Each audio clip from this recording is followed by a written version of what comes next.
This is how Benny McCarthy spends the last 60 minutes of a football match.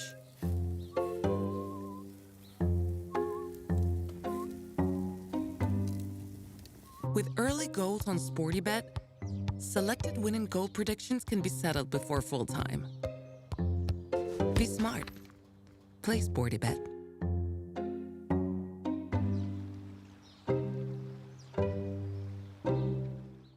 Football, rugby, it's cricket time. Play SportyBet.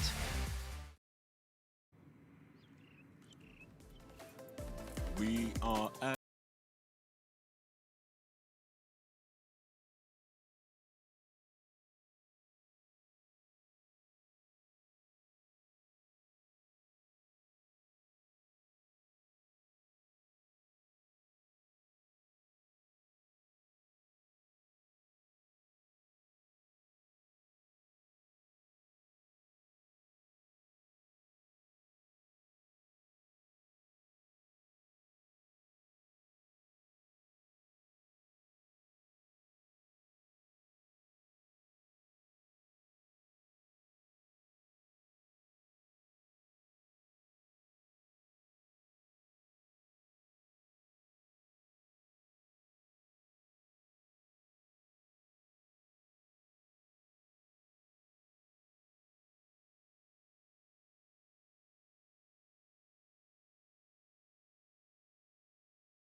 Bloemfontein for the first one day, and then Kimberley right there in the big hole of the Northern Cape.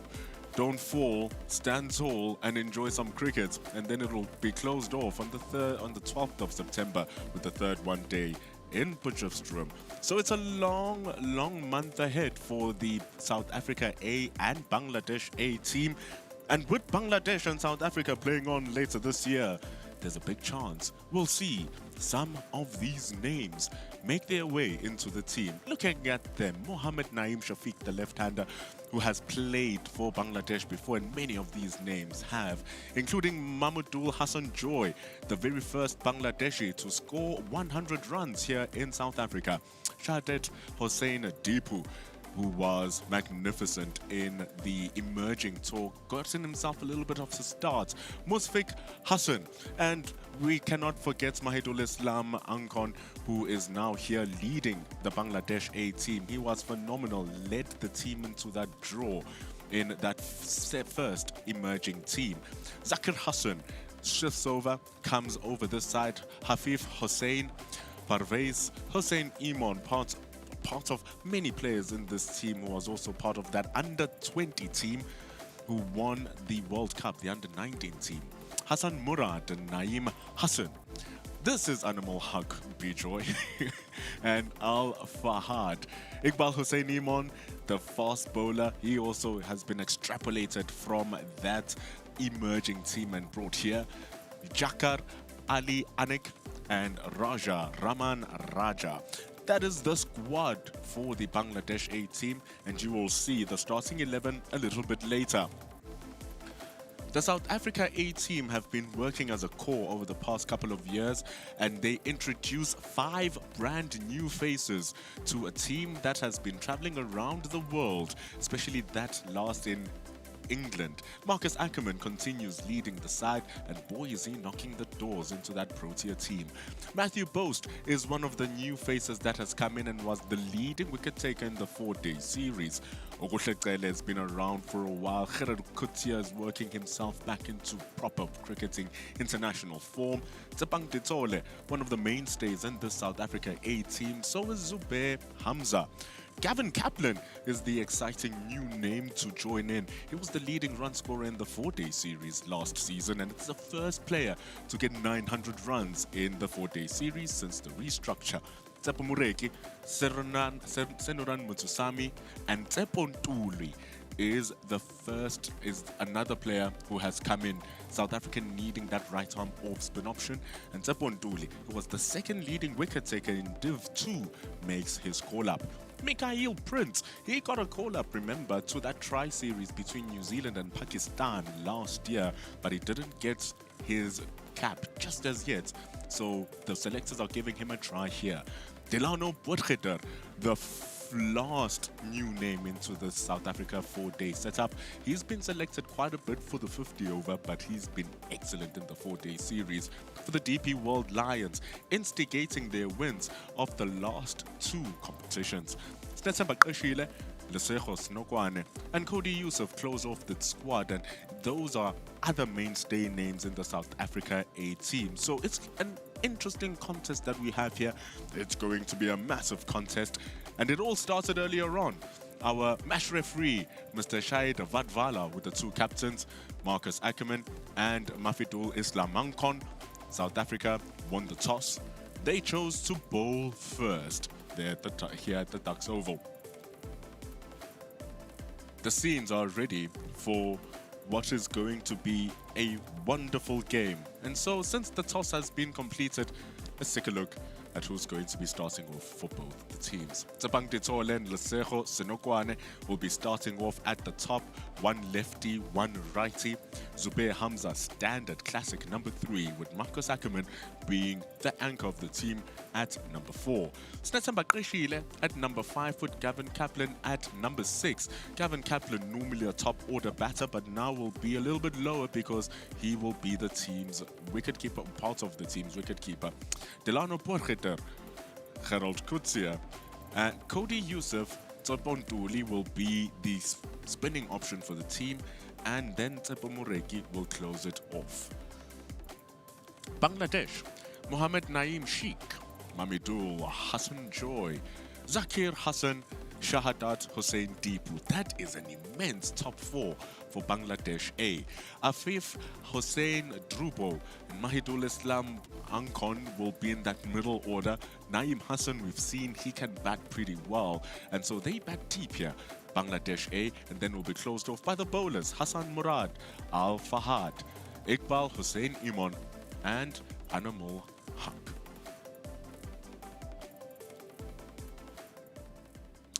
We're all ready. This is the A team. It is a Sunday. People are still out enjoying their morning, enjoying their breakfast, enjoying the beautiful weather, their hikes, their picnics, their church, their everything that is done in Sunday morning. And we are here bringing you this ball-by-ball action by Mega Live. Coming to you live at the Tuks Oval. We are coming to you on the Cricket South Africa YouTube channel. Here are our two standing umpires. His 100th first-class game. What a moment for umpire Bongani Jele, and he deserves all the plaudits, the ICC umpire. He is joined with umpire Stephen Harris. So Bongani Jele reaching a very high milestone of standing 100 first-class games. So many plaudits are given to the players getting to their 100 games. What about the guys who stand there for all of the days? That's the umpire. So congratulations to umpire Bongani Jele for reaching such a wonderful feat. And the South African A team now, after choosing to bowl first, Gerald Kutsia, the number 62, next to Cody Yusuf, wearing the number 43. So those two are most likely going to open the bowling for South Africa. They're also the opening pair for the DP World Lions, the current title holders of the 4-day series here in South Africa. Here are our two opening batters for Bangladesh. It's going to be a tough start. They're going to have to focus, and they do not want to let anything slip, especially in the first hour where South Africa will be hunting for those wickets. Can they be the ones to stand tall? Mohammed Naeem, the 27-year-old. He celebrated his birthday yesterday, Mohammed Naeem, so hopefully he can get himself a little birthday present. Say a 50, say 100. Turned 27 years old yesterday. Mohammed Naeem has only played one test match for Bangladesh, playing versus New Zealand back in 2022. This was the guy who was supposed to come in and replace the great Tamim Iqbal. Can he still do it? He's batting, not alone. Mamadou Hassan Joy. Wonderful player, Mamadou Hassan Joy. 25 years old, was part of that under-19 team that won the World Cup here in South Africa. 31 average, so close to 3,000 runs. Just 116 runs away.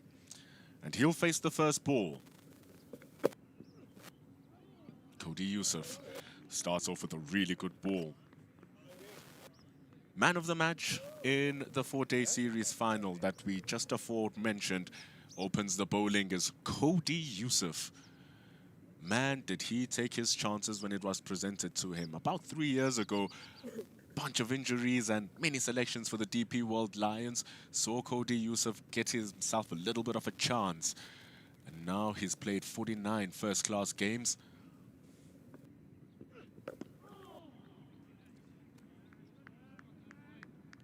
And he's become a fine bowler, Cody Yusuf. His first couple of balls have looked so sweet.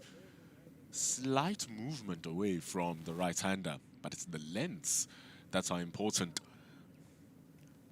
He's bowling to an excellent player who has 2 test hundreds. Mamadou Hassan Joy.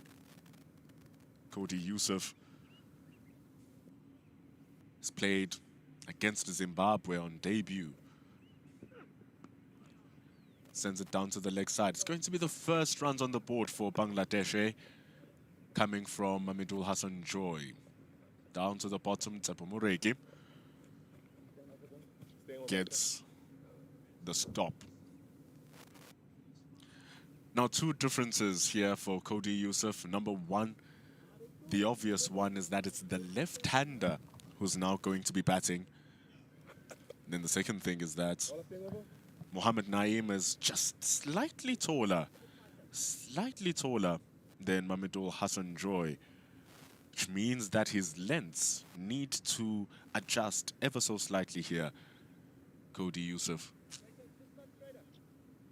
41 matches with an average of around 33. 4 first-class hundreds for Naeem. Cody Yusuf fails to make the adjustment. It's going to be 4-leg byes, signaled by umpire Jele. His first signal in his 100th first-class game. The score moves to 5. If that was Joy facing that, it would have been a phenomenal ball from Cody Yusuf. Alas, this time it's to Mohammed Naeem, so he'll want that line to just adjust and be on that 2 off. If he targets the middle of the middle stump and off stump, he's in the game here, Cody Yusuf. It's still a good length from him. Good bounce coming from Cody Yusuf. Just requires that little adjustment from his line and he'll be on the money. Tsabang Ditole with that ball. But he's got 3 slips and a gully.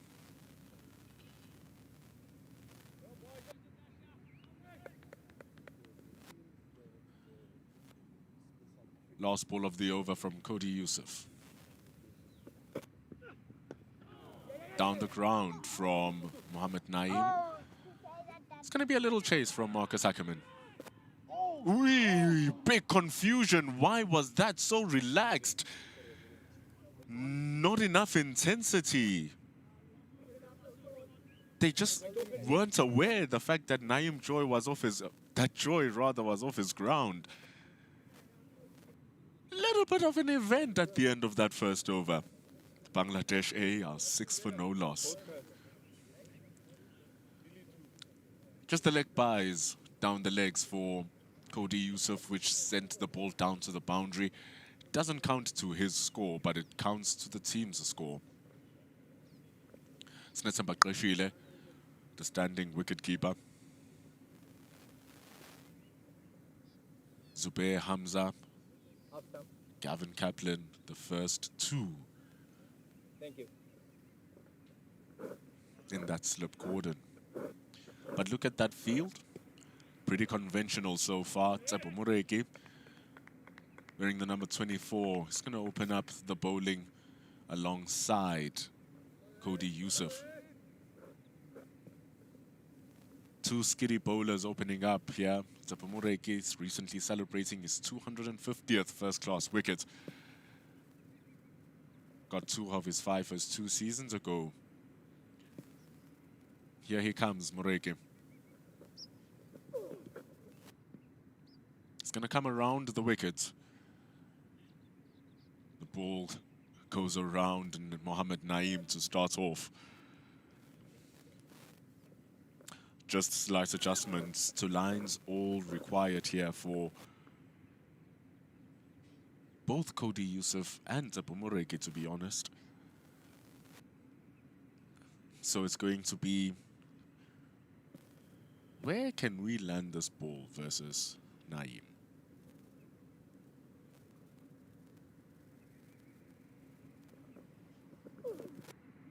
That's good. Steep bounce following Tsepo Moreki as well. That picked up from a back of a length. Look at how high Qeshile has to pick that up from. Good start here for Moreki.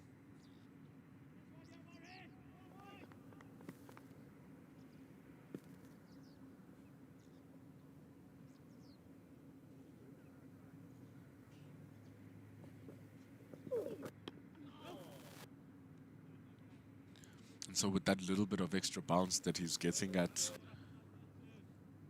that length, going a little bit fuller, will confuse the batter a little bit.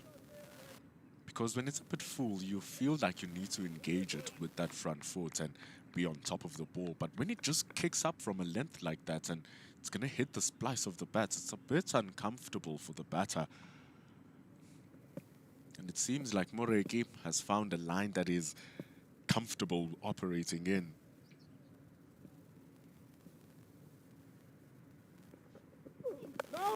That's it. It's a good length from Tsepo Moreki. And he does have 3 slips and a gully. So being on that 5th stump line is very important too, just to engage the batter with the ball. And since it's coming back into Mohamed Naeem, basically has no choice but to play at it, otherwise his stumps will be in the action. So a good start here for Tsepo Moreki.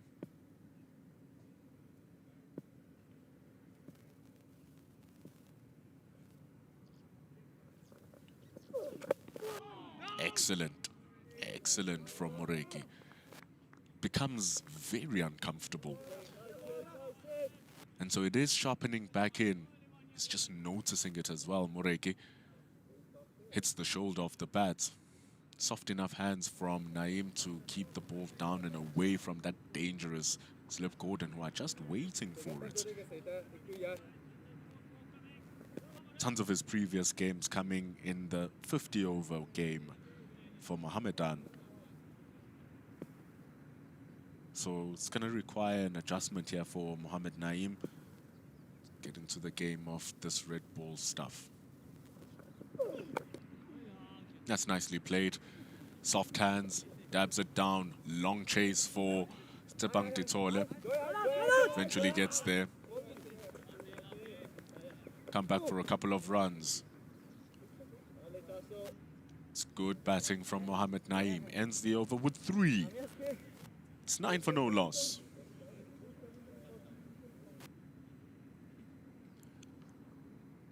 Nice little push away from Mohammed Naeem. Length pulled back just a little bit from Tsepo Moreki. So it was guided down for a nice little single. It's going to be important for those lengths to just keep the batters in question. But extremely attacking from South Africa. The full 5 behind the stumps. This is a good adjustment. That's a good adjustment. With them bowling the ball onto the hips a bit, Naeem will just feel a fend down to the leg side. So they put a leg slip in commutation for the 3rd slip.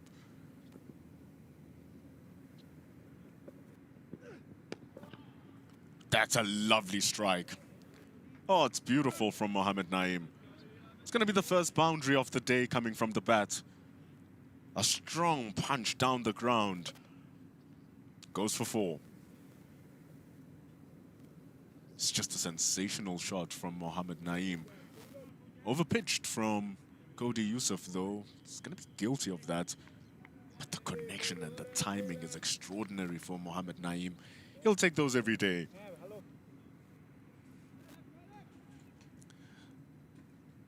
Straight away from the straight line here, Cody Yusuf, which is not bad.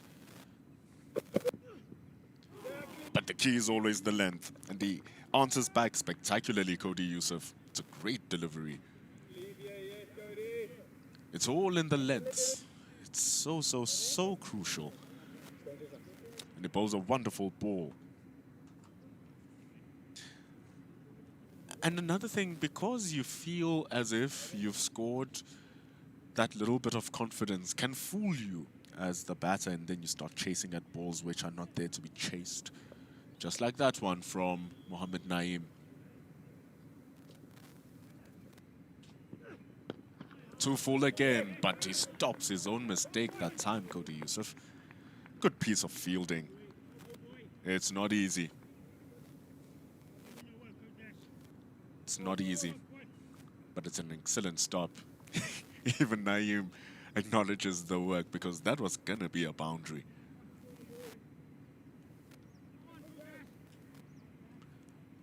So it's just a touch a bit fuller, touch straighter. You will want to pull that length back a little bit.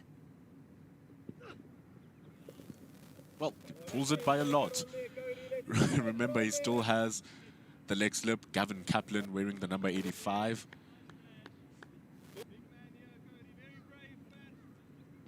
So the short ball is still a play for Cody Yusuf. He does bowl the ball at his freshest and at his fittest, close to that 140 mark. So he's pretty brisk, Cody Yusuf. Remember, these are the guys who are at the precipice or have played for the Proteas before. So it's really high-level cricket.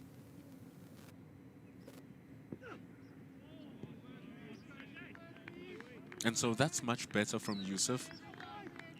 Ask if Mohammed Naeem wants to play the ball or not. He has a great wicketkeeper behind him in Snathemba Qeshile, whose last performance in the A colours were pretty sweet. 100 in that game. It was close to going to 200. Got dismissed for 186. Last ball of the over. That's the line. That's the length. That's the ball from Cody Yusuf. He finds it. Last ball of the over. A tidy one after the boundary, after 3 overs. It's 13 for no loss. Speed is nothing without timing.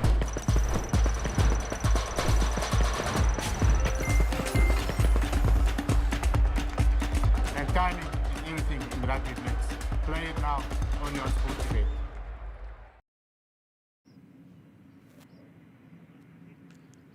Tsepo Moreki and Cody Yusuf tasked with the initial attack.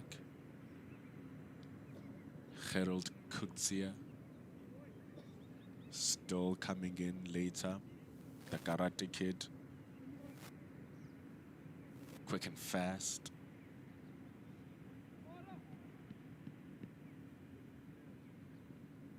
So let's see how they're going to partner up against this pretty good batting lineup. It's a good length for you, for Tsepo Moreki.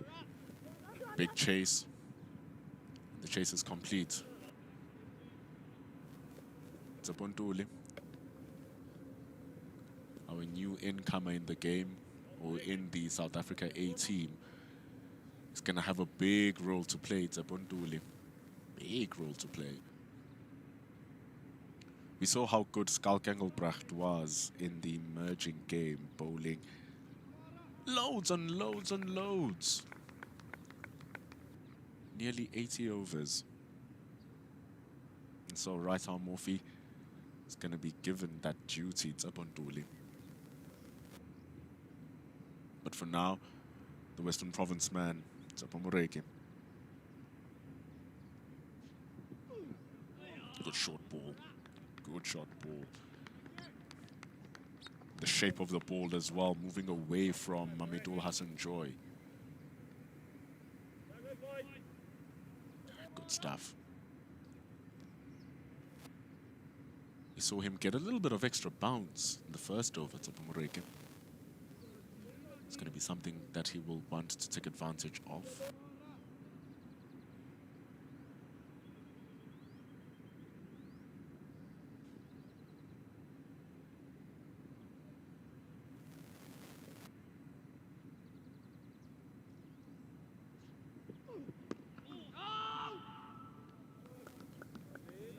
And this first hour, extremely crucial for Bangladesh.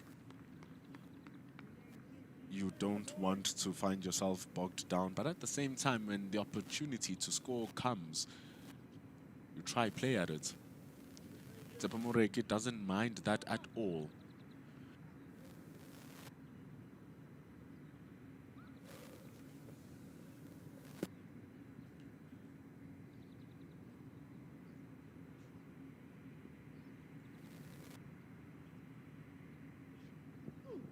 Oh, very inviting delivery from Moreki. It's very inviting. It's nearly identical to the previous delivery that he bowled, but this just a touch wider, with the shape moving the ball away from Hassan Joy.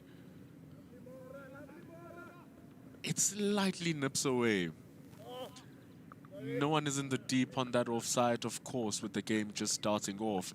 But the important thing is that invitation from Moreki. Look at the covers. There's no one there. So Moreki is saying, drive me through that area if you dare. But 3 slips are waiting for your mistake.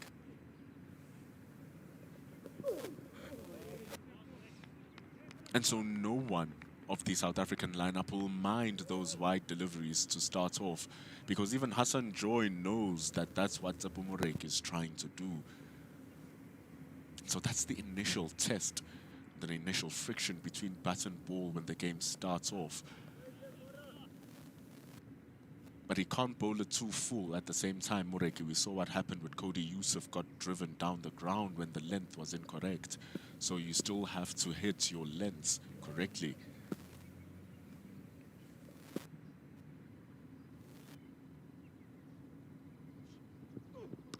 Good ball, stunning ball. Great over from Tsepo Moreki in all. Goes for 2. Hassan Joy was tested. It's 15 for no loss after 4. He really put that together well. Tsepo Moreki started the over a little bit short of a length. So sends the bat onto that back foot, wanting him to drive through the open covers. And then afterwards, finishes the over with the straight one towards the stumps. Same ploy here. The only difference is that the third slip is behind the hip at leg slip.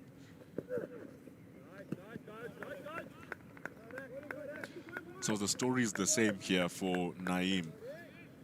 We want you to drive the ball. He can hook it if he wants to. There is a deep fine leg, just in case they're able to clip the ball when it's straight or hook one when it's short. So all the deliveries that the South Africans are bowling so far have an intended plan behind them with the field set up for them. It's pretty nice. Catched it, and he takes it. That's the line, that's the length. Mohamed Naeem could not resist, neither could the slips. It's the first wicket down, and it's an excellent ball from Cody Yusuf, and a lovely catch from Zubair Hamza. It's a lovely, lovely piece of bowling for Cody Yusuf. It's so sweet. And even Naeem knows there's very little he could have done with that. It just jabs away from that area, back of a length. Extra bounce, extra pace finds Mohamed Naeem Sheikh gone. 8 from 17. It was a lovely boundary that he hit for 4. But it is Cody Yusuf who has the final laugh. 15 for 1.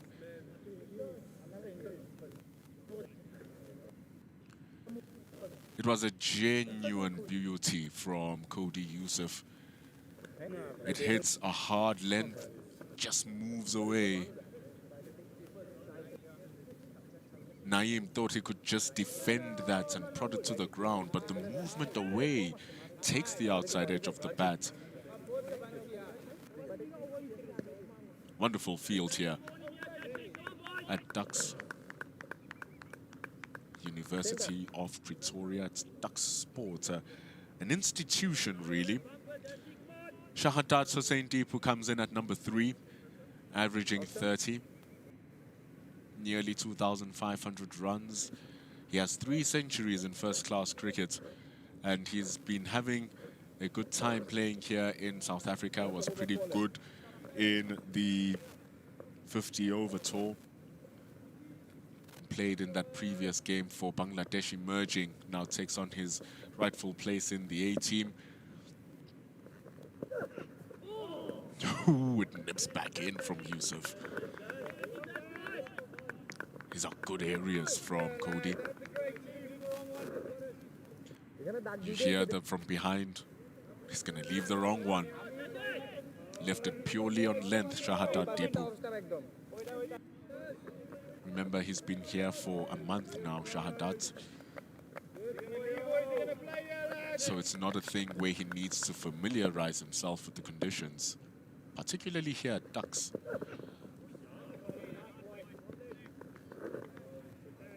He played here before, and so shouldn't be much of a thing for that adjustment. Cody Yusuf has been called for the first bouncer of the over. You can only bowl 2 of those in first-class cricket. Can't bowl more than 2. So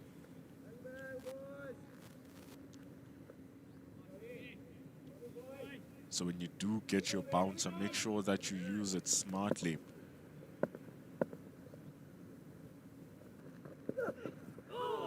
Oh,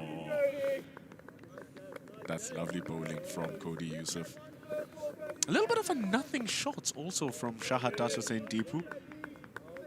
Kind of just threw his bat out there. But that was done because of the previous delivery, which nipped back in towards him when he left it. So he remembers that delivery. It's hard for you to put it away. It's smart bowling from Yusuf, testing both the in and the out of the bat.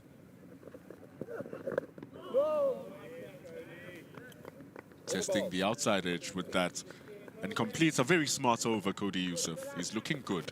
A maiden wicket for his third, 15 for 1 after 5 overs for Cody Yusuf.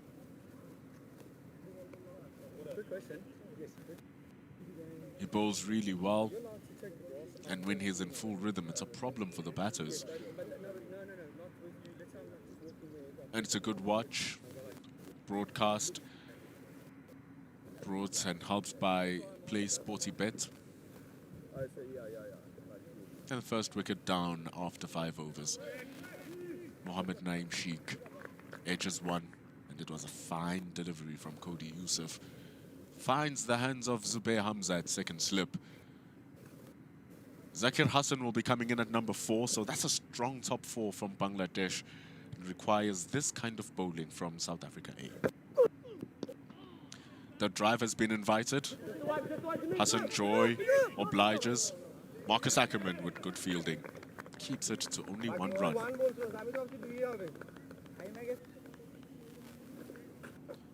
That's exactly what he wants.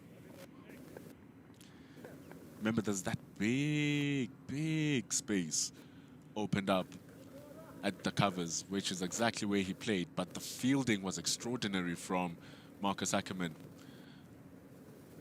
Up and down in one quick flash. Keeps it to just a single. Now we'll bowl to Shahadat Dibu.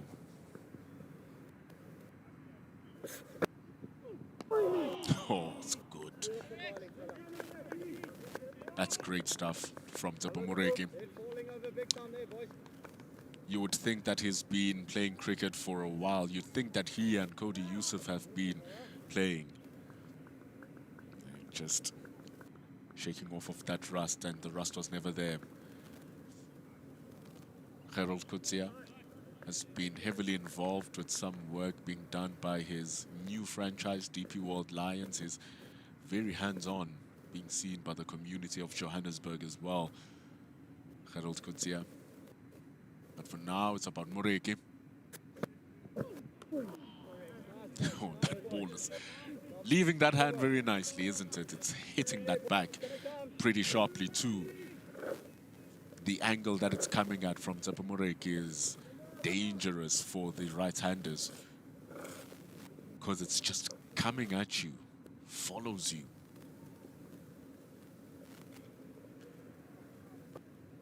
The surface is pretty healthy too here at Tuks.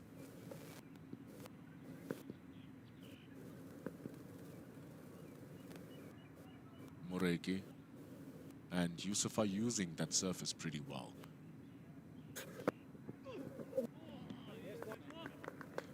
Though it's just carrying it, so it's not something. It's on your waist. He's not fetching it as it's dying. It's actually just carrying on. Good carry. Almost getting confused by the slip cord in saying bad, as I'm saying good. They're waiting for that bad leave. This is the contest between bat and ball. Oh, takes the edge and it's put down by Hamza. That was a little bit tougher. But the opportunity created by Moreki. And it's not fully taken by Hassan Dibu.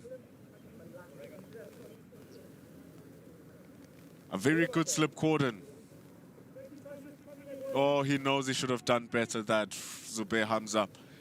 It wasn't as far as he thought. It rushed the second slip. Moreki needs to put that away. So must Shahadat Hussein Dibu. But action created.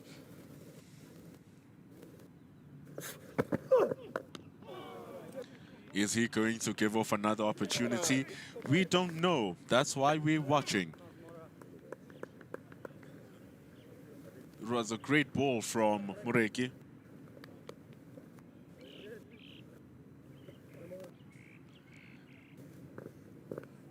Driven straight by Shahadat Dibu. But because of the angle, it was so sharp. It got the edge. But it was all going to be built up and built up and built up from Mureki. After 6, it's 16 for 1.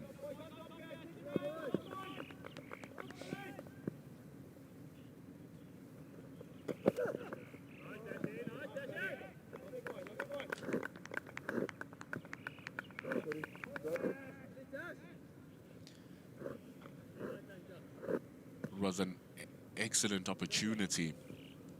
He played the wrong line, Shahadat Deepu. Played the wrong line, and he played it with hard hands. So he was looking for that to go down the ground for 4. But he survives on a duck.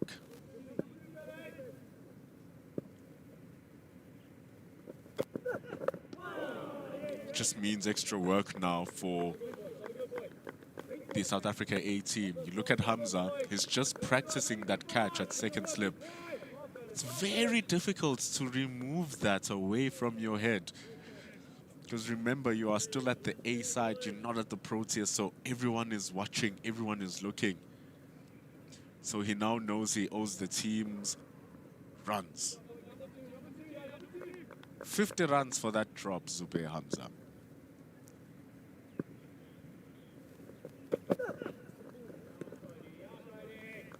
They're going to need a lot of that also, Bangladesh. A lot of patience. It's a good leave. They're going to need a lot of that leaving. Because the ball is dangerous. And it's not as if South Africa have been working the whole day to create opportunities. They still 6 overs fresh. So it's going to be a little bit easier to let go of the dropped catch rather than dropping it at the end of the day. And so they're going to still come in, charge in with spirits. They're going to still come in, speak loudly, push their team.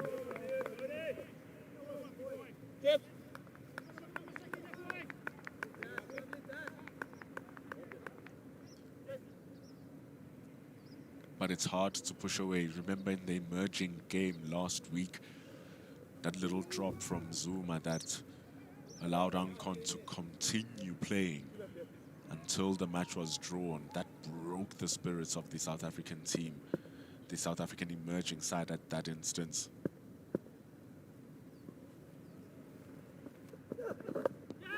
Down the leg side. It's going to go to the Mureki. Just a single. You know, that's why they have that square leg over there. It's always an option for the team.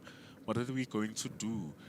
We are trying to bowl the ball outside the off stump. We are trying to get you to drive the ball, take the edge and get the 3 slips.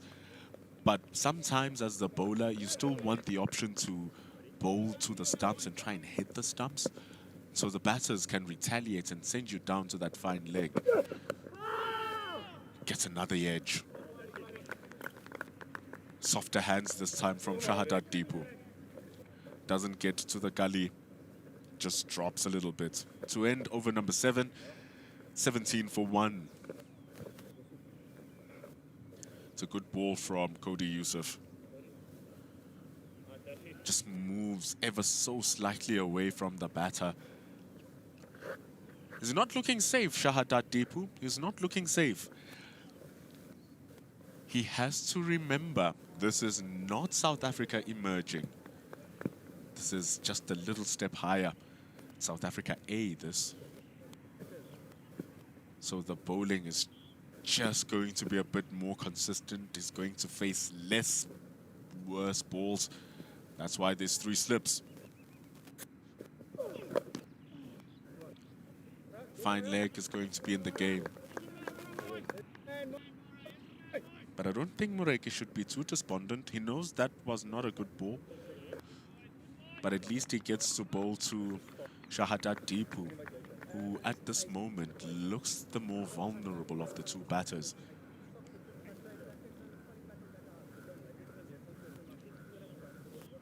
He still hasn't scored. He's faced 10 deliveries. He's been dropped. He's edged one that fell short of the slip cordon. all the reason why Moreki would want to bowl to him.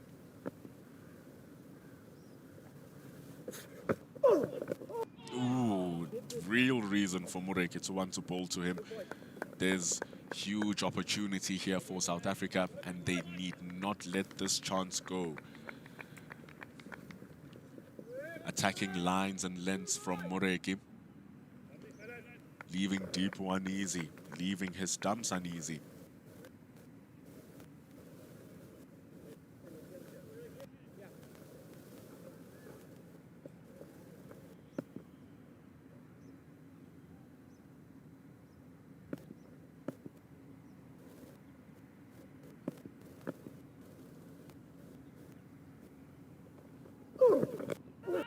It's full from Moreki.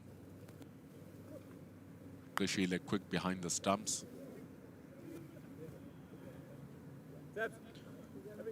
It's nice to think of the competition that now exists with the wicketkeeper gloves. That's a good stop from Krishile behind. The ball sliding behind Shahada Deepu. But it's really nice seeing so much growth with the amount of wicket keepers that South Africa can now choose from. I mean, in this game alone, there's 3 wicket keepers for South Africa playing in this game. Ooh. And if he bowls like this, Moreki, he might activate the current standing wicket keeper, Snathamba Krishile. Deepu just flashing at that. He knows he's not just looking good. He's unsure of his lines, but also at the same time, I think the fact that he hasn't scored at all, it's starting to get into his head a little bit.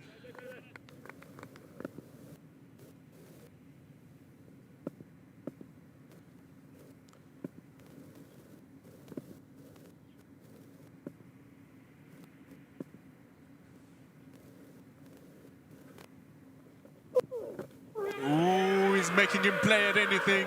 He's making him play at everything. He plays at that. Umpire Harris says he heard no sound. It sounded like something, probably a piece of cloth. The slip cordon definitely reacted.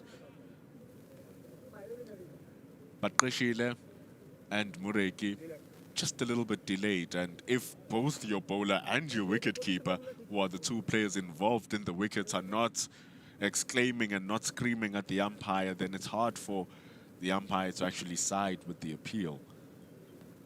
It gives an indication that there was little to nothing touching the bat. It's a testing over for Shahadat Deepu. It's very testing. He hasn't scored in 15 deliveries. He was dropped 8 balls ago. In and out, in and out. The extra bounce he doesn't know. The extra pace he doesn't know. And the little bit of movement he doesn't know how to deal with. But if he stays there for long enough, Shahadat Deepu, if he stays there long enough, the ball will start becoming big. It's 18 for 1 after 8 overs.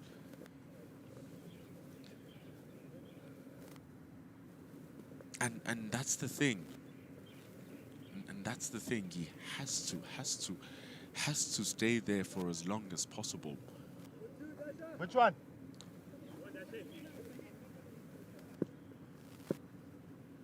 Hassan Joy.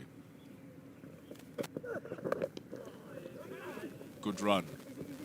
It's a good run. Speaking of the wicket keepers in the South African team, that's one of them. Tsebang Ditole, wearing the number 28, stands the wickets for the Hollywood Bets Dolphins down in Durban. Snathamba Krishile, the current standing wicket keeper. Gavin Kaplan, he can stand the wickets as well. Fine batter, Gavin Kaplan. Rivaldo Munsami normally gets selected for the team, has just lost out on his place. Deepu might lose out on his day out there. It's his back on the strike. It's still looking very dangerous for him out. He's just fishing at it. I assure you, if he gets just one run here, just one run, it's going to put him in so much ease. The issue here is that he's eating up balls, and as he eats up these balls, he's not scoring. He's not scoring, that's the issue. Good ball, good ball. It just slips past Tebang Ditole. And this should leave Shahadat Deepu at ease. But the problem is for Deepu, it wasn't a good shot to get him off strike. An attempt for Tebang Ditole to stop it. It slides through. But look at the feeds from Deepu, just so unsure. Finding himself everywhere. But Tebang Ditole with the recovery keeps Deepu on strike. Good ball. Very nice.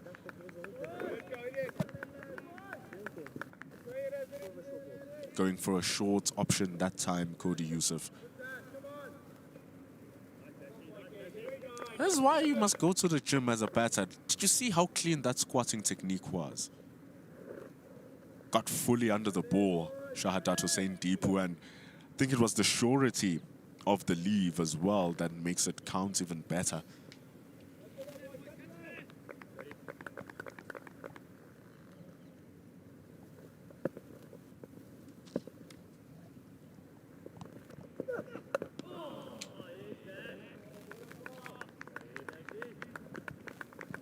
And so a lot of tests and a lot of cricket happening along this game as well in South Africa. We just saw the women's emerging.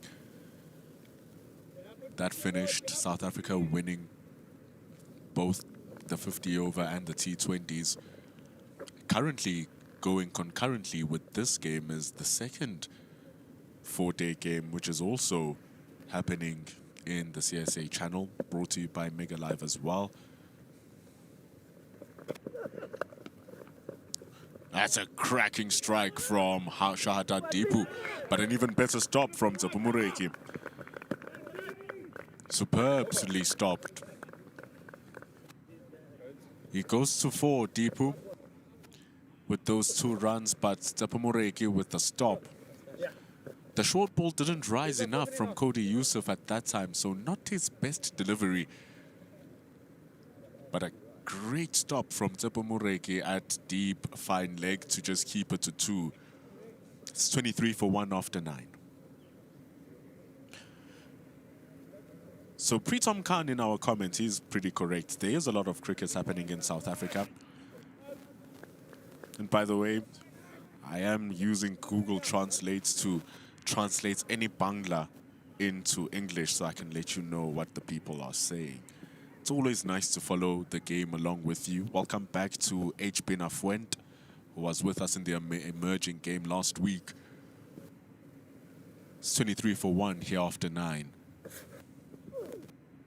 It's a wide ball, left alone from Hassan Joy.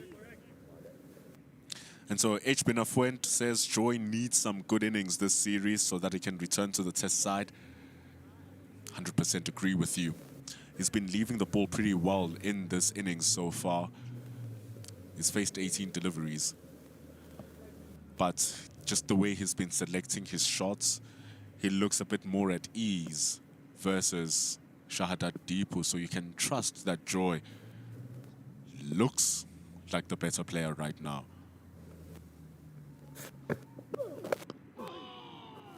Doesn't mean that it's going to be easy for him though. So if he does play a really good innings here, Hassan Joy, he would have done it against a pretty good bowling lineup that South Africa's got here.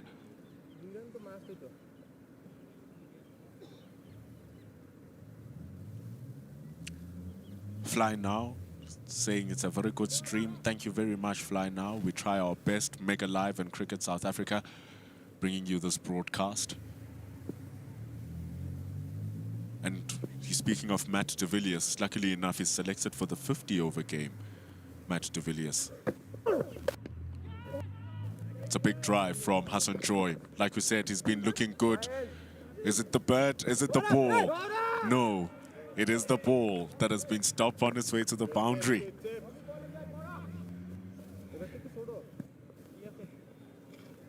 Nice little shot from Hassan Joy. Good stop from Tsapuntuli down at the deep. The birds were happy along with that ball as well. It's a good thing the ball doesn't have wings, otherwise it was going to be at the boundary.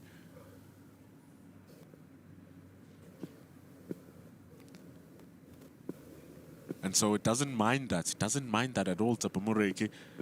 Remember, they are inviting the drive. They are inviting it. They want it to happen. Because then your batter gets confident and they start fishing at balls they're not supposed to be playing at.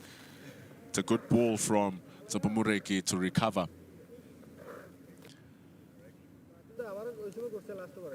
Hassan Joy will say that he left that. But the initial angle just got the bats out of his comfort zone and just left it hanging out there. So Moreki should be happy with that. It's very good.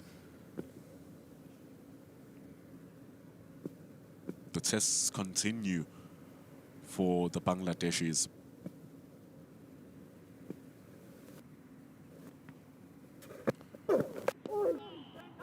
Good attacking lines. Harold Kutsia, big fast bowler, is going to have that stopped.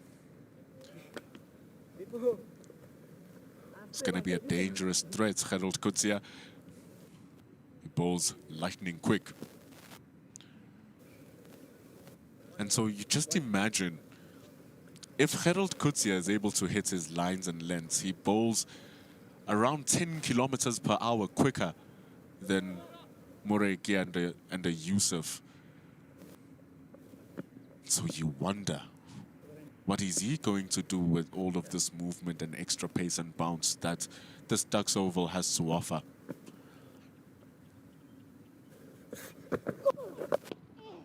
Attacking the legs. Long chase down at the deep. Felisego Sinokwane. Or Sepo, it's Tsepang Ditole rather. Sinokwane is in the slips. It's the end of over number 10. Was attacking the stumps that time, Tsapomoreki, but it was well handled by Shahadat Dipu. You just see that he played that with intention in front of square, away from Tsepang Ditole, who's standing at deep square. He needed to chase the ball down to deep mid-wicket in order to get that. It's 28 for 1. So it's only been 1 wicket that falls. And South Africa, are looking for their second. So in comes the Karate Kid, Harold Kutsia. He made his commitment, Harold Kutsia, that he wants to play for South Africa. 25 years old. 74 wickets, a single fifer. That average is pretty high at 28, but best believe it's going to get better because his test average is at 24. So here comes Harold Kutsia.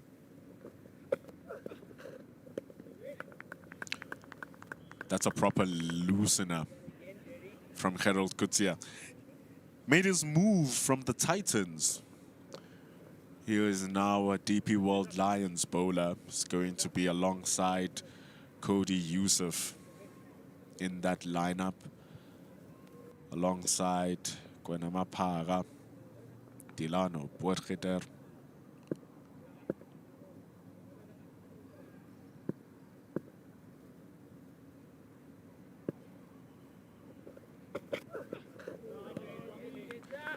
But he did say that instead of taking up a contract going to England, Harold Kutsia decided to stay and play these A games. A lot of cricket that's going to happen.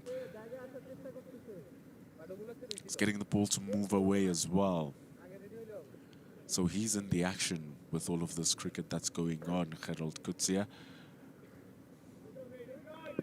give him the first over to just find his desired area of attack.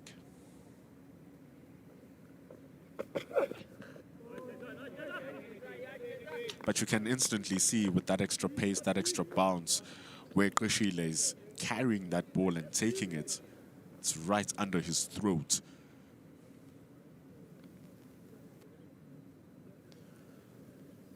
So Gerald Coetzee has only played 4 test games with 14 wickets. So his first class game is a little bit lower than that of his test match game.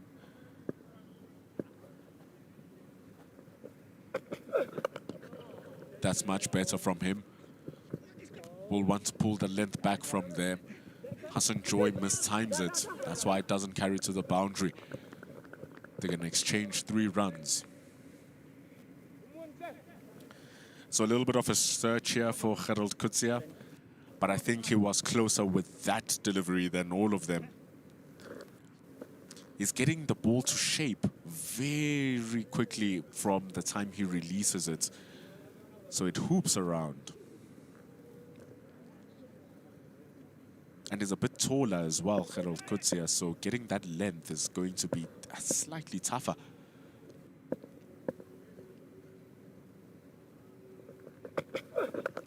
But when he gets it, just like that, it's going to be good. Love the little respect. Deepu apologizing for almost smashing the head in of Gerald Coetzee.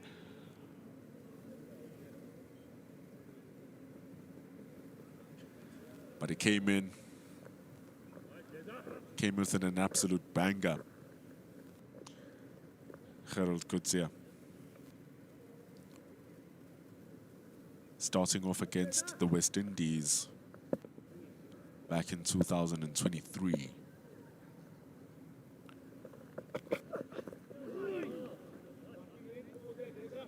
Ball just doesn't lift up from him though. It's the end of the over. 31 for 1. So he had a great start to his career, Gerald Coetzee. Took 3 wickets in the match on debut. 2 in the first innings, 1 in the second innings.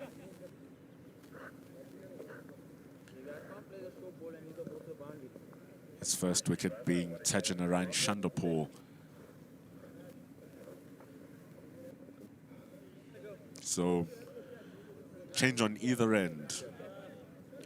Delano Potgieter. I've been wondering who's wearing the number 43. He normally wears the number 66, Delano Potgieter. He's the guy wearing the number 43. A dangerous bowler. Very persistent and consistent.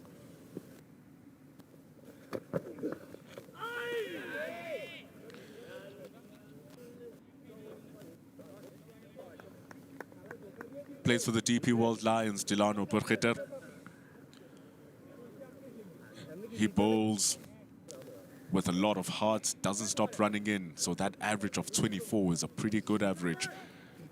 4 fifers in his 54 games, 135 wickets. Remember, this goes along with the fact that he's a batter as well, and a much better batter than bowler. So that speaks a lot of the talent of Delano Potgieter. He's getting the ball to shape back into the right-hander prodigiously. It just seems back in. And so you look at his bowling average of 24.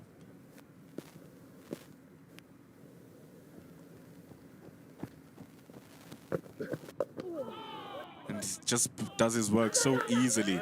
Great stop from Moreki at mid-on. Keeps that to just a single. It's very good fielding. Attacking areas from Delano Potgieter is just nagging those stumps. It's very good. So he might have a bowling average of 24, Potgieter. His batting average is 44. That should tell you something about his all-round capabilities. And he's just landing the ball in such sweet areas. Gerald Kutsia is not an arm you want to take on, so they keep it to 1. Wisely so. And Sinokwane is correct. Behind the stumps, there's a lot happening. He's getting the ball to just shape into the right-hander pretty nicely here, Delano Potgieter. It's hard to think that he's not eventually going to beat an inside edge.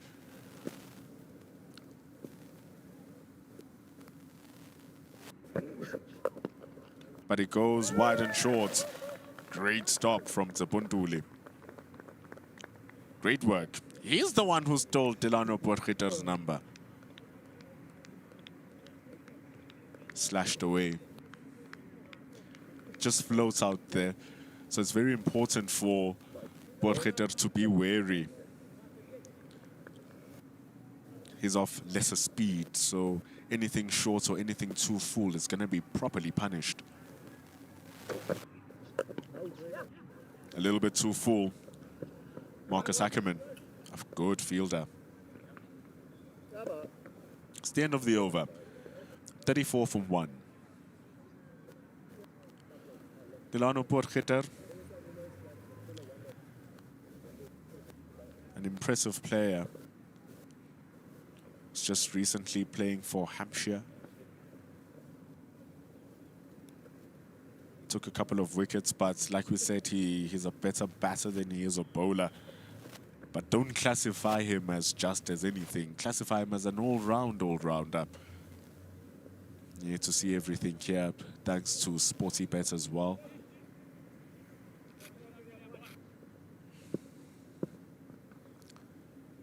Gerald Kutsia returns. Oi, there it is. That's where he needs to be, Gerald Kutsia. He is on the money with that kind of bowling. He's getting good bounce, getting good speed. His first over was just a little bit too wide for the liking of the batters. They barely engaged with any of his deliveries, especially because they're also moving away from the right-handers. So it's all the more reason for them to not play at any of those deliveries.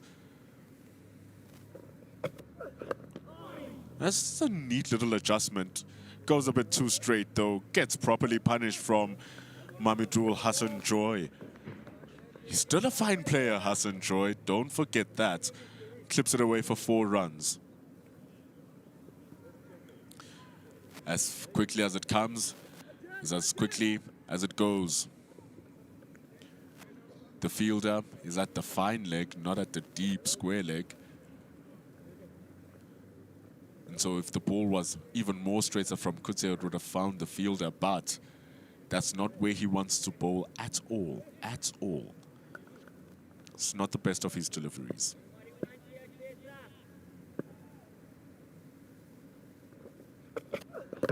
Oh, Gerald Kutsia with the best of his deliveries. It's beautiful from Gerald Kutsia. The karate kick lands the first kick. And Hassan Joy finds no pleasure facing the kid with all the moves. Middle stump, off stump, leg stump, all under pressure. And it is the off stump that finds the ground. What a reply. Very little you can do about that, Mamadou Hassan Joy. Very little you can do about that. It is superb. 38 for 2. He's gone for 19 from 33.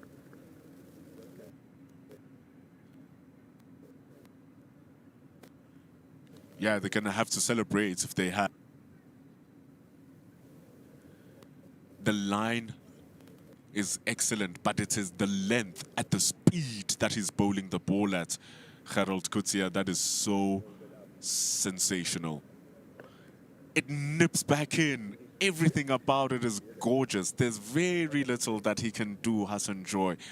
The last two balls were moving away. His entire over was moving away. And then the one that comes back is perfect. Well, with all of that, the players take drinks. Why wouldn't you want to? We also need a drink up here.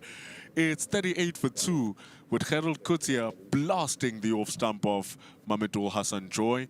And the players will be joyfully taking their drinks.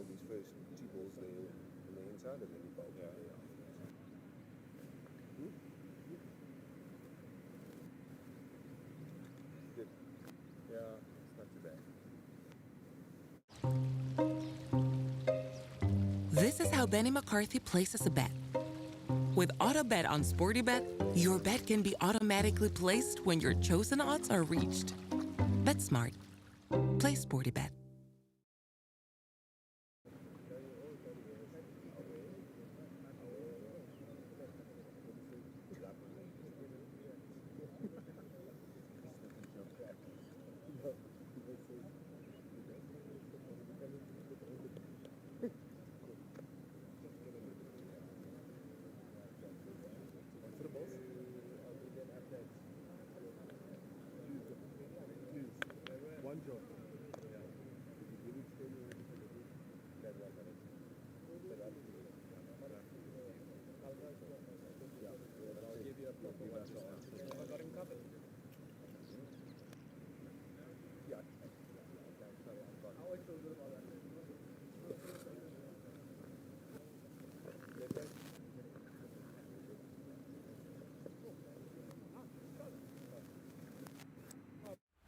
Football. Rugby. It's cricket time. Play SportyBet. Batter number 4. Zakir Hassan comes in for Bangladesh. An average of 38. That's a decent conversion rate, 26 50s, 16 hundreds. One of those hundreds being a test 100 which he scored on debut for Bangladesh. Best score of 213, Zakir Hassan.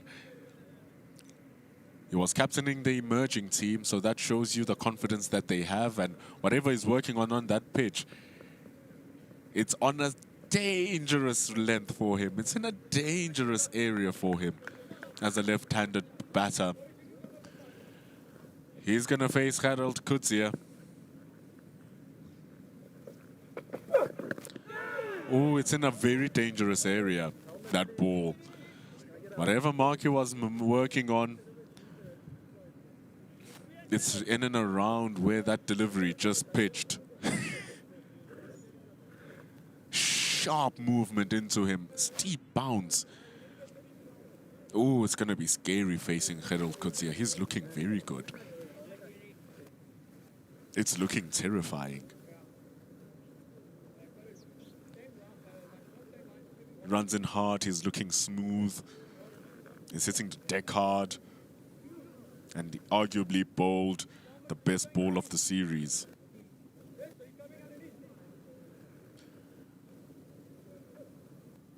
Uday Patial in our comments saying that Coetzee is going to get 5 wickets.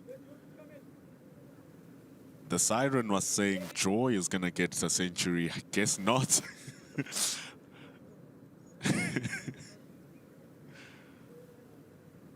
Excellent delivery to get Joy out.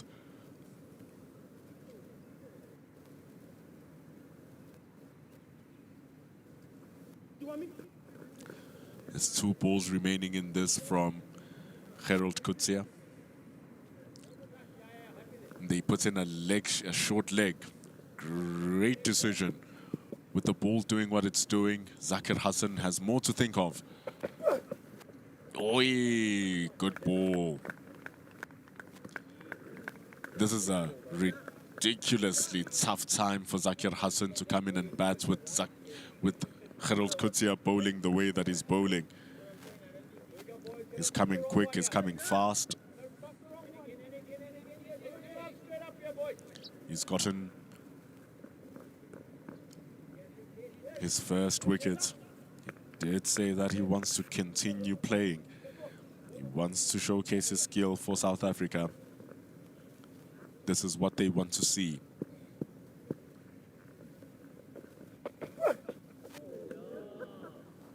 Got him fishing.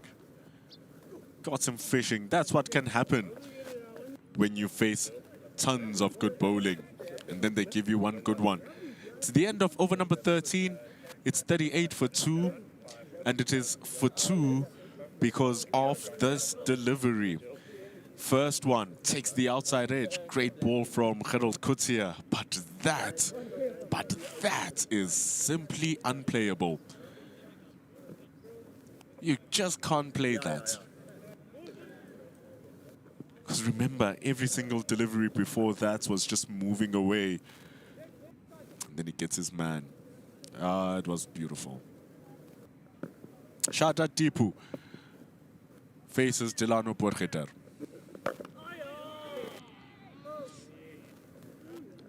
Sometimes, well, there were times a couple of seasons ago in Delano Borgeter's run-up, he would have that stumble where he just loses it and then refines it as he continues running up. But it looks very smooth when he doesn't have to do that, just comes in and runs down and bowls. And so that's what it's looking at. It's what it's looking right now. Everything is looking very easy for Potgieter. And it's creating a good supporting foil for Gerald Kutsia on the other side, who's just steaming in and launching that cherry. So he has 2 slips, and because he's a little bit slower, there's more protection through the covers, so they remove the 3rd slip, they put a cover in there. Ooh, nearly chopped back into the stumps from Shahada Dipu. Geshile with a very poor throw. It's not a good throw from Geshile. But it's going to be 2, so it's going to be 2 runs for Shahada Dipu.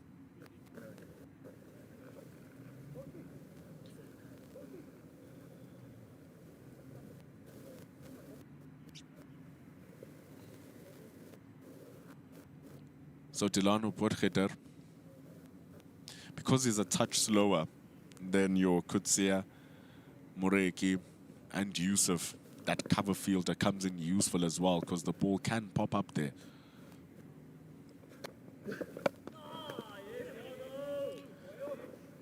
But he's bowling with very good control.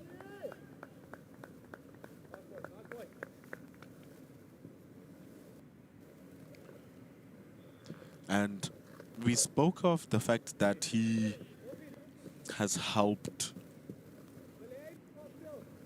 the Lions win the 4-day series in many instances, in 2 instances to be very honest.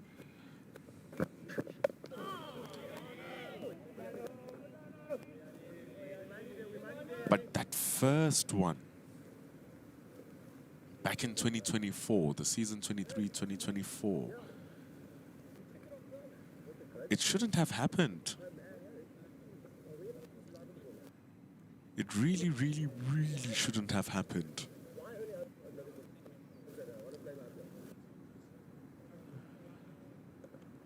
The Lions batted first. They were 7 for 112.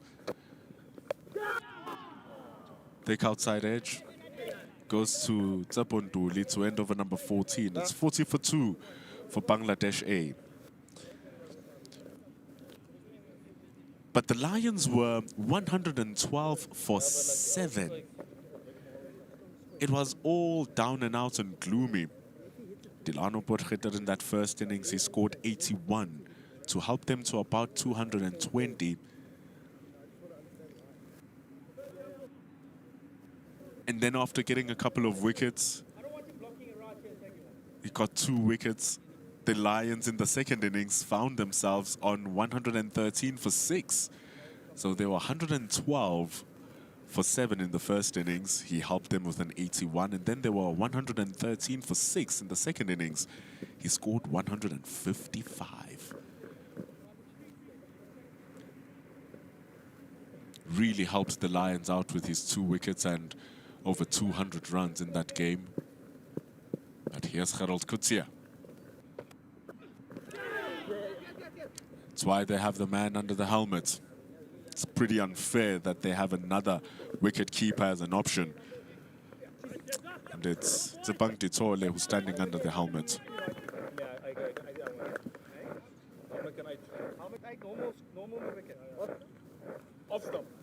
He's going to keep the normal mid-wicket.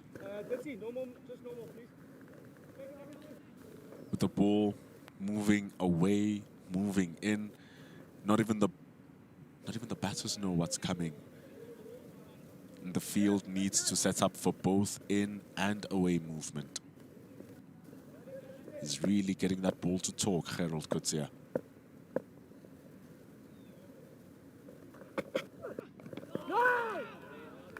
He's getting it to work, and I think now he's found a comfort zone.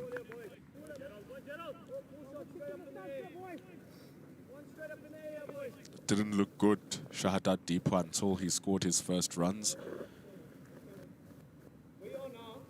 Had a wonderful pull shot that went for 4.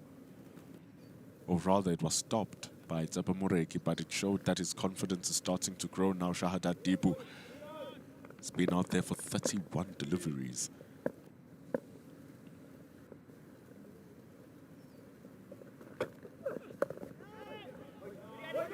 Little seam movement coming back into the right-hander.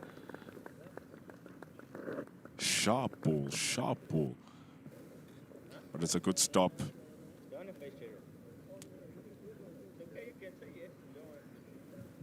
Does well, Shahadat Deepu, to try keep the ball down on the ground.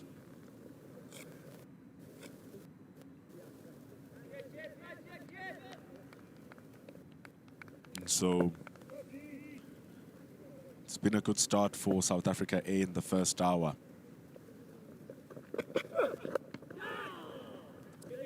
Ball hits the bats heavy for Deepu. Good chase for Cody Yusuf. He's going to keep it. And they're going to turn around for 3. Very good running. Very good running. They go for 3. The ball hit the bats heavy for Shahadat Deepu. Sometimes just beaten for pace. And so he mistimes the ball. But it just chips that through the ground. Zakir Hassan knew the job. And he ran for his teammates. Ran for his team.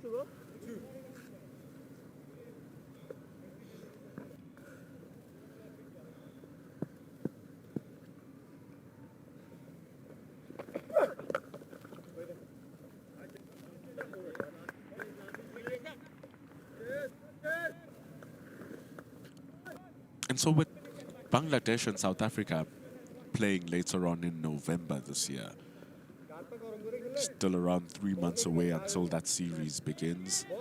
South Africa are going to start playing against Australia. So the Bangladeshis have an opportunity to knock on the door of that squad. Gerald Coetzee is knocking in the Proteas doors, especially with this kind of bowling. After 15 overs, it's 44 for 2.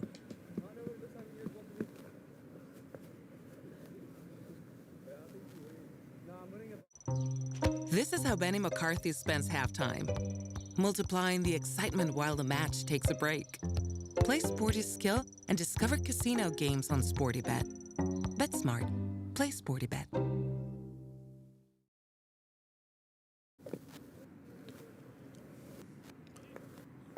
Delano with good control. Gerald Coetzee with tons of threats.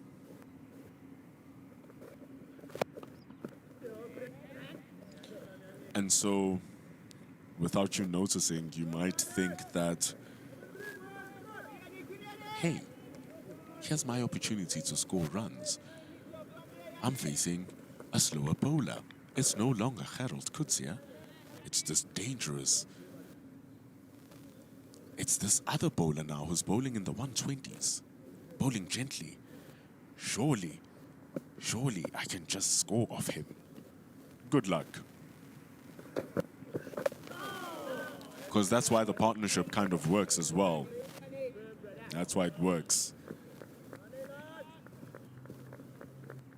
It's because when the other guy is bowling at close to 150 kilometers, sharp lines, lengths, tons of speed, the other guy who's bowling a little bit slower also becomes a threat, because now the propensity will just to flash a little bit harder than what you should. You're in trouble.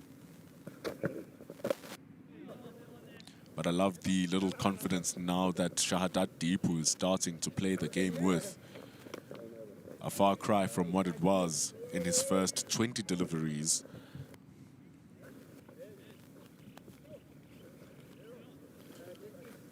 And so, with the ball just drifting a little bit straighter, it's good that they are not getting into the little bit of a box.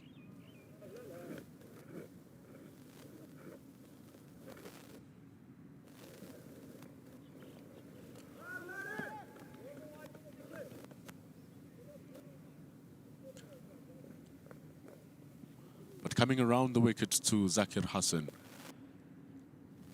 We saw the ball moving into the right-hander. Now it moves into the left-hander. That's good skill from Delano Potgieter. It's good skill. Having the ability to move the ball just like that.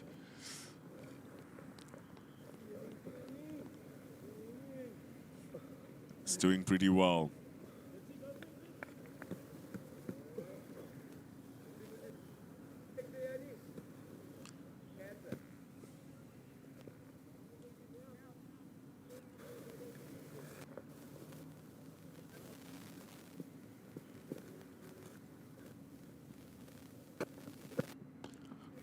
Good slower ball from Potgieter.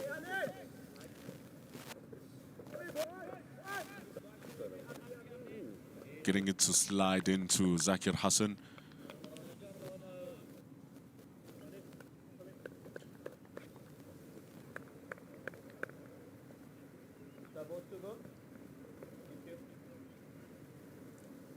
And it's just been tightly constructed here from Delano Potgieter.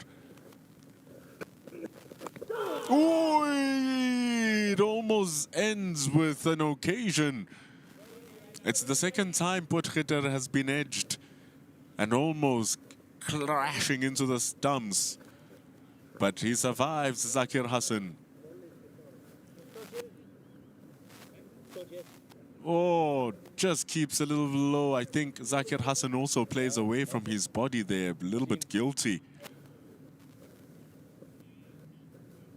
And so it goes away for 4 runs. 49 for 2 after 16. The top 2 have lost their wickets. Mohammed Naeem received a wonderful ball from Cody Yusuf. He couldn't resist, and the edge goes to Zubair Hamza, and the ball of the day to Hassan Joy. Gone for 19. Yusuf and Kutsia are the only wicket takers so far. Mureki has been bowling well alongside Delano Potgieter as well. Oh, it's up into the air. Is it going to be? It's not. Just further away from Marcus Ackerman. But an over ago, they did say one is going to go up in the air, Gerald. Here's the one that goes up into the air.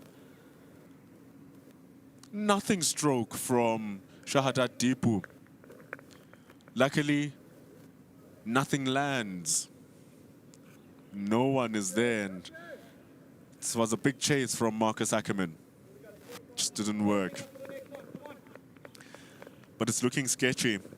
It's looking scary.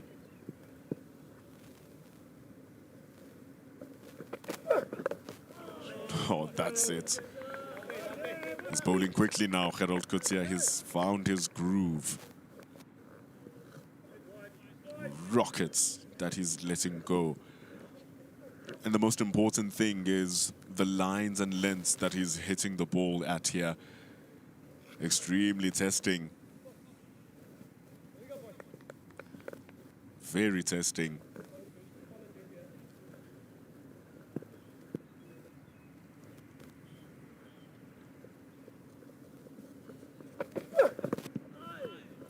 But then you can get a little bit overzealous. They made up their 50 with that first initial single, Bangladesh, eh? That'll be a leg by. But targeting the stumps a little bit sharper means that there's a chance that you might slide down the leg side, which is what happened in that instance. So even though you do have a short leg, it's not going to work. So yeah, it's conventional for the right-hander, which makes sense. But it's pulled away brutally from Shahadat Deepu. That's a wonderful shot. Doesn't allow for Gerald Kutsia to be bigger than him, so he stands taller. Pulls it away for 4. It's a lovely shot. So there's no way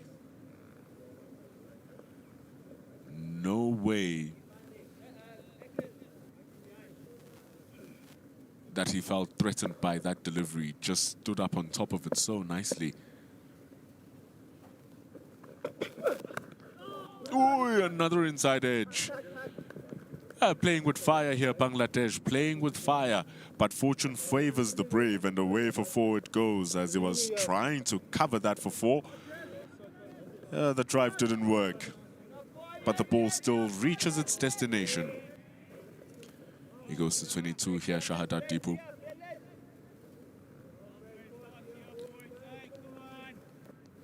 So the first 4, very good for the batter, in total control.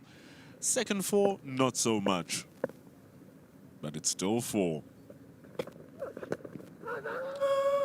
Big appeal from Gerald Kutsia to a ball very much going down the leg side.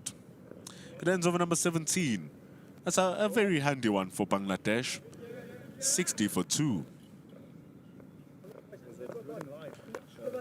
Well, maybe you might get a Manus Labuskachny kind of dismissal where the ball wraps itself around the pads and it goes into the stumps. That's not the case here. 60 for 2. You get to watch all of this thanks to Play Sporty Bet. Being a part of us with this broadcast by Mega Live, stream live on Cricket South Africa YouTube channel. Delano Burgiter will continue working at the Tuks Oval.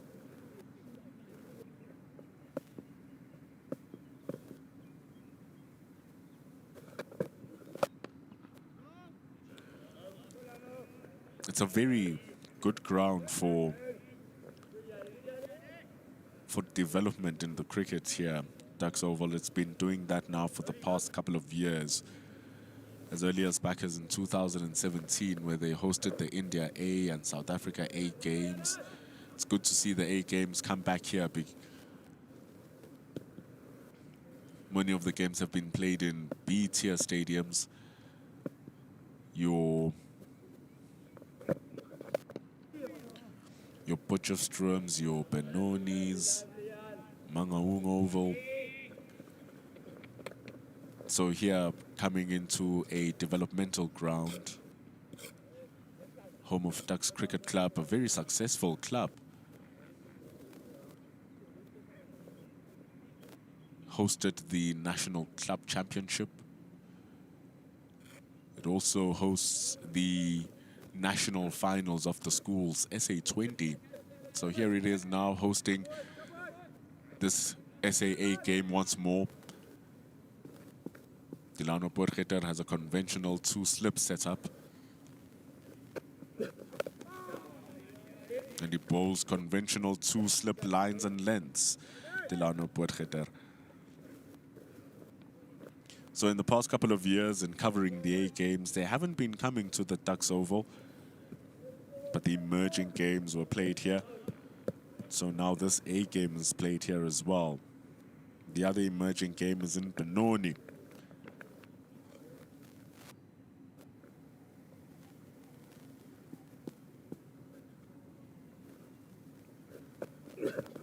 Oh, Zakir Hassan almost getting into all kinds of trouble. He slips, he misreads the length, gets it all wrong. That leg stump was crying. Oh, goodness me, how did that miss? That would have been a horrible way to lose your wicket. So Zakir Hassan just needs to get himself back into a groove here. That was not good. He almost got into big tangles.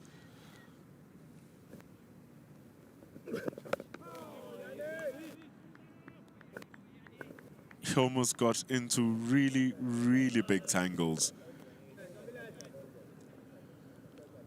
But great adjustment from Delano Potgieter, realizing that Zakir Hassan is coming down the track.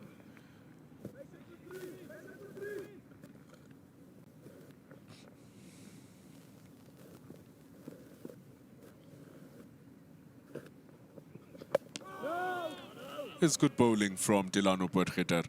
It ends over number 18, 61 for 2. This is the greatest spectacle in world football, a title decider, and it feels like nothing can sway a game of this magnitude. Says who? We've been through this before. You just have to believe a little longer. And everybody knows that 1 minute here lasts forever. Because it's not over until we say it's over.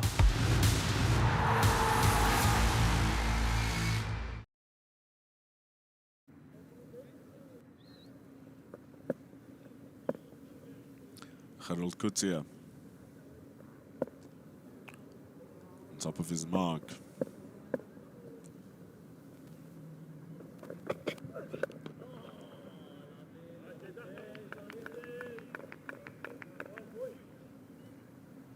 So with the cricket that's going to be coming on later on this year, a lot of these gentlemen are playing for a proper place in both of their respective setups.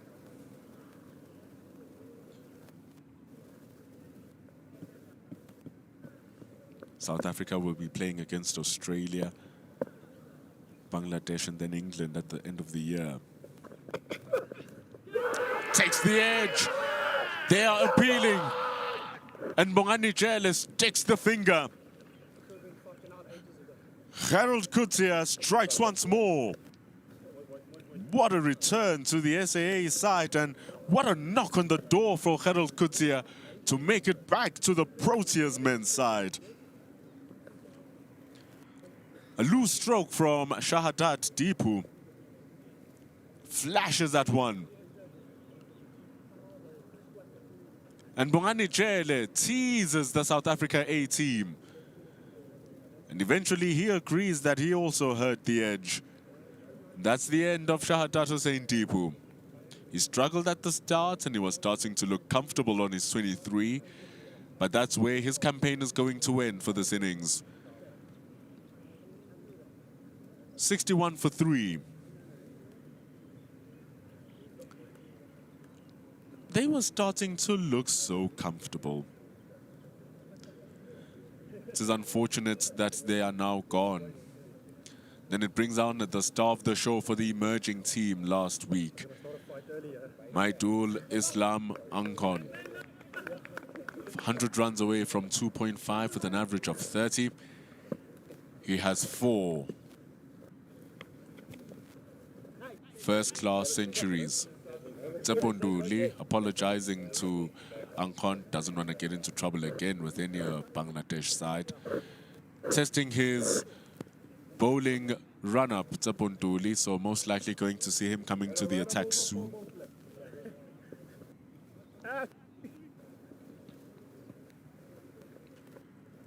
"61 for 3 to bring on Maidul Islamankon. It's very good. And he's in fine form, Maidul Islamankon. Tsebang Titole stands at short leg. Believe me, that is short legs, 3 pitches away. The ball is coming at over 140 kilometers an hour. You'll say there are instances where it does touch 150 from what we are seeing from Gerald Kutsia. He's bowling quick. Oh, leave it if you dare. Leave it if you dare.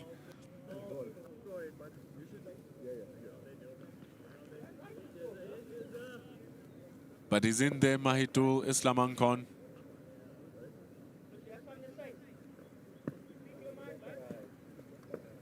The edge taken. And Kutsia is in the money here. He really is in the money.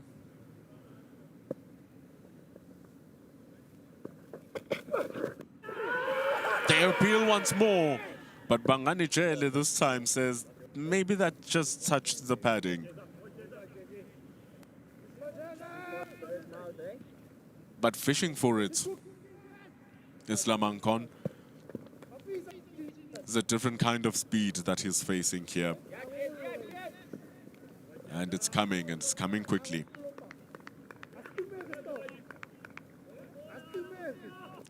So if he just gets his lines correctly here, like we've seen him do, oh, it's going to be problems.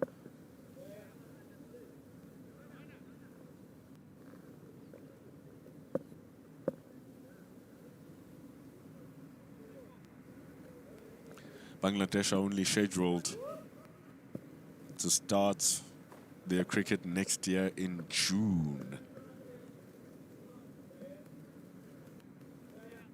So these gentlemen will want to get in there. Here's leg slip. No! It's a great idea for the new batter Maidul Islamankon, because look, when the ball is coming at you as quickly as it is, some of the way you play the balls are reactive, straight into the block hole. But now when it does come into your armpits, when it does come into your rib cage, you don't want that ball hitting you. It's very painful. So you're going to fend it off with the bat, and that's where that leg slip comes into play, especially with the ball coming quick. Everything is going to happen before you take notice that it's happened. No. Opening up the face of the bat at that time, Maidul Islamankon does well to fend off and survive the over. Kutsia was coming at it, and was coming at it hard and fast. Gets a maiden wicket. The wicket of Shahada Dipu. After 19 overs, it is 61 for 3.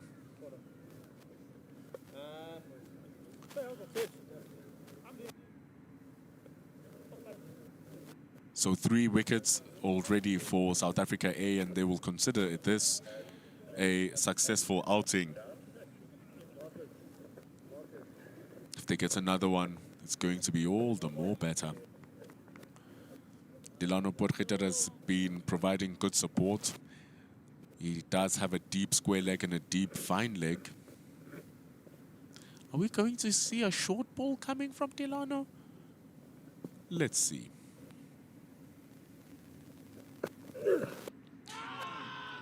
Little appeal, doesn't work. But that's one thing that we do know. If it's not going to be a short ball, that deep square leg and that deep fine leg allows Potgieter to bowl the ball as straight as he wants. So he starts off with one that's relatively straight. It's just going to bounce over the wickets at that instance. And so that's a good line. And so if Zakir Hassan does decide, okay, I'm going to flick you off my pads, there's protection down there for Potgieter. Come onto the offside. It's just as strict. It's just as strict.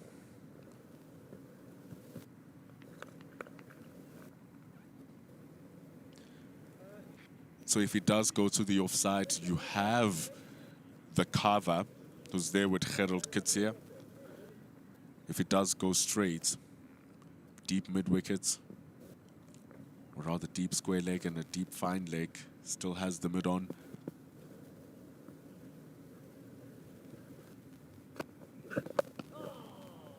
Down the ground though, no one is there. Wonderful strike from Zakir Hassan. A classic on drive. No one's there to stop it and it goes for 4. What a sweet strike. Slightly overpitched from Delano Potgieter. Ball with a touch of overconfidence. Needed to be punched away from Zakir Hassan. And he does so well. It's a very good shot for 4.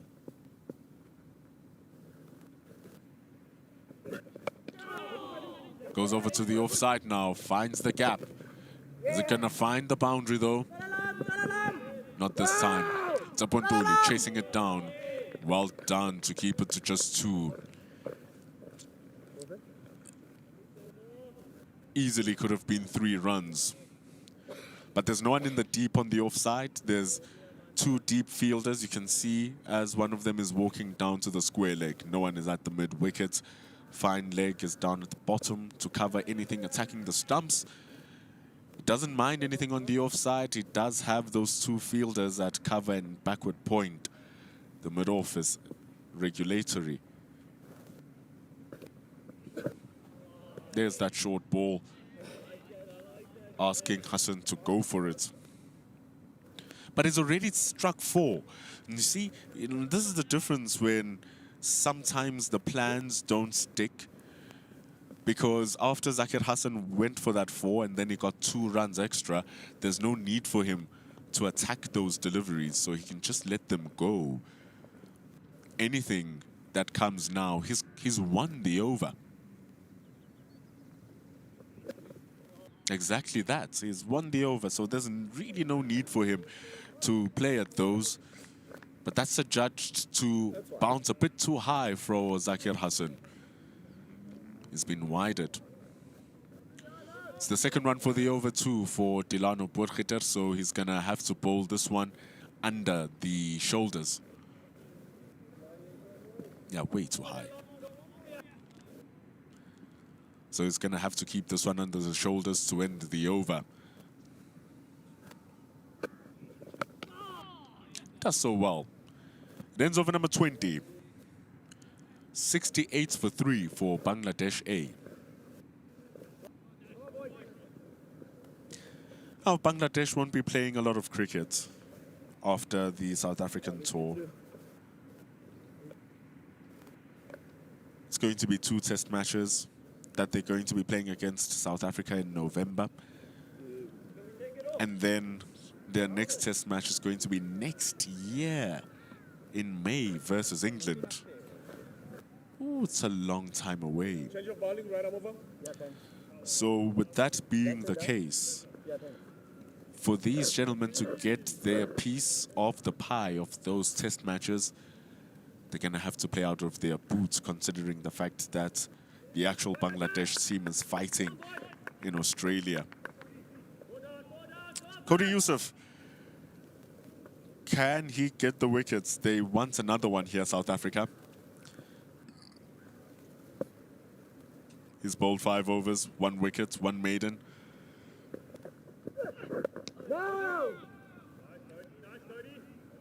He's going to start off a little bit straight.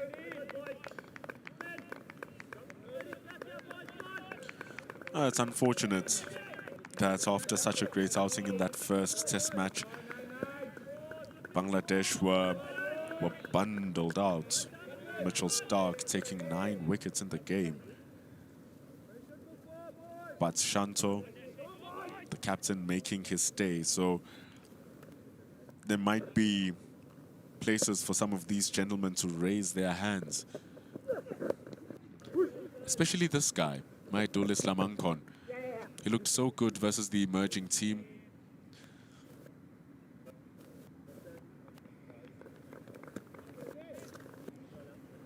Struggling a little bit versus Gerald Kutsia. But that's the bowler he's gonna need to be not afraid of. Pulled him away for a wonderful shot for 4. No, that was the wicket. My Dolankon has not been able to deal with Gerald Kutsia yet.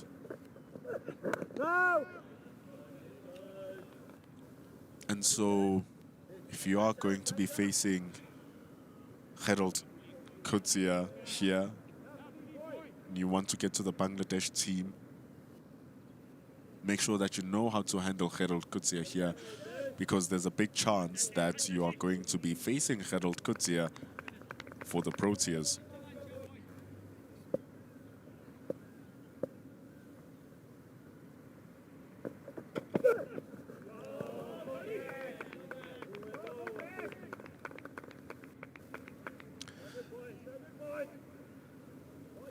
Yeah, just reading some of your comments here on our YouTube. It's always nice engaging with you.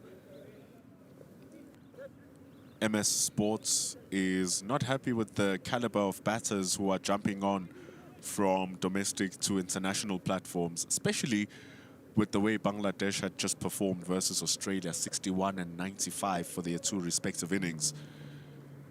Yeah, it's poor. At least you want one of the innings to be a century for your team. Teasing delivery from Cody Yusuf, saying drive me. Ankon is a very patient man. So MS Sports is not happy with the quality of international players. I think this Ankon chap has looked pretty good so far. He's also crying about the players, they don't have intent. They're just there to relax. It's not easy when Gerald Kutsia is bowling the way he is. He's bowling very well. He's bowling very quickly. We're about 30 minutes away from lunch too, so survival here.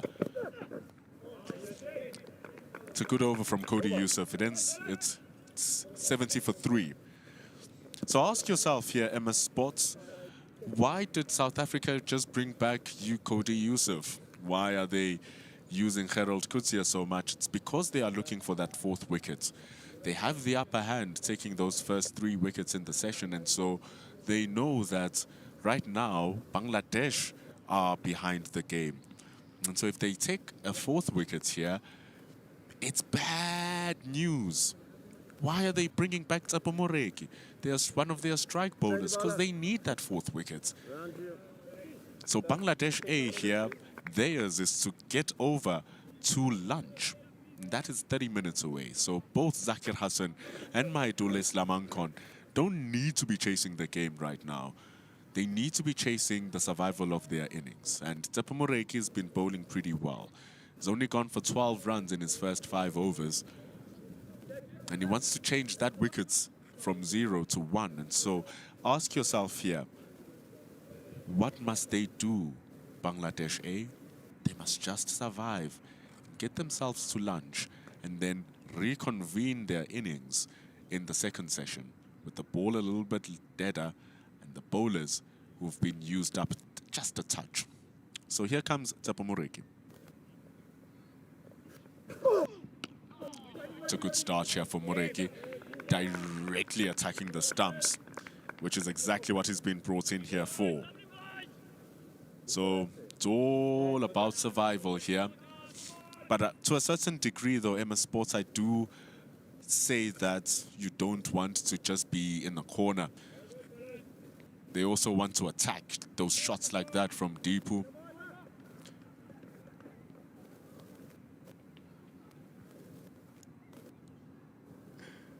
You're going to need to see more intent. So you don't want scoring deliveries to be left as dots. They go on the pool. There's a man down there, and he falls for the trap. Well, there's your intent, and the intent brings about a wicket. All they needed to do was survive for lunch, but they couldn't. An easy catch for Cody Yusuf, Dap at deep fine leg, and Tsepamureki gets his strike. It's very good bowling. Hassan thought it was there.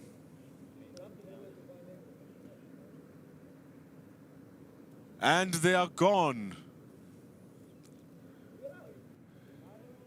Was trying to go on the attack here, Zakir Hassan. Doesn't work. So he loses his wicket. And he's gone now, 70 for 4. Well, here we go now. Nearly halfway through the batting lineup, South Africa A gets their breakthrough.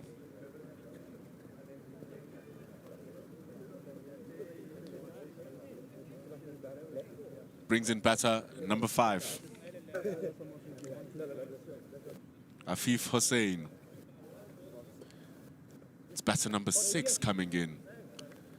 97 runs away from 2,000 first-class runs, an average of 30. Decent conversion, 650s to go with 500s. The things Bangladesh would do to get any one of those right now. Lefty coming into the attack, so something of a left-right combination still. Short in stature, just like Zakir Hassan, who just lost his wicket previously. Good attacking ball from Tsepamureki. It's aggressive.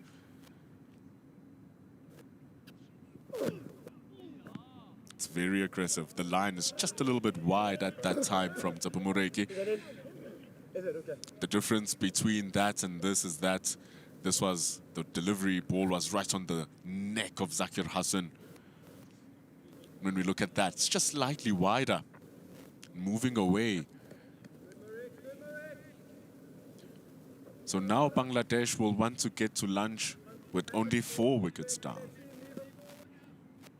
They can't lose another one. It's going to be very bad news. Ooh, doesn't mean that your feet must be stuck though. That's what caused by the short ball from Mureki.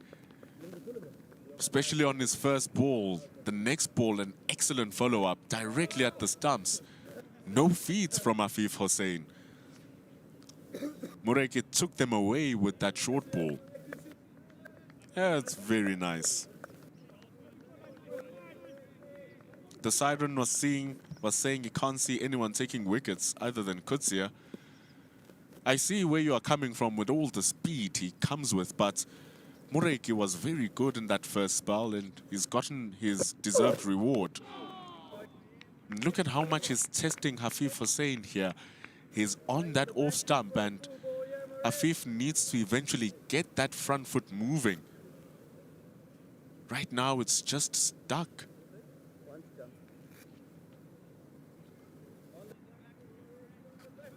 So it's a fine balance where if you're trying to play with intent, and I agree with MS Sports here, intent could look like rotating the strike, getting ones where you can, getting twos where you can. But also, South Africa are bowling the ball in areas where neither of the batters can find spaces.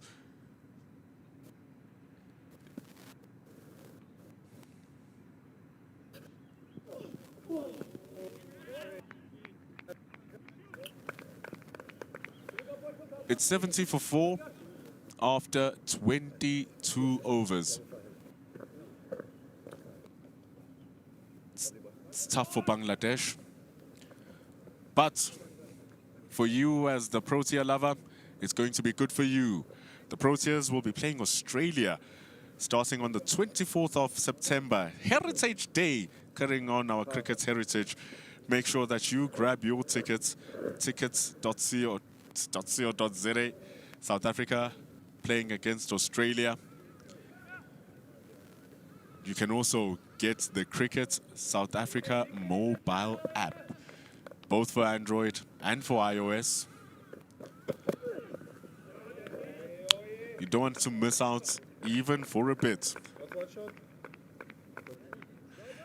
You don't want to miss out even for a bit. But anyway, Cody Youssef, he's also back. He's also gotten one attack. But you know what, the Siren? I think that all of the South African bowlers so far have looked threatening in some way or the other. Why Kutia looks even more threatening is because he is the fastest. He's very quick, and so he rushes the bat and they look uncomfortable. But all of the bowlers so far have been on the money. Oh, they appeal with the leave. Oh, that is dangerously left for Mahidul Slamankon. That's a good ball from Cody Youssef. He's at the stumps. The impact was outside the off stump, but that does not matter if the batter is not offering a shot. But then umpire Jele is saying that it wasn't going to hit the stumps eventually. Very good ball from Mahidul Slamenkon.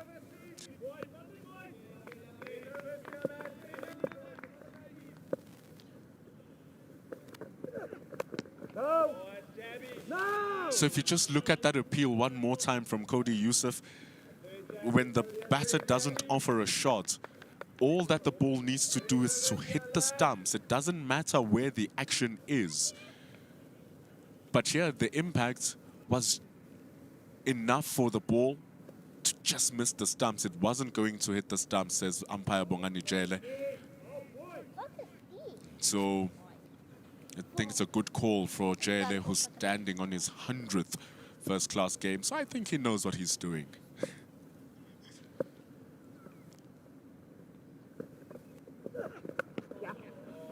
Full and wide. Punched through the covers. That's good from Ankon. Gonna come back for 2. See, that's one way of showing intent, MS Sports. Those 1s and 2s, and so I really agree with you. It's not about hitting the ball in the air, but let's go back to that discussion that if the bowlers are giving the batters balls to hit, but the only place for them to hit the ball is in the fielders, and so you can't rotate the strike if the ball is only being hit to fielders. So with the dismissal of Zakir Hassan, you've been dried up of runs, and then here comes a short one for you to pull away. Takes the edge, and it's another one. Oh, it's good from Cody Youssef. It's brilliant from South Africa A. They get number 5. It's brilliantly done. Lesego Senokwane with a tough catch. Ball dying at his feet. And it signals the death of that wicket. Oh, it's a good catch. So difficult, but Lesego Senokwane is one of the finer fielders across the country. Tight lines, tight lengths, a tight catch. And he loses his wicket. When you're facing good bowling, it's hard work. Mahidul Slamankon moves a step up. The performance takes a step down.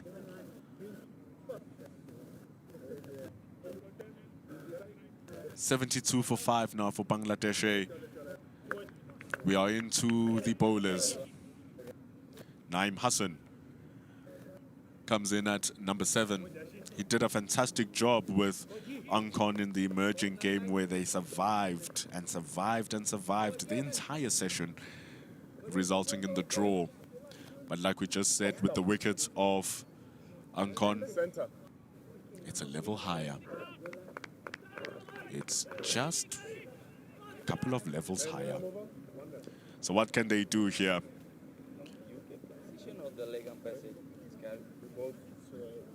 It was such a good ball from Cody Youssef.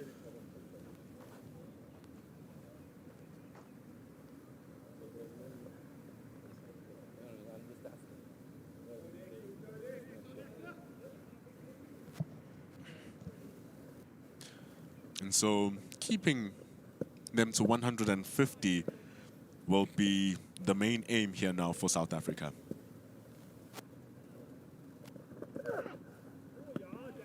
And if they're bowling like that, a lot of things can happen. Cody Yusuf gets his second wicket. 72 for 5. So yeah, seems like a couple of the bowlers here are threatening here for South Africa. Gerald Kutsia, he's gotten 2. Joy and Deepu falling for 19 and 23 respectively. Cody Yusuf now has 2 as well. Starting it off with Mohammed Naeem Sheikh, and then takes Mahidul Islam Yankon with a good catch from Senokwane. Now the wickets falling in clusters. 30 minutes for 3 wickets. All of them, all of the 5 wickets falling in an hour and a half. They're falling a little bit too quickly now. 3 wickets in 30 minutes is not acceptable.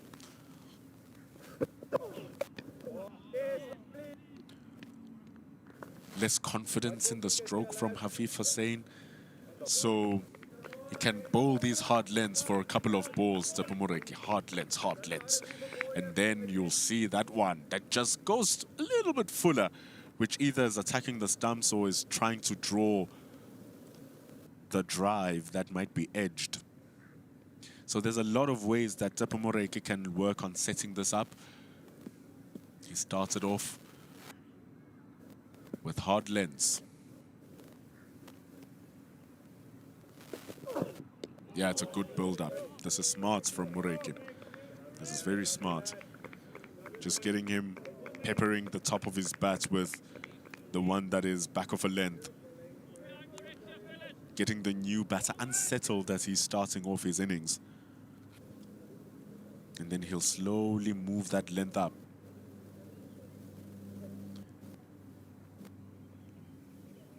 And he's looking like he has good control of that ball as well, Tsepo Moreki. Has very good control this morning.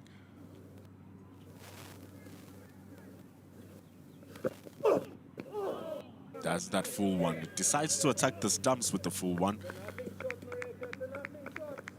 But remember, fielding positions are in place for certain deliveries, and that fielding position at square leg is exactly for that type of ball.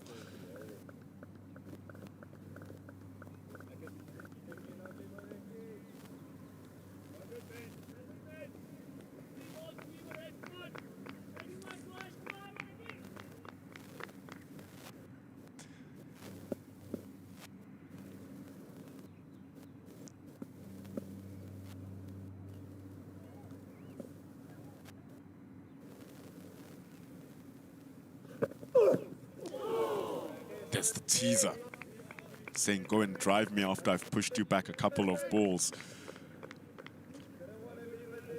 And the intent Emma Sports is speaking about is that you can't survive with lazy body language. I agree with most of your takes here, Emma Sports. You can't survive with lazy body language. If it's a half volley, you must still hit the half volley. If it's down the leg side, you must still clip it away and try to send it for 4. You can't be leaving those for dot balls, and I totally agree. But how many of those have come here from South Africa? From these 23 overs, you can say about 4 to 5 overs are bad balls. Everything else has been tight. See there, it's a Yorker ball. Afif is not moving his feet well. So you can say, yeah, he should have hit that away for 4, but the ball was not the best for Moreki. But still, no feeds from Afif, so if he just gets the touch of an edge there, he loses his wicket. So Moreki is constructing a good over here. Could hit hard length just outside the off stump to close it off as well. He would have constructed a really nice one. Which he does. Oh, just goes over the point. It's very good bowling from Moreki. He was working that wicket. Goes for the risky ball, and Afif goes for the risky shot. Goes for 4.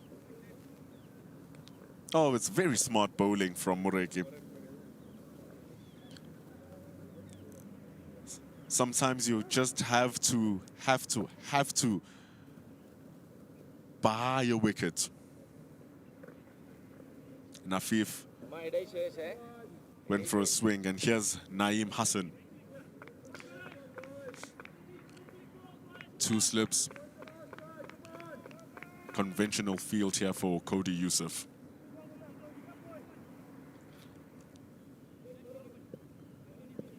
It's a good luck situation here for Bangladesh A. 10 more minutes until the lunch break. Just 10 more minutes.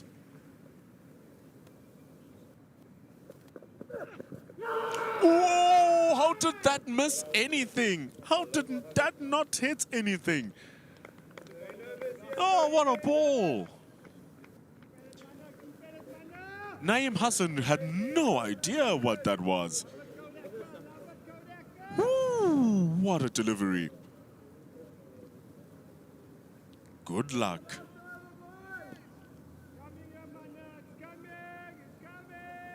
Good luck.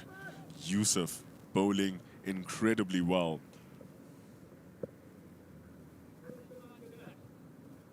He has it under full control. Look at how wide he's coming from the crease. Sharpening that angle towards the stumps.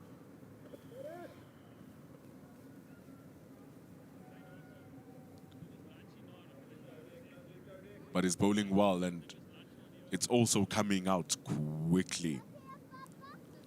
There's just something about that little bit of extra pace that comes from your bowlers, and Cody Yusuf is bowling with good speed.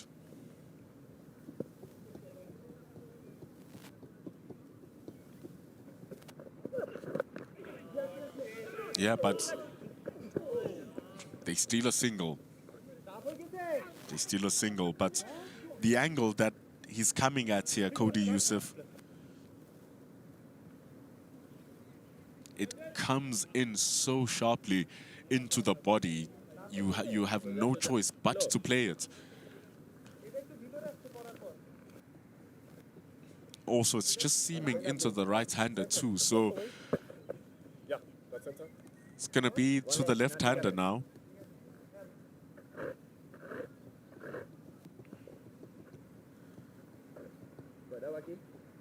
And he has 3 balls to work on. Afif Hussain here.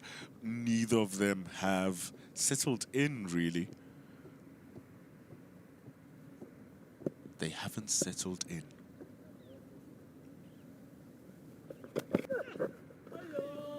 It's a poor ball from Yusuf. Considering how well he's constructed this over, he just needs to readjust now to the left-hander. He keeps himself over the wicket.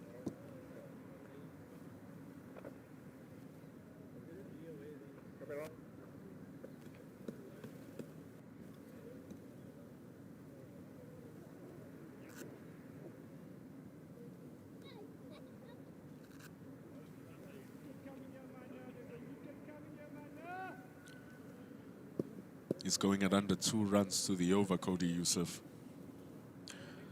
That alone should tell you how well he's been bowling.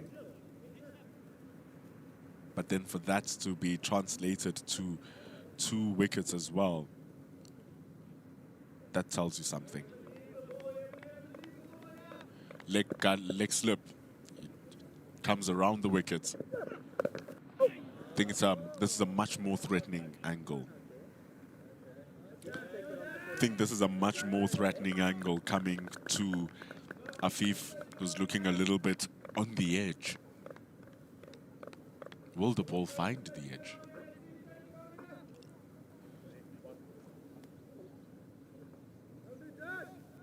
That's the question. It's after 12 now, so more and more people are just coming into the ground to watch the game. Remember, some of these guys do have played internationally, so you're watching guys who have support also from the local franchises, the Lions and the Titans, the Easterns, but there's no one representing the Easterns here. Tsepontuli plays in Division 2, the only one where the Easterns are situated. Bantuli plays for the Northern Cape. He did well last season for himself, Tsepontuli. But given the fact that 5 wickets have been taken by your pacers, there's really no need to see the spinners short mid-wicket being implemented. So it's all coming to the torso. It's all coming to the torso. Over in time. Good ball. And that is also going to be lunch. Good session. Good session. Great session indeed. You heard Gerald Kutsia saying great session, and it was, because he's one of the players who made it a great session for South Africa. Tapontul is just practicing his bowling. He wasn't needed in this session because if your fast bowlers take 5 wickets, there's no need to change what is not broken. Naeem Hassan, 1 for 4. Afif Hussain, 4 for 13. The job is just beginning for the Bangladeshis, and it will not be easy. The run rate is at 3s, but the problem is the wickets are 5.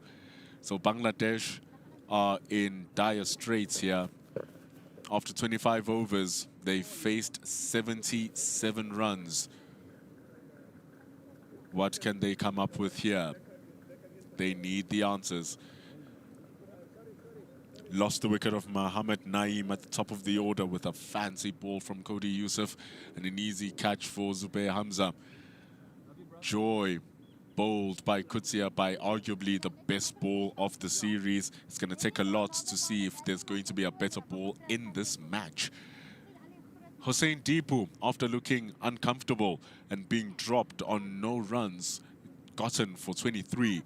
Zakir Hassan gone for 11, and Mahidul Angkon with a tough catch from Sinokwane. It leaves Afif and Naeem. The issue is it's all the top 5 batters who've lost their wickets. It's all the last top 5. So now the responsibility for the rest of their runs are on the last bottom 6. Quite a cruel fate for the Bangladeshi 11s. What are they going to do when Yusuf and Kutsia are bowling as well as they are? You'll look at Kutsia and say, yo, he's going at 4 runs to the over. But go look at that spell and you'll tell me if it doesn't look like he'll get more wickets. He's already gotten 2.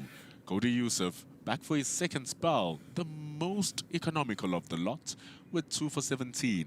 Delano Borgeter held it down just for a touch. Tapamureki eventually getting his scalp. But the issue is that the bottom with the fall of wickets, not enough partnerships for Bangladesh. That's why we didn't even have a partnerships graphics. So the question is, what can Bangladesh do? They're losing too many wickets way too quickly. And that's what they're going to need to resolve. From 11 o'clock to 11:52, they lost 4 wickets in an hour. That's a wicket every 15 minutes. It's just not good enough. You need your batters to stick it out there. And for Bangladesh in the next session, it will be for them to not lose a wicket at all. But with the bowlers bowling as well as they are, and with the batters struggling as they are, it's going to be a tough call. What is going to happen? We're going for lunch for 40 minutes. Join us again. It's 77 for 5 at the Tuks Oval.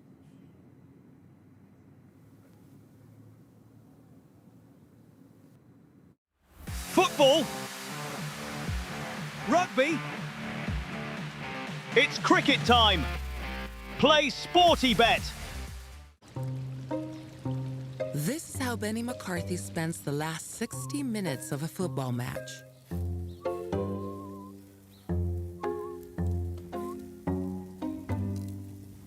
With early goals on SportyBet, selected win and goal predictions can be settled before full time. Be smart. Play SportyBet.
Ide.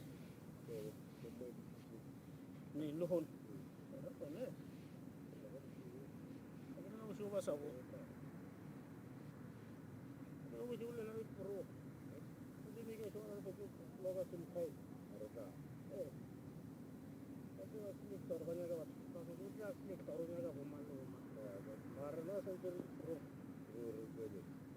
Pro ni.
This is the greatest spectacle in world football, a title decider, and it feels like nothing can sway a game of this magnitude.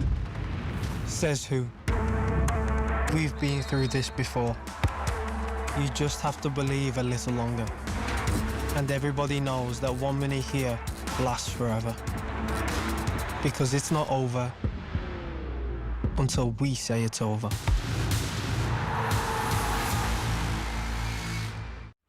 Football. Rugby. It's cricket time. Play Sporty Bet.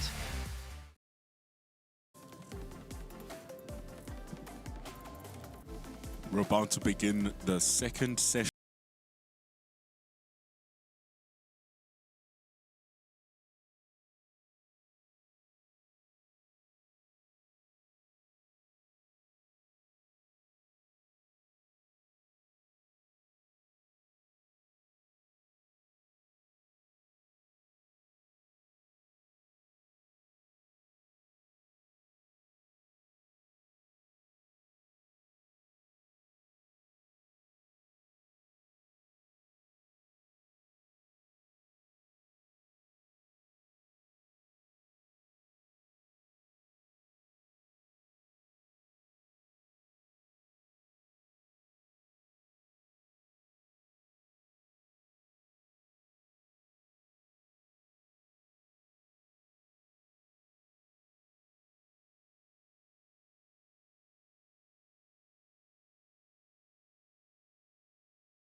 Islam gone for 4. Now it's Afif Hussein and Naim Hassan who need to carry as much of the load as they possibly can.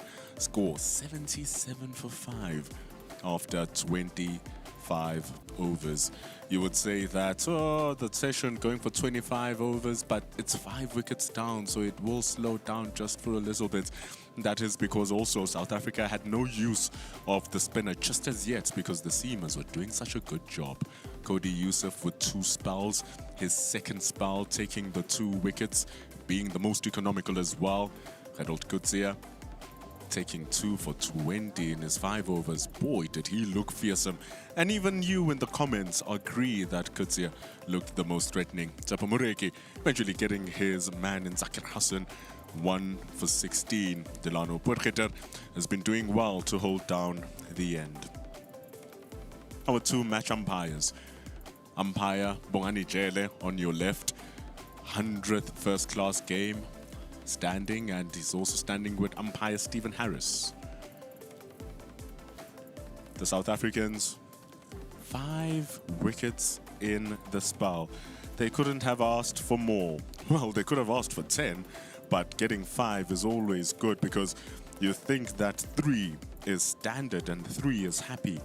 But 5 wickets is what sends in Afif Hussein and Naim Hassan into the crease at the start of the second session. Can you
77 for 5, bowling to Naeem Hassan. It's wide and cut away by Hassan. It's a free beam. Goes away for 4. Loose from Tsepo Moreki. But flash of the hands for Naeem Hassan. You can see Tsepo Moreki instantly apologizes. That's not what he was planning to do. But the result of that ball is exactly what Naeem Hassan wishes for. 4 runs. It's a good start for the session for Bangladesh, but see how Tsepo Moreki responds.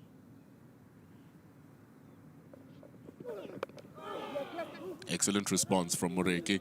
Ball just goes past Delano Borgiter standing at square leg. So Naeem Hassan, Afif Hussein, are going to come back for 2 runs. Good little response from Tsepo Moreki. Darts the ball into the middle of the stumps. Says, played that. That was nicely done, though, from Naeem Hassan. Got his bat down early. Able to exchange that single, that couple.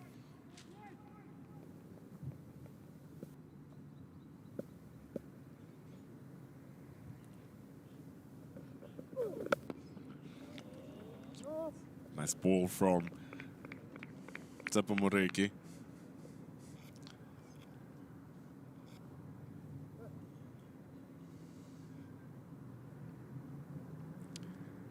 Coming back after lunch, it's going to be very important that the Bangladeshis get into their rhythm, not try to dictate something out of here, but South Africa A are not making it easy. Tsepo Moreki bowled a loose first ball. It was a tight second ball that went for 2.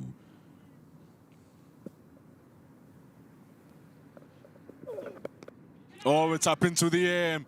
Delano Borgiter has called for it, and he's going to complete it.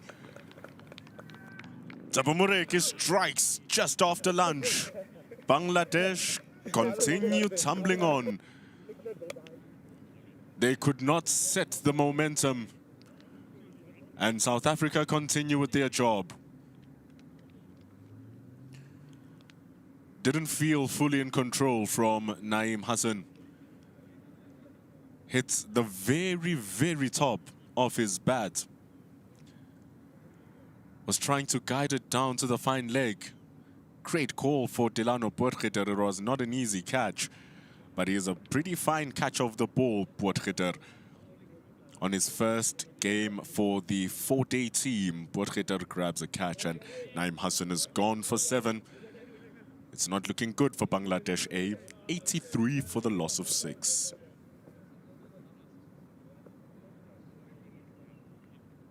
Afif Hussein is still out there just looking at all of the things tumbling. That brings Hassan Murad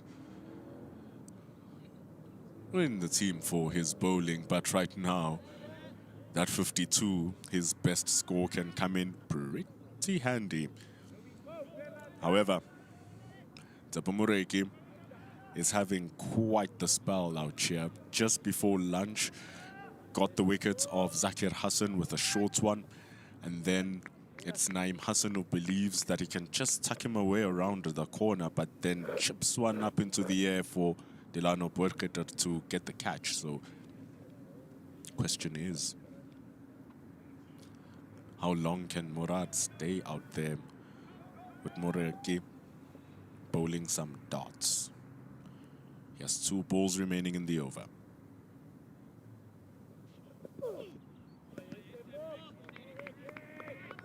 Teasing him with one, saying, cut me away. Naeem Hassan probably would have went for a cut there. That's how he scored his boundary. But he was tucked into his thighs this time by Tsepo Moreki, trying to guide it around. Got under the ball. And so did Delano Borgiter with a tidy little catch. teammates of the DP World Lions, him and Gerald Kutsia. Moreki, formerly of the Lions. Both very tight areas. Good over from Moreki. First ball was a clear loose snap, but after that, really brought it back well. 83 for 6.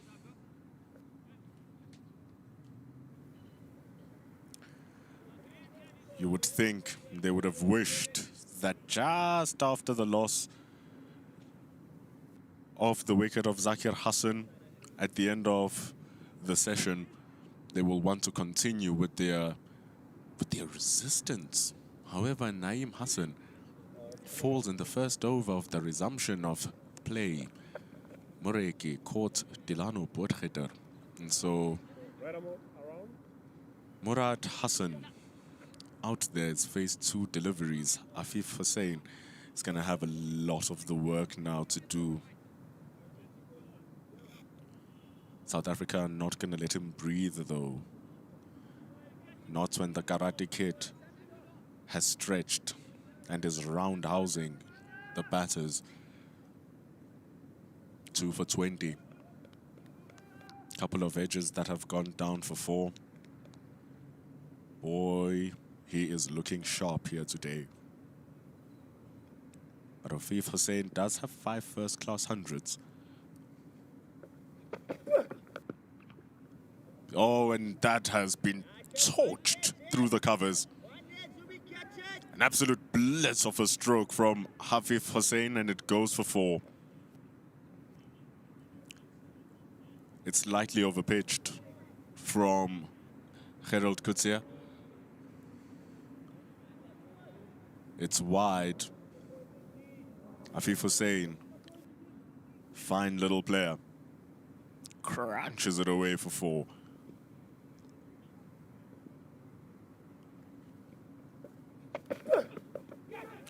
Gets the outside edge, and Gavin Kaplan gets a grab.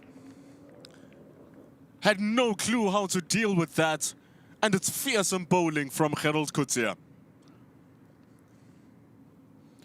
The outside edge flew like a bullet to Gavin Kaplan, but he's a sharp fielder. And that's the end of Afif Hussain. After a beautiful cover drive, he just throws the bat out there. And it's a lovely catch down to his left. Gavin Kaplan, on his SAA debut, melts it at the gully. It's the end of Afif Hussain Trubo. 8 for 15, and the score is 87 for 7. Is it happening again? Are Bangladesh not going to be able to get to 100 runs? That would look pretty bad.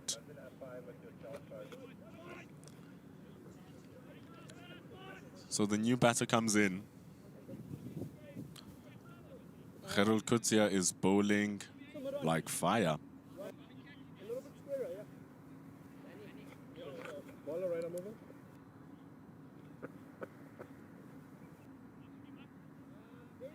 In comes Animal Hug.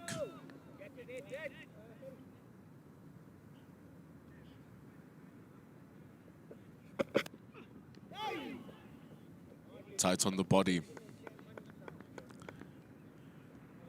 It is not going to be easy. This is some of the finest that South Africa has to offer. Earlier on, someone was talking about the fast bowling potential that is in South Africa. Ooh, you would be surprised at how deep it goes. I genuinely think that South Africa's pipeline of fast bowling is some of the finest that you can find around. It is quite freaky.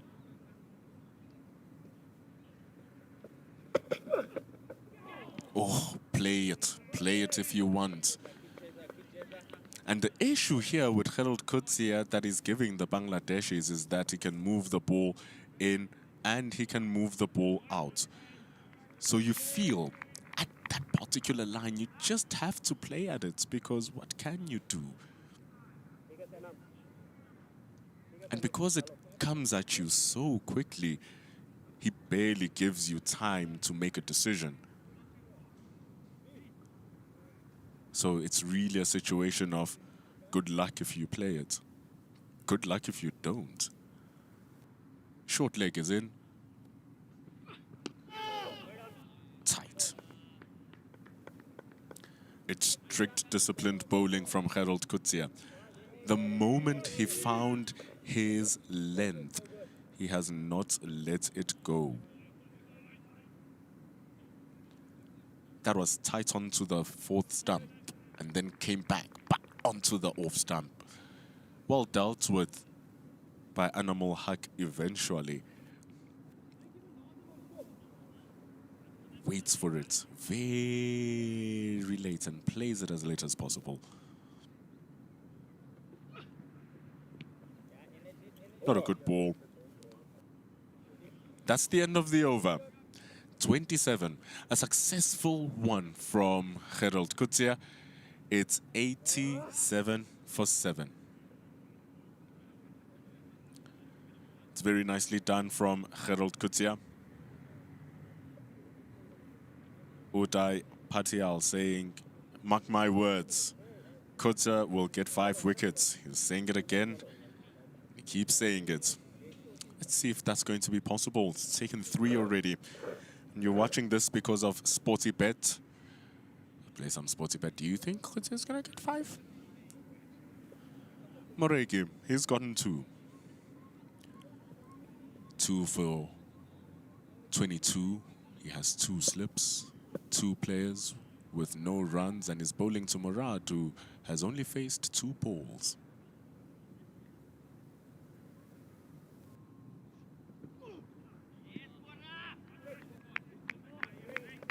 Saying, come and get me. It's a good leave from Murad. It doesn't have to play at those deliveries.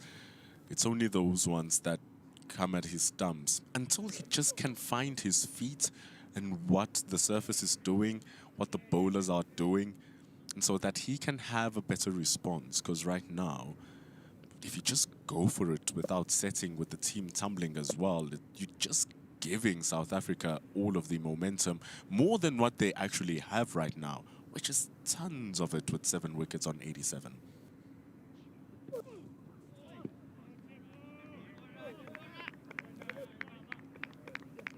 So, with Moregi noticing now that Hassan Murad is just letting that ball go, it's more than likely that now he's going to just try and get it more into the stumps, just to allow Hassan to play the ball, because it's one of those weird logics that you find in the game. And I never understood this as a young kid when I was being told as about 14, 15. They're like, make the batter play, make the batter play. And so they have now 3 slips and a gully. That's more attacking. They really want Murad to hit the ball.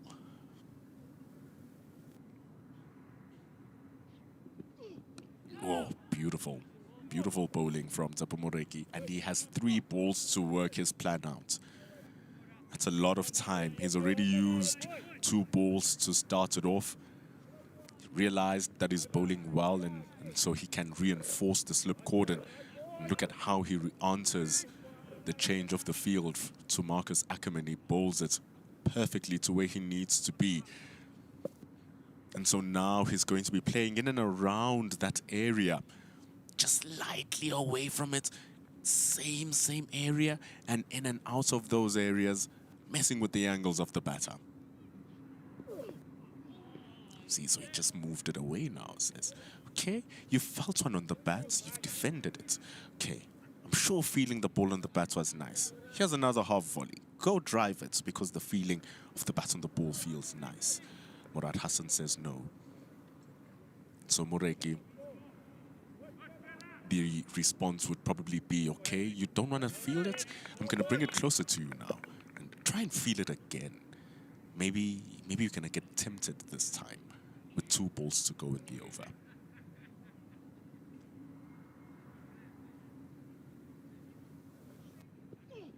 Oh, he says feel it again.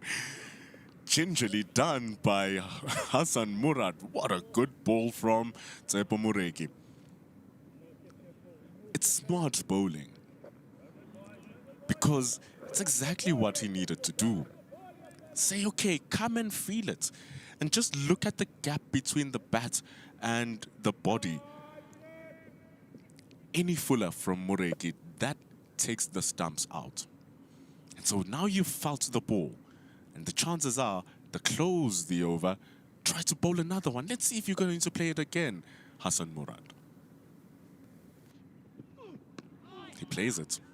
It's very good bowling from Tsepo Mureki. A wonderful, wonderful display of cricket. Ends over number 28. 87 for 7 with a gorgeous maiden over from Tsepo Mureki.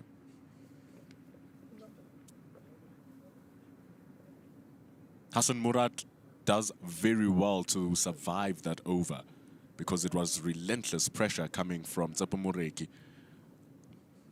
He left the ball well, understanding that, okay, this one is not for me to play, so let me let it go. But when he did go for the stumps, it just looked so scary. It's great bowling from Mureki. Good valiancy from Hassan Murad. The spectators are enjoying their meals. It is lunch. And there's a feast in the plates, and there's also a feast on the field. Tsepo Mureki is really finding the balls on the string. It's gorgeous. It's beautiful. Hassan Murad does have 2 test matches, high score of 16. But like we said, he's more of a bowler. His first and only series being against Ireland back in November 2025. But now, this is the trophy that they are playing for versus South Africa A. And so, who's going to lift it? South African pointing in the south saying, it's me. It looks like Tsepo Mureki. He's been looking like the instigator to help South Africa A win this first game. But it's 87 for 7 after 28 overs here for Bangladesh A, as Animal Haq gets a little bit of treatment.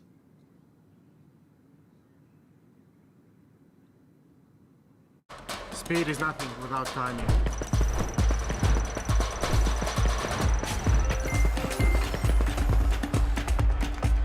And timing is everything in rapid mix. Play it now on your sports day.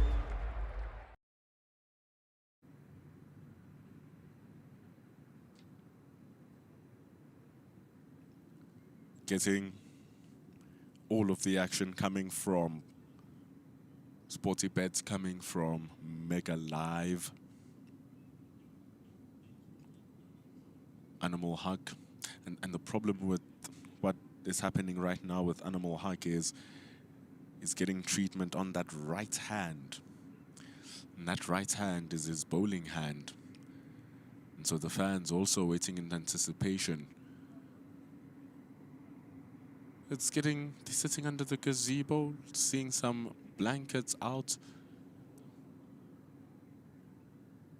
enjoying their drinks, loving how relaxed they are, but the truth is, Animal Haq is not looking good right now with all the treatment that he's getting.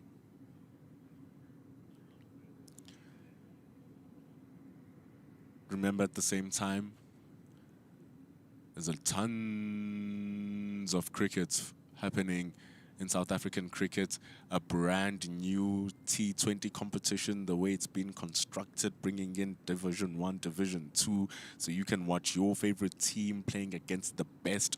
You can follow South Africa against Australia, against Bangladesh, against England. You can follow the women's, who are also there because they'll be playing India. So get the Cricket South Africa mobile app and get the game come into your pocket, because the game just got closer to you. Showcase your unbreakable spirit and follow the Proteas in every single part of its game, whether at the international level down to the domestic level.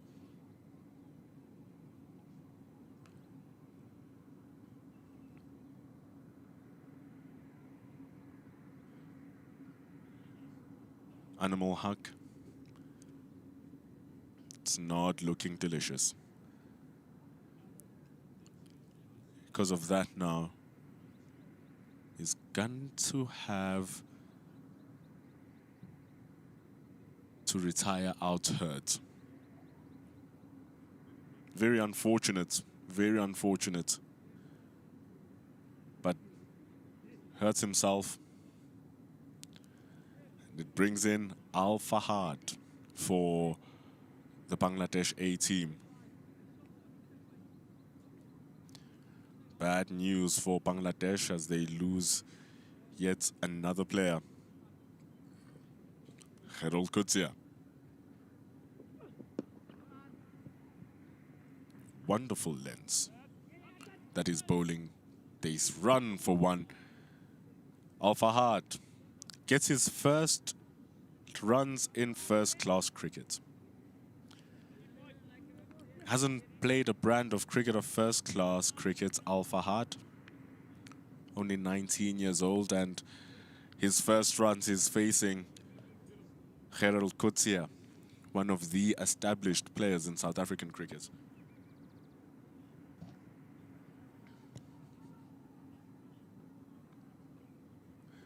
Hassan Murad. Ooh, he's facing fire on either side of the pitch.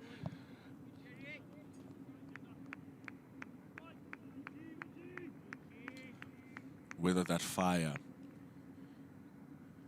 is coming from Tsepo Moreki, which he had to deal with all of the last over, and now he's facing that from Harold Kutsia. There's also a short leg devilishly waiting there for the ball that's just going to pop to his hip. So a lot to think about here for Hassan Murad. Oh, takes the edge and it's been put down. Lovely ball from Harold Kutsia. And Gavin Kaplan, after taking a screamer, he drops one that's more regulation. Tsepuntuli coming to console his teammate. Oh, Zubair Hamza also dropped one earlier to his left. Oh, regulation. But Harold Kutia's bowling well. His appeals. Umpire Jaylet does not agree. This is some of the best we've seen from Harold Kutia. It is some of the best. The Bangladesh team is getting no time to breathe. Rushed him so much. Umpire JLS says it probably would have been going down leg with his signal. It is coming like absolute bullets.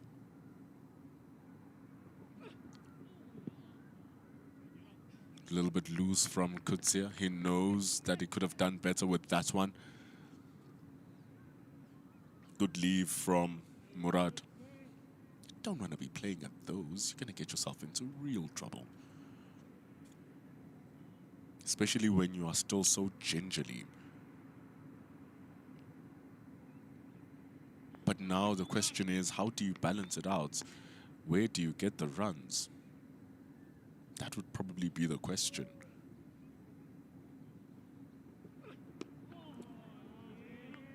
It's absolutely astonishing from Harold Kutsia. It ends over number 29. The score is 88 for 8. So what do they do? MS Sports Love his little commentary in the comments. Murad playing with soft hands and leaving the ball, which he is. And as you can see, Gerald Kutsia has also decided with you, Emma Sports, let's attack those stumps. Let's see what he can do. I think he's defending the ball pretty well. He's not overcommitting, but he could have been gone now. He's still there on 13 deliveries without scoring. Animal Hug hit on the hand, so he can't continue playing. He'll retire hurt. Al Fahad and Iqbal Hussein on the only remainders. Swing for the heavens, Al Fahad. Understandably so. Pritom Khan saying, hey, Bangladesh are going to win. It's looking very tough. But you never know a pitch until both teams bat on it. Wild swing from Al Fahad, from a decent ball from Tshepo Moreki. Bowled very well so far, Moreki. 2 for 22. He's in his 10th over. And it's been testing the batters as well. It's not just bowling balls that need to be left. It's making them play. Up into the air. Square leg is in the picture, but it's just a little bit too far from Tsepang Ditole. It bounces favorably for Al Fahad. He's gotten 3 wickets, or he's gotten both his wickets in almost that fashion, Tshepo Moreki. It would have been something if his third continued coming on in the same fashion.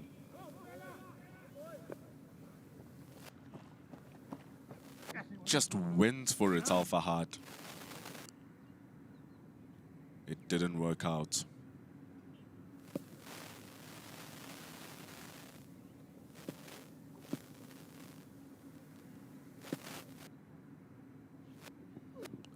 Ooh, very close to the top of the off stump. Al Fahad is looking to swing. Very nice.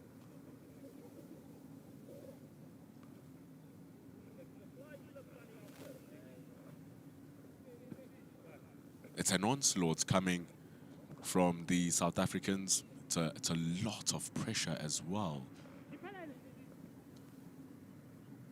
Because if you don't score the runs and you accumulate the dot balls, the question is, are you going to be okay with the runs on the board? But also at the same time, if you attack, we've seen that it loses the wickets against good balls. So now you have deliveries like those that Tshepo Moreki is bowling wide, and it does just take out that shot. And so with the covers opened, that's what the bowler wants. But if you do make a mistake, we saw it fall short of Tsepang Ditole, might fling into the slips. We've seen 2 dropped catches in the slip cordon alongside some good catches too by the 2 players who dropped it.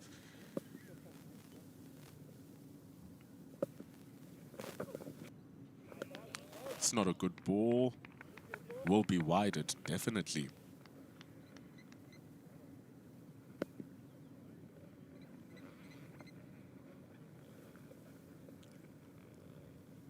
It's very nicely done from Glashile.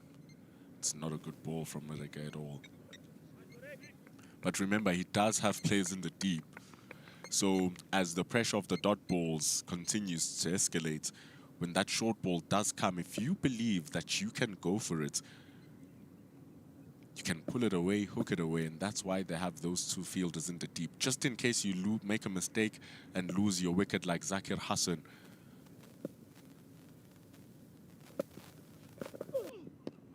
Straight down to the mid-on, or mid-off rather. It's a harsh half volley. They couldn't stop it, and it goes for 4. A good hit for Al Fahad.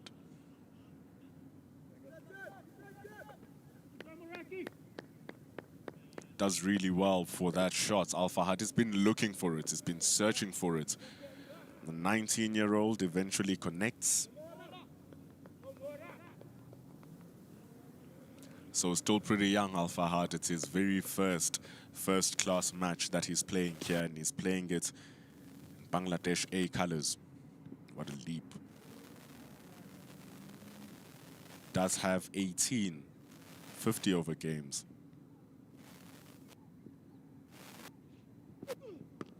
And is smashed over this time. That's a good fight between Moreke and Al Fahad.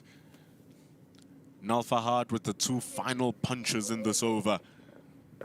He'll walk away after winning that little exchange. Right in the middle of the bat.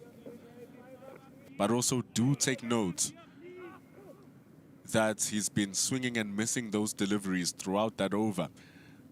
So Tsepo Moreki says, okay, here, try and connect. Those last 2 deliveries, he does connect. But every single one of those balls was through the mid-off. It went through the mid-off, which should have been a stop. And then it went over mid-off, where if it was misconnected, it could have been a catch. An appeal for Gerald Kutia, bowling bullets steel. Hits the pad of Hassan Murad. So Al Fahad dealt with those last 2 deliveries pretty well, because he's been looking for the same shots, he got the balls, and he dealt with them precisely as the shot requires. It was a very nice hit.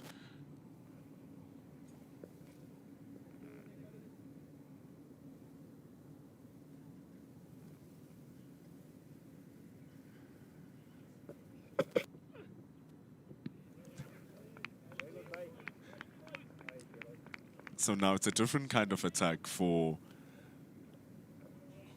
Hassan Murad. And just shows you the difference between the two. Murad fighting for his survival. Al Fahad fighting and throwing punches back. So there's always 2 ways to go about a fight. But what's going to happen?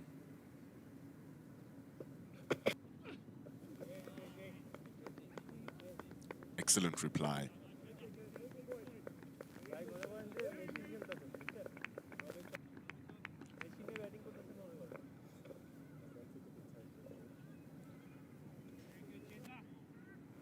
Right onto the throat. So it seems like Hassan Murad is just buying his time in order to get the balls that he can score out of. Al Fahad, on the other hand, was forcing the issues, and it eventually worked. Good stop from Tsebang Ditole. It's quite uncomfortable outside there for Hassan Murad.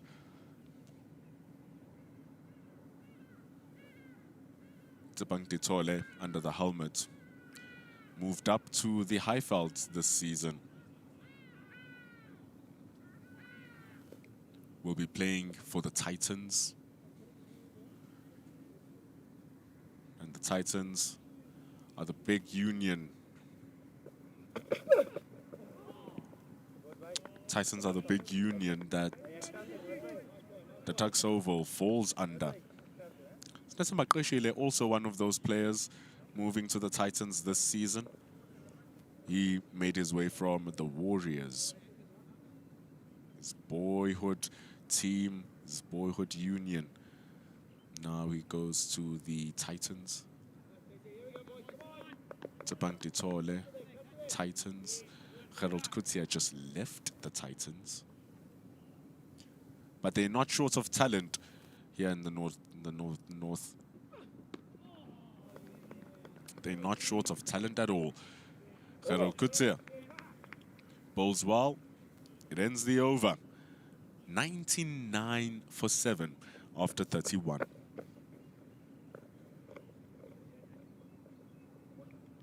So some good fast bowling talent going around the country. The South Africa emerging team right now opting to bat first. So they're out there piling on the runs. South Africa A are out here taking the wickets. At least from what it looks like, Bangladesh A are going to cross 100 runs.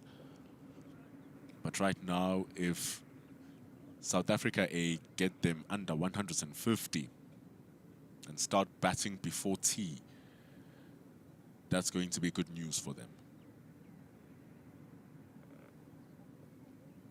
Marcus Ackerman, who plays for the Dolphins in Durban, captaining the team, really has a good shout for making it to the Proteas. Marcus Ackerman, if he continues with his performances in almost every single A tour, he scores runs, Ackerman. So 2 fielders in the deep on the leg side, deep square leg and a deep fine leg. Oi, nearly taking the stumps out for Al Fahad. It's going to be 4 byes. Can't believe that that didn't go for 4. That didn't hit his wicket. It was an inside edge for Al Fahad, actually. That's probably what saved him. The ball jagging back in for Tsepo Moreki. And so the adjustment for the length is good here for Moreki because the 2 boundaries in the previous over were hitting that hard back of a lengthish delivery. So with this one, he goes full. Al Fahad has not stopped going on to the attack. Make or break. The batters have done the cute defending. His job now is to just see what he can do because he's a bowler in the team after all. So Moreki going for the stumps. Oh, is he going to find the fielder in the deep? It bounces a bit short of Tsebang Ditole. But that was the ploy for Tsepo Moreki. Al Fahad should actually be happy that it didn't make full connection with that ball because most likely it was going to be a catch down to Tsebang Ditole. So 100% happy, should be happy that he didn't make the cleanest connection because it closed down the shaft as well. So you can see Tsepo Moreki is saying, oh, I could have gotten the catch. Al Fahad is saying, I could have hit in a 4.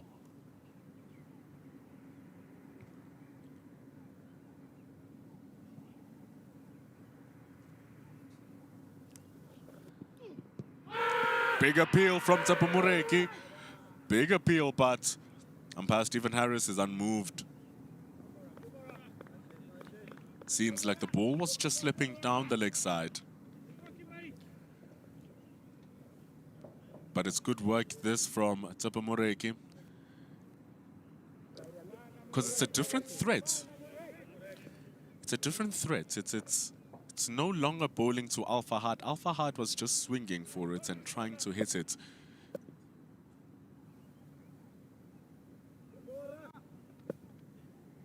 But this time, Murad is a little bit more in his shell, and I think that works on Moreki's favor a little bit.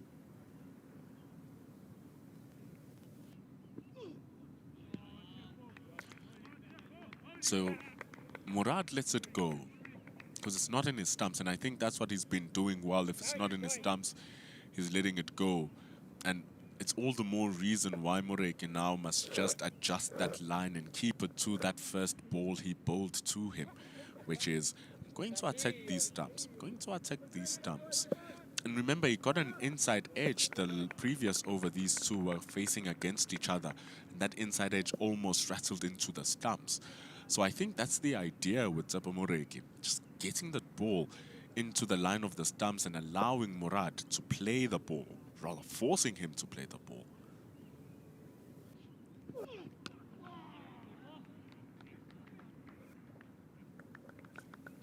And I wonder how long it will be until Hassan Murad says, okay, it's time for me to score these runs. Right now, it hasn't been the case.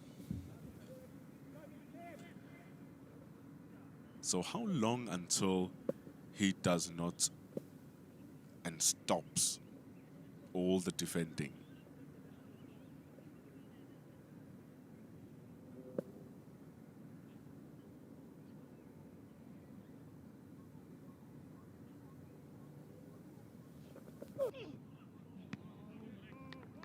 After 32 overs, it's 104 for 7.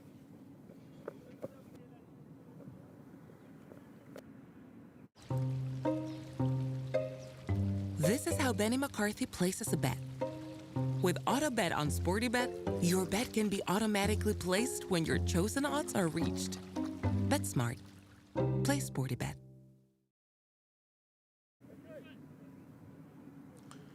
Coming back with the score at 104 for 7.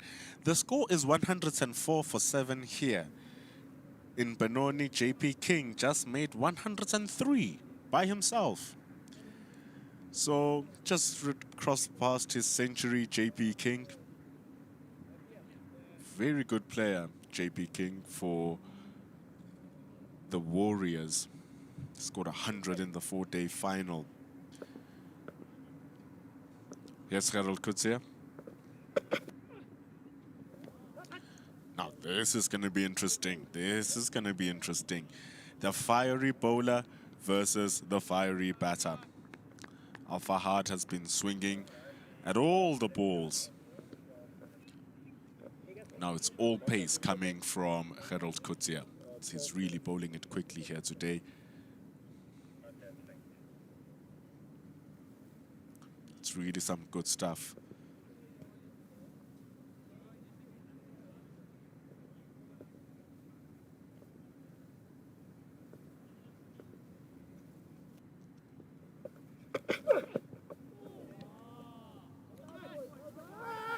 A little appeal coming from Harold Kutsia. A ball really swung away. Just got fooled by the movement, Harold Kutsia. Bamboozled by his own powers. So he just thought that it touched the bottom of the bat, which is what started the movement of the ball away. But umpire Jele has seen more or less everything that the game has to offer.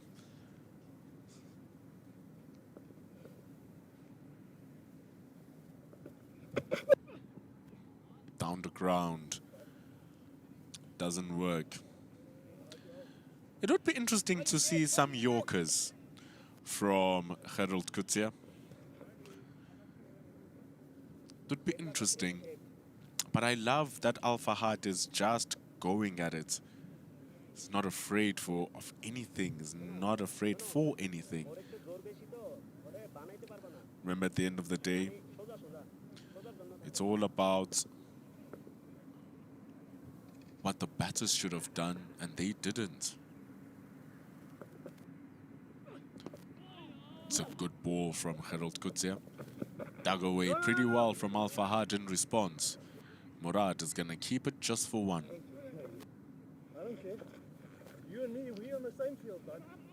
We're on the same one. Sharp, bud. It's always feisty with South Africa A, Bangladesh A, South Africa emerging, Bangladesh emerging, whether it's men's, whether it's women. There's always some fiery competition. It's really good. Means that the players really want it. I don't know if this is the guy you want to cheer up, though. Ooh, nearly peeks through. Hassan Murad gets off the mark after 24 deliveries. That's going to feel good. Excellent lengths here from Harold Kutsia. Really need those Yorkers when the batters are batting like this, which makes sense. Because he's getting extra bounce with that extra pace. If he tries to hit the top of off stump, it feels like with the extra bounce, he has to bowl the ball in the arc of the batter's strike. So going extra full is a little bit better than trying to hit the top of the stumps. Now just rushing them. Good fight. He's quick enough to threaten you, Harold Kutsia. It ends over number 33. 106 for 7.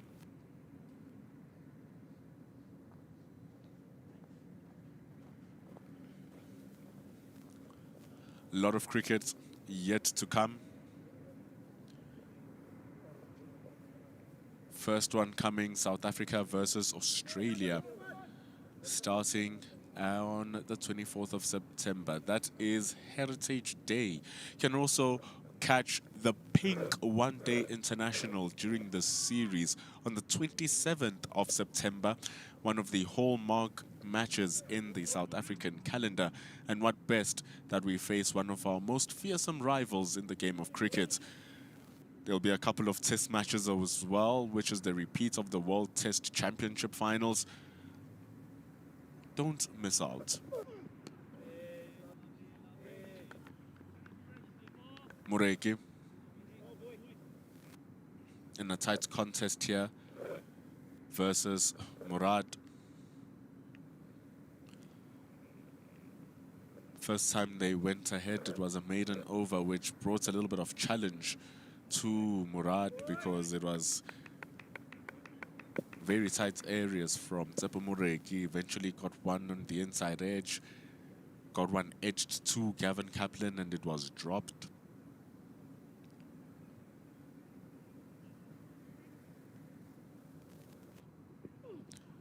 He's looking in good rhythm as well, Tsepo Mureki. There's also Oguhle Cele in the makeup of the side. So he and Tsepo Mureki feel of the same ilk.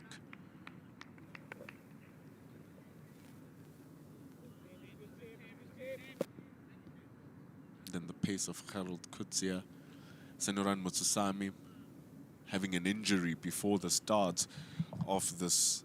So Carl Simmons comes into the 4-day side, a very good player to come into the side as well, Carl Simmons. Was the 4-day player of this, bowler of the series a couple of seasons back, Carl Simmons. Left arm offie. Can also bat well, scores a couple of 50s, some good scores for the Western Province. Teammates to Tsepo Mureki, Carl Simmons. So only one spinning option with Tsepo Ntuli. Wonder how long until we see his introduction into the team.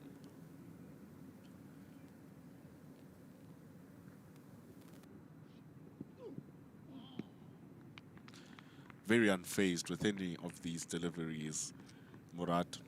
So it just makes sense that Tsepo Mureki will have to then attack the stumps with this next ball, doesn't it? Because there's a contest that happens in between there too. The batter lets go of the balls that are going to get him into trouble, and he waits for the balls where he has to feel bat on the bat, and those are the balls that target the stumps.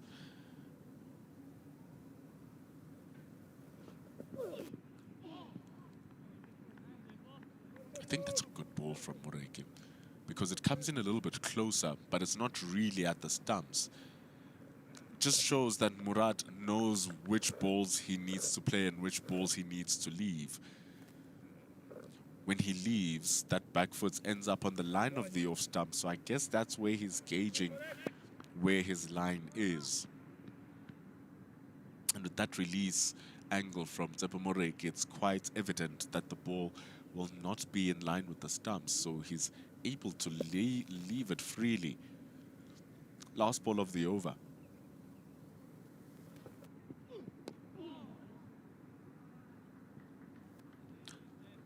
Ends with the one coming straight into the stumps. After 34 overs, it's 106 for 7.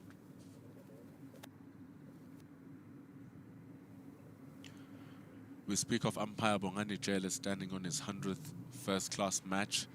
Umpire Stephen Harris standing in his 98th.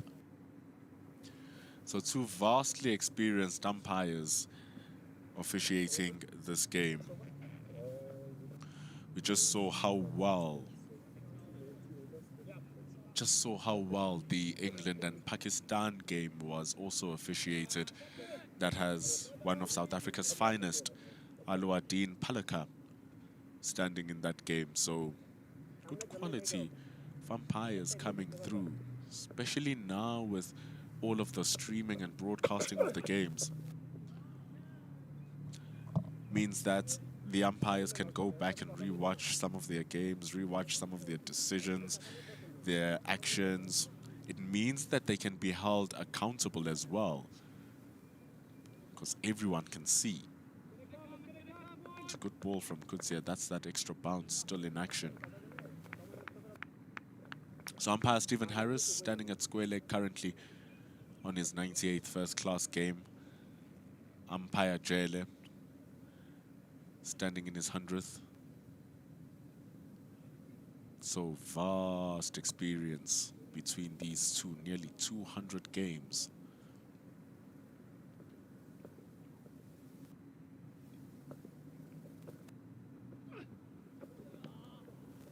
Al-Fahad still not letting it go. So a lot of umpiring coming around now. And with the SA22s, they get held into high levels of scrutiny.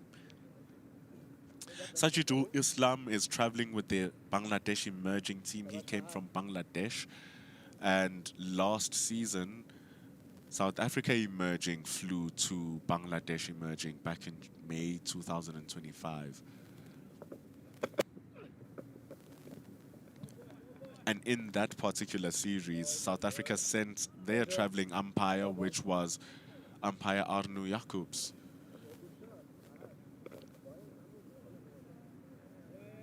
Umpire of the year, umpire Arnu Jacobs.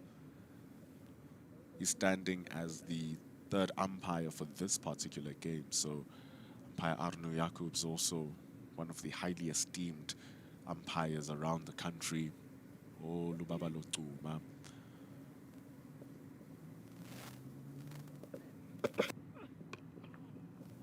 Beamer. But it's mistimed from Al-Fahad. Out of all the balls that he's been trying to smash, the one that he receives that actually is a smashable, it doesn't. Ethan Dyke Elliott joining us. Thank you for joining us. And indeed, Moregi is looking very good, isn't he? He's threatening the ball left, right, and center. Ziad Ahmed, greetings to you.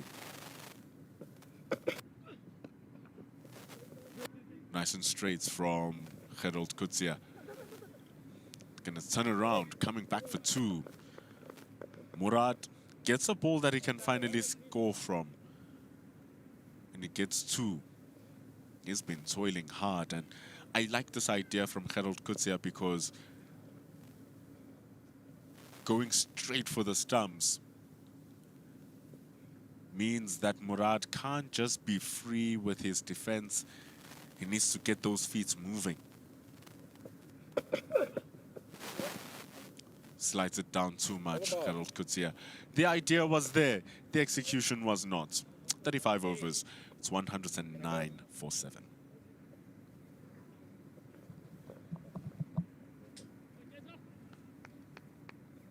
Football. Rugby. It's cricket time. Play Sporty Bet.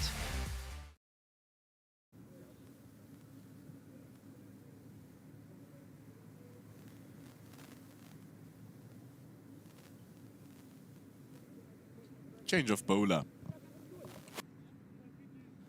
Change of speed, change of pace, change of rhythm. Tseponduli is going to come in.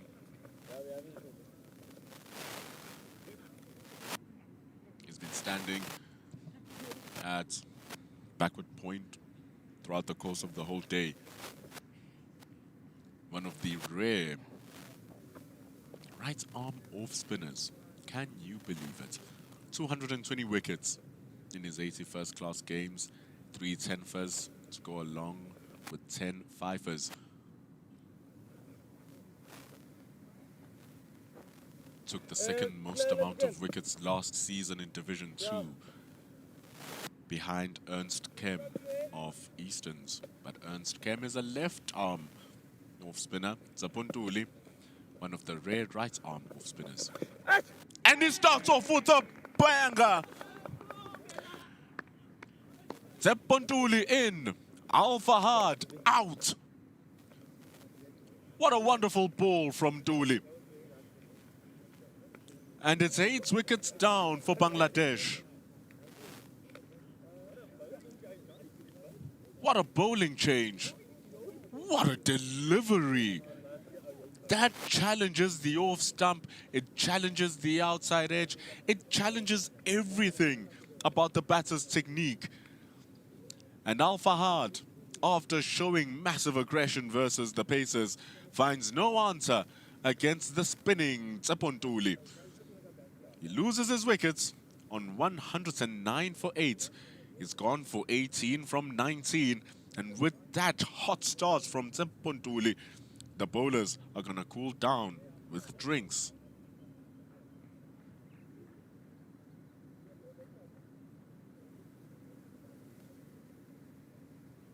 Animal Haq with an injury.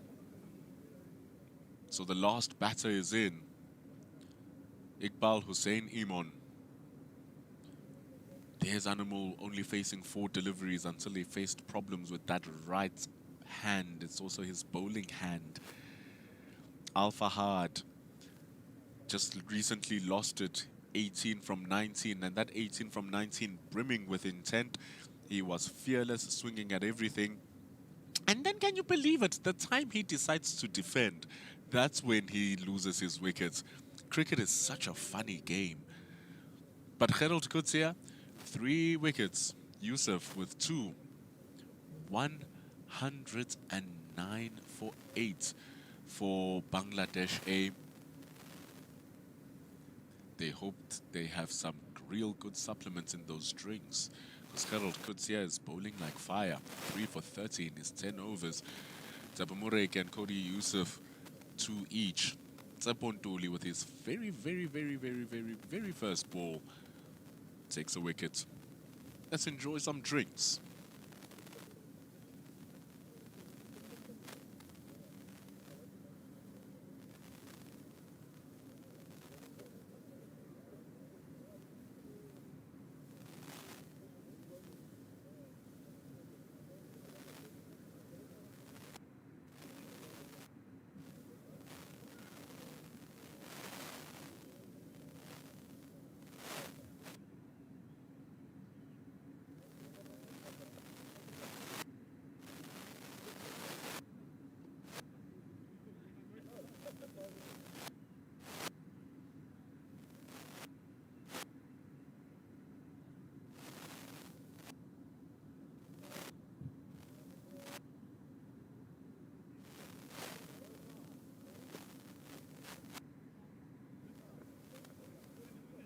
You go out now, bro. Now the guy. Okay? You understand English? Huh? Like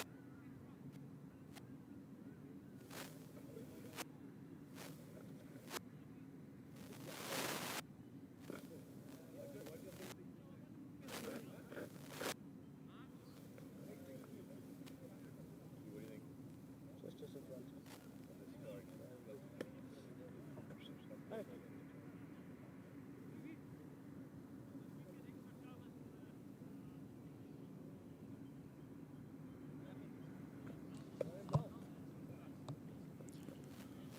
Tsepontuli with the wickets on his very first ball for South Africa A.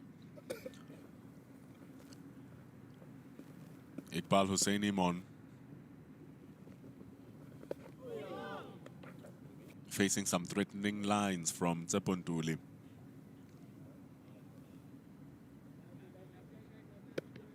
Get tips. What an introduction. Big bang from Iqbal Hussain Iman. There's no need to wait any longer. Over Lesego Senokwane and into the boundary for 4. took his time to wait on that and latched onto it. Iqbal Hussein Imon.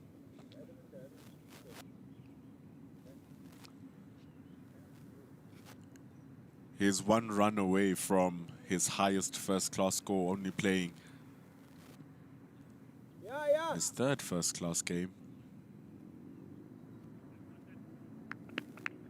Really fine bowler and a good find for Bangladesh.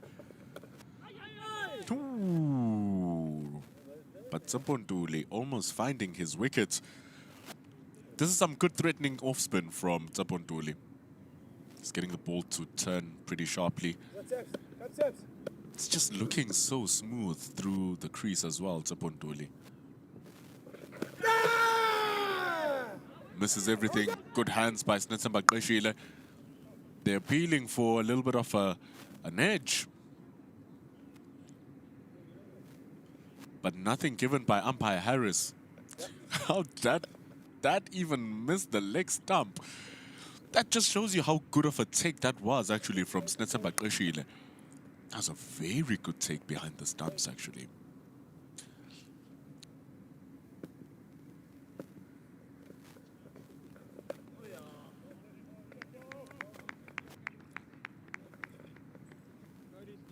$113 for 8 after 36.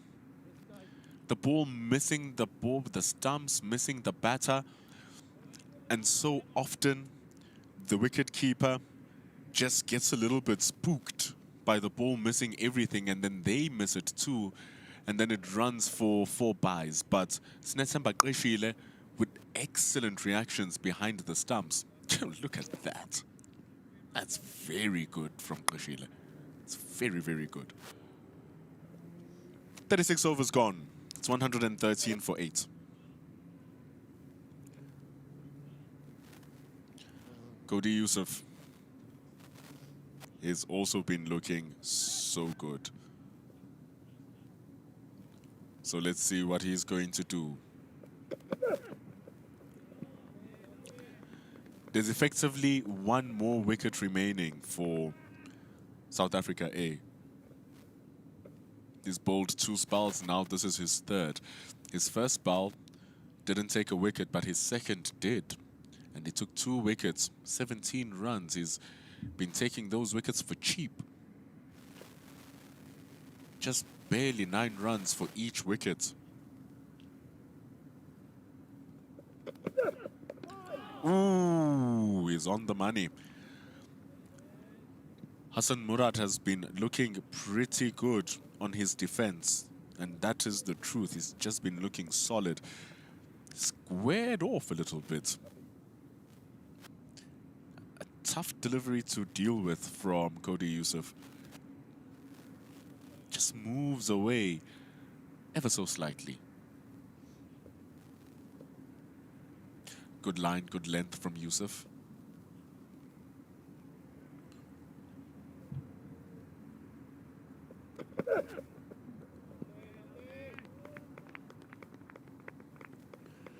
After getting squared up like that, it's tough to think that Murad is gonna bowl, is gonna bat and hit that ball.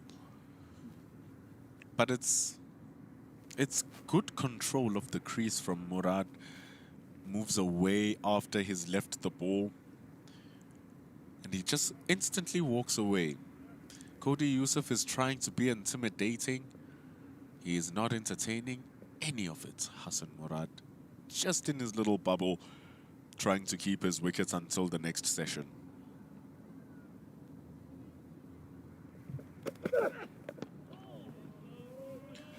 Even the way he drives at that ball with soft hands, that was a boundary ball. In any other circumstance, with any other batter you even believe, they go for that with hardish hands because the likelihood is that you are going to hit it for 4. It's a half volley after all. 100% a half volley. He says, no, I'm not going to entertain it. Very, very disciplined to try and keep his wickets, but for how long? straight into the block hole. It's going to skid away down to the boundary for Hassan Murad. That works for him. The patience, patience, patience, and eventually it is Cody Yusuf who gives him one that he can latch onto. That was very nicely played. But also Cody Yusuf doesn't want to be drifting down there. It's not what his field is set up for. He'll probably want that to be on the middle stump rather than on the leg. It's a little bit too straight. It ends over number 37, Bangladesh, 117 for 8. The issue is they might be 8 down, but Animal Haq hurt his hand, so I don't know if it's worth risking him coming into bat, especially with the first day and the first session. And he's one of your key bowlers. So with Animal Haq having that injury, this is effectively the last wicket. See if he can recover, just like Biplop happened. Biplop didn't continue batting, didn't continue fielding after he hurt his ankle in the emerging team, and eventually made his way back. So I think Animal Haq, I don't know what they're going to do here. Tsapontuli with the wicket in his first ball.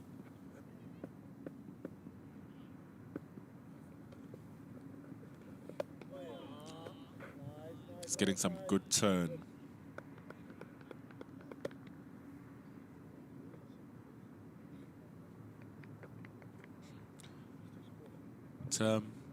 Very good observation I'm reading here from... Oi! Just beating the outside edge for Iqbal Hussein Iman. It's a very good ball from Tsapontuli.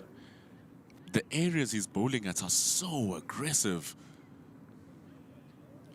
They are so attacking. They're just forcing the batter to play at everything. And he's using whatever turn he's able to get astonishingly well. Iqbal Iman goes big. It cannot go further than Lesego Senokwane. One of the better catchers, better fielders around in the country. Tsapontuli with a wonderful intro into the SAA setup. And continuing his wonderful work for the Northern Cape team. Gets a hug from Tsebang Ditole. Waiting to see if Animal Haq is going to come out. The length is so good for Tsapontuli because he just pulls it slightly back, forcing the surface to just do a little bit more. And up into the air it goes for a wicket.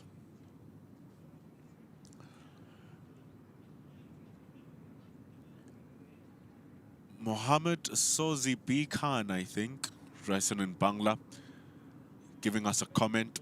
But Iqbal Hussein Iman first is gone for 4 in 8. After a big hit for 4, he loses it. And Animal Haq is going to come into bat. Was retired hurt, so he's going to come in.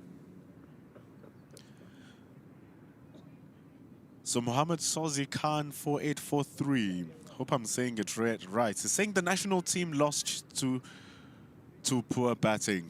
The Bangladesh emerging is struggling with the bowling against the South Africa emerging team, like we saw in the last game. And right now, the Bangladesh A team is in bad shape with batting against the South Africa A team. So Khan 4843, just speaking about the struggles that the Bangladesh team is facing throughout their 3 professional levels. Soft hands from Haq. It's a dot ball. The Bangladesh won that first test match versus the Australians, which was amazing. A 7-for from Shoriful in the second test match.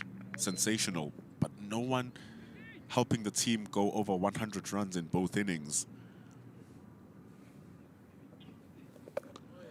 after South Africa emerging, amassed 519 runs in that first game.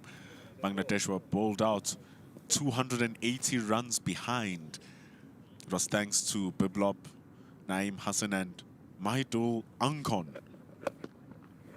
who helped out. Good fielding from Marcus Ackerman. Good fielding. Helps Tepontuli to bowl a maiden wicket. Very good over. It's 117 for 9.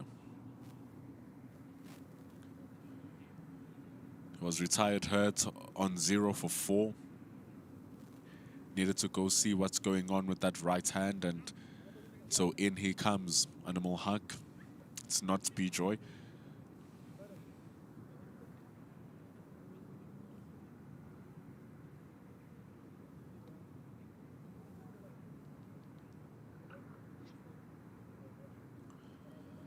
Cody Yusuf is bowling pretty quickly. He's gotten 2 for 29.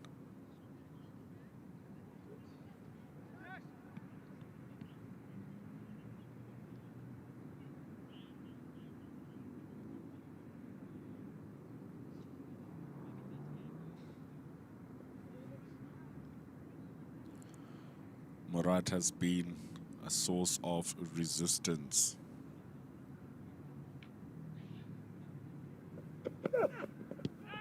Down the leg side from Cody Yusuf. It's probably going to be a leg bye signaled by umpire Jele.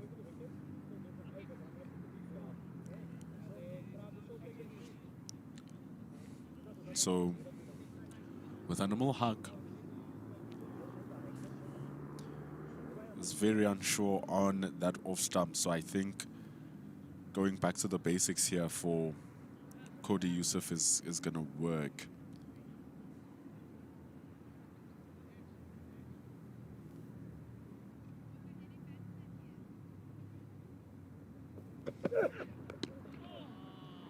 That's nicely done.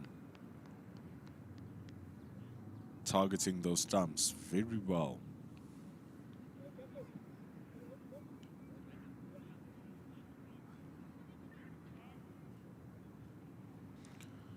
It's well defended by Animal Haq, you know. And even here, I think the funny thing is that if he hits a hard length here, Cody Yusuf just challenged that hand that was sore. See, he's going to be tentative. That time he goes for the head, Cody Yusuf. It's going to be the first one for the over. Yeah, so you're hearing umpire Jele. It's one for the over. He has one more that he can bowl.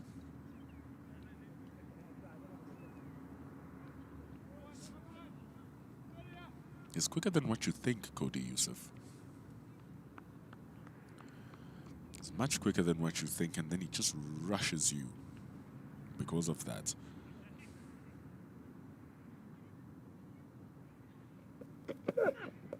Ooh. Now he goes for the stumps.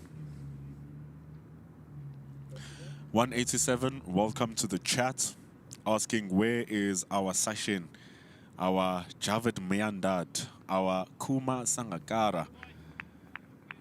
I think it was supposed to be Mohammed Ashraful back in the day, was it not? Animal Haq looked very good for a couple of years. His average was in the 50s and then in the high 40s. They're asking Cody Yusuf. Umpire Jele is not interested. It's the second short ball of the over. So he can no longer bowl over the shoulder. Looking pretty shocked, South Africa, that it's not out. But Animal Haq, just his response, his energy, didn't give that he even touched that.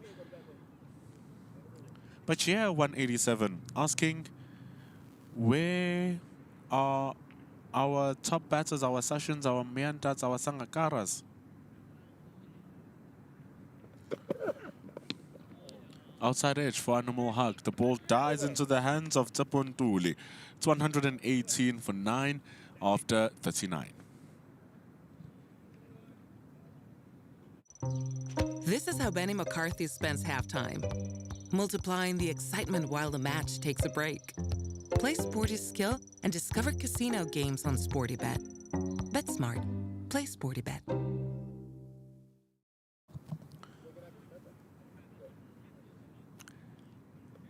Coming back to Tsepontuli bowling to Hassan Murad, score 118 for 9.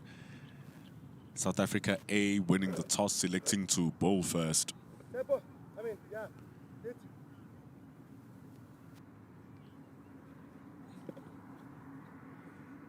Hassan Murad.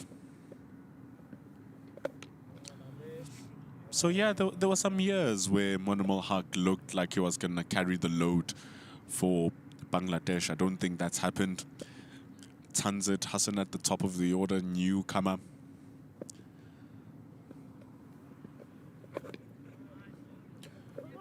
Confusion, confusion. Animal Haq is halfway down the track.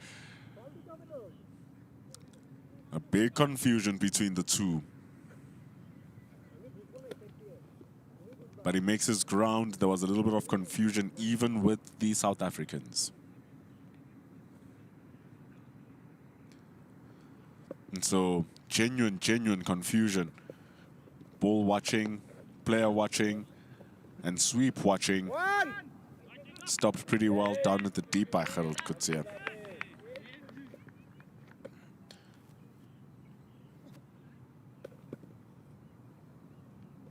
And so he's been out there for a while. Finally starting to see some shots from Hassan Murad. I'm doing it.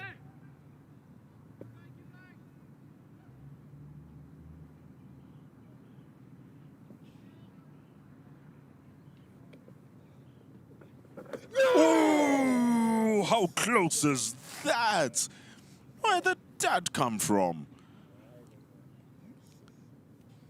You can even hear Kashile behind the stumps, cause goodness me, that was sharpened. I don't know it.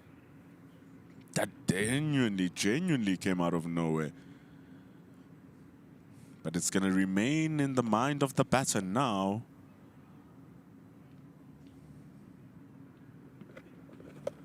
Oh, missed the stumping.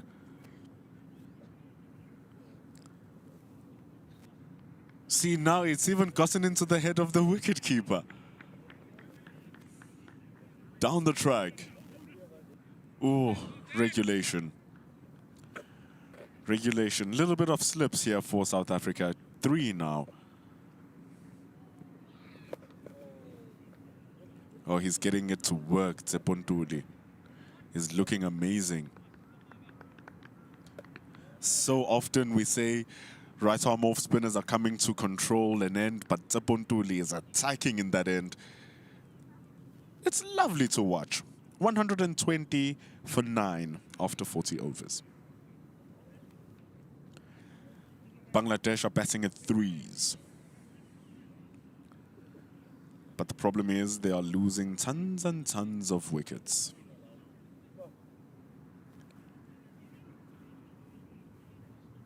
Animal Haq, 26-year-old bowler, has to face off with a short front-foot square leg. Standing right in front of him. Can even say a silly mid-wicket's being put in there. If he's going to bowl that line, might as well take away one of the guys on the offside and then you put in a leg slip. But it's Animal Haq, you're at the bottom end of the order. So it's just about more disciplined bowling from Cody Yusuf rather than sliding the ball down to the leg side to bring the player into action. He's trying to get it onto that groin area. Just about there. It's a very good ball from Cody Yusuf.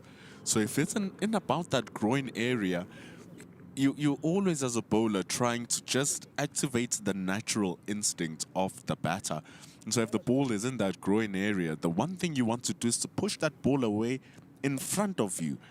And the chances are is that when you do that, you're going to hit the ball just off to the front side of your leg side.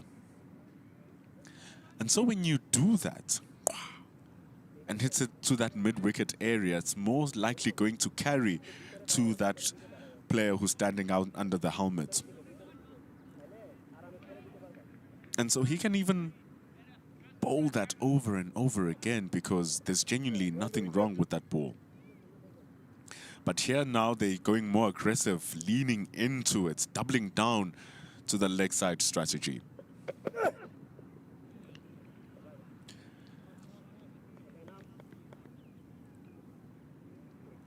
So now that he's coming around the wicket, when he targets the body, say somewhere around the waist, the natural move for Animal Huck will be trying to tuck the ball around the corner, and that's where the fielder is. If it comes on just in front of him to his chest, that brings the fielder under the helmet. And so these are the attacking options that they are putting in here, Cody Yusuf and SAA. There's your cover. Tapontuli shies for the stumps. He was gone for all money with the direct hits, but they're able to exchange a single.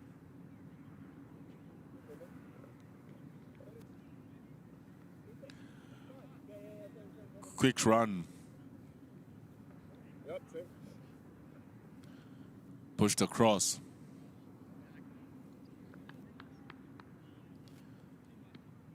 Very close for Tapontuli.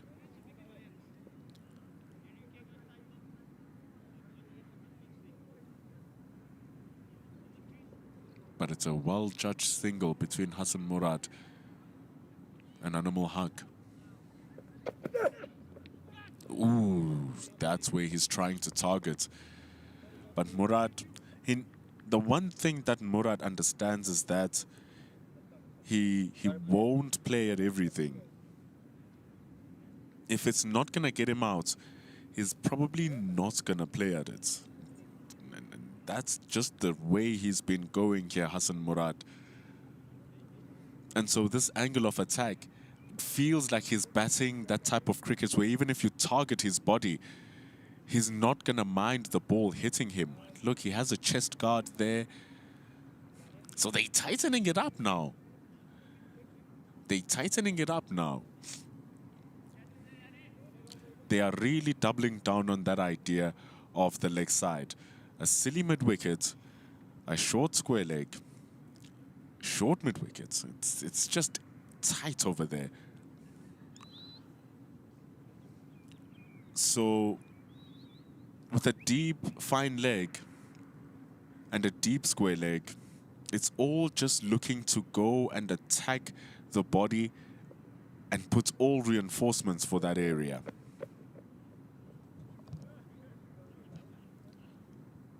He apologizes, Hassan Murad. Someone is walking around, and to be very fair, Murad's game, even the way he's been just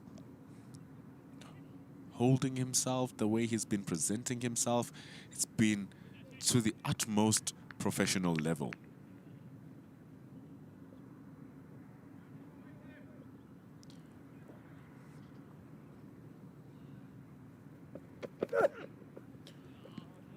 If it's not attacking him, he's going to let it go. That's what Hassan Murad has been doing.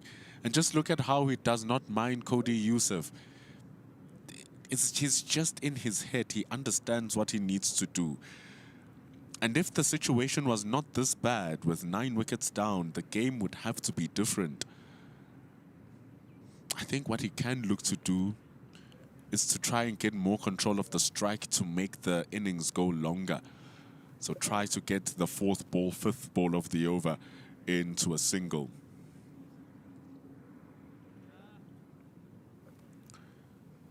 (187) saying, I don't think Bangladesh's first team could survive in these conditions against even the South Africa A team. They're not bad in flatter conditions, but any sorts of extra bounce or seam movement, and they struggle.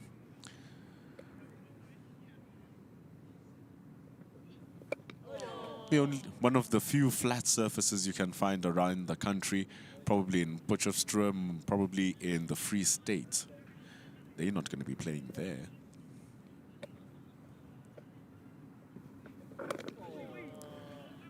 So other than those two, in every other surface you need to work hard. If you're in the coast, the surfaces are a little bit slower and lower, and they offer more turn for guys like Otsepo Ntuli and your medium pace bowlers.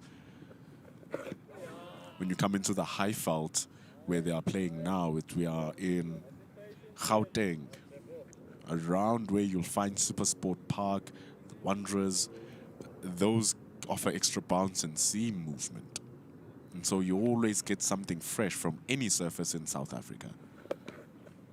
I think that's the beauty of cricket here in South Africa. Every single place gives you something different.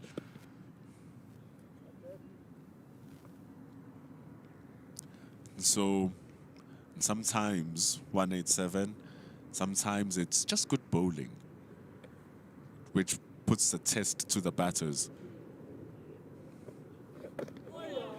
And you see, it's just good bowling, even coming from Tsepontuli here, challenging those stumps, ball by ball by ball.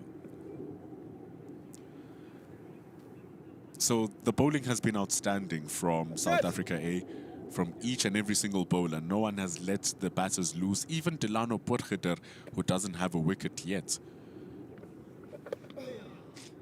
They've just been on the money. And so eventually, if it's relentless and the batters are not patient enough, and they don't value their wickets enough, good bowling is going to edge out the batters eventually. And I feel like that's what's happened here. So you don't also want to miss out on this. The game will get closer into your pockets. Introducing the new Cricket South Africa mobile app. If you are on Android, if you are on the Apple, you can catch up with all things Proteas and all things Cricket South Africa. Keep it in your pockets and show your unbreakable spirit as a Proteas fan with a heavily busy season leading up to the World Cup next year. Cody Yusuf comes around the wicket still.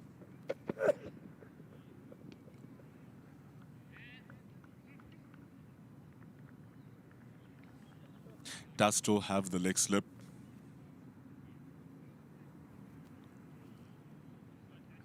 What? The ball is looking for the armpits of Hassan Murad. He's looking for the armpits, he's looking for the hips.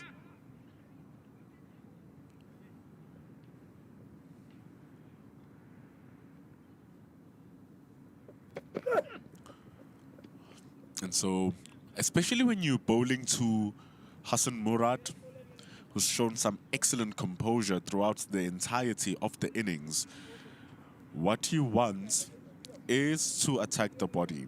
You want it to be on the body.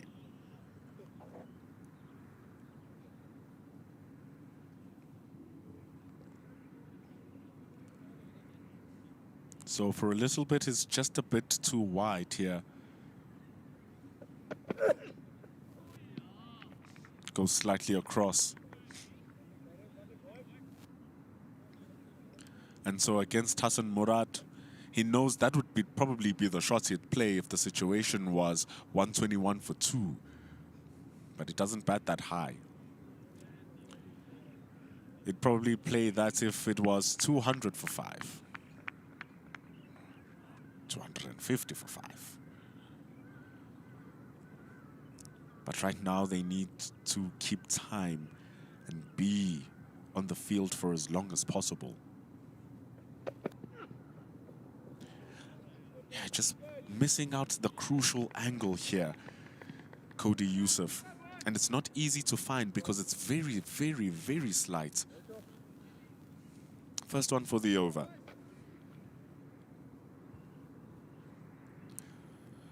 It's very slight because the previous one first two deliveries were going behind him. The next two are going across him. He needs that one that just pitches on outside of the hip and comes back to the body of Hassan Murad. Little bit better. Little bit better. The length is the reason why Murad played at that one. It's a back of a length. Just defends it away.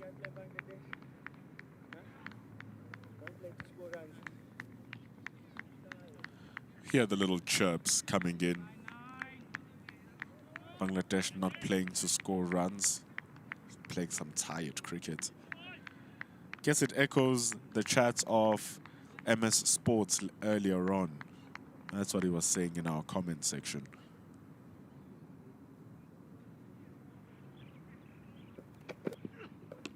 That's it from Cody Yusuf. That's what he's looking for. If he bowls it there all the time, all of a sudden, all of these fielders that are around the bat, they start coming into life. But it's well dealt with by Hassan Murad. He's looking very good out there. Just taking his time. So he doesn't even look to push the ball onto the leg side. He's pushing it in front of him so that he avoids the short leg under the helmet. It's 121 for 9 after 43. Sportybet helping us bring this broadcast to you. Is Kutsia going to be able to close it out in this over? Animal Haq is going to be on strike.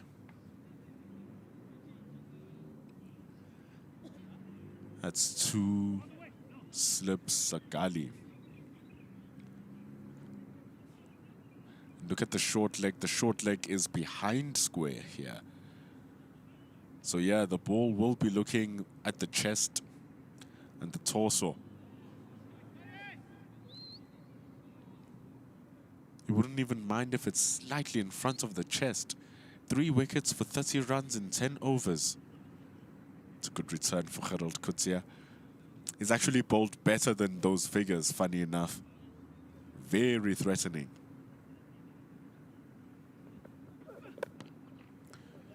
It's a full ball. Able to get it out, Animal Haq. He's bowled pretty well, Gerald Kutsia. What a Jaffa. At the top of the order, it was a really nasty ball. A little bit of a weak shot from Deepu. Could have done better. But a good catch behind the stumps. And then the last one. Just nipping at it. Gavin Kaplan with a lovely grab. It's a very lovely grab from Kaplan.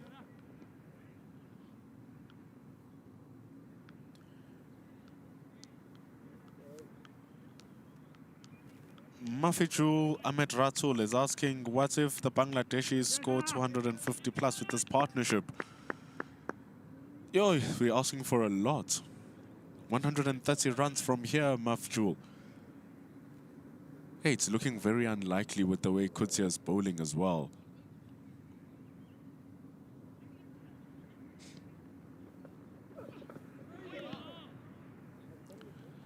It's really good stuff here from Gerald Kutsia. And here's the thing. It's a real test for the Bangladeshis for real, as 187 says in the comments, because for the Bangladeshis, if you are able to withstand Gerald Kutsia and actually get on top of what he has to do, then it means that you can basically work on facing any of the South African pacers as well, because very few come as quick as Gerald Kutsia, and today is bowling phenomenally well. Just look at those lines and those lengths. Animal Haq with a little bit of a push. Get home. They called the single back. They say, no, let's not go for that. It was going to be suicidal.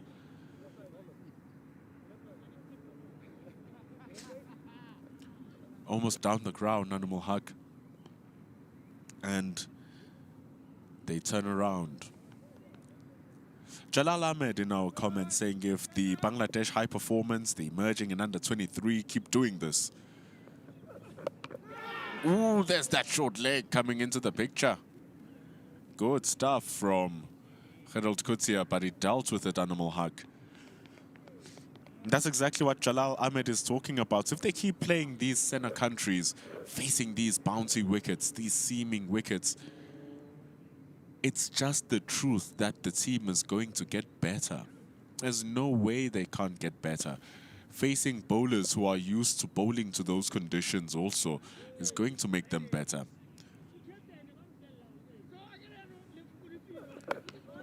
And Gerald Kutsia is bowling fine, fast bowling. It's 44 overs gone, 122 for 9. This is the greatest spectacle in world football, a title decider, and it feels like nothing can sway a game of this magnitude. Says who? We've been through this before. You just have to believe a little longer. And everybody knows that 1 minute here lasts forever. Because it's not over until we say it's over.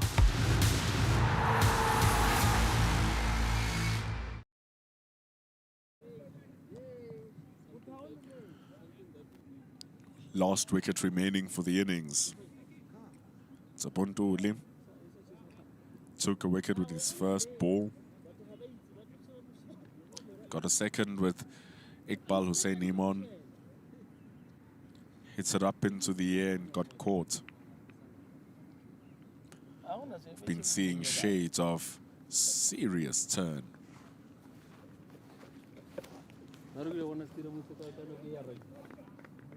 Pantuli. He's been looking good.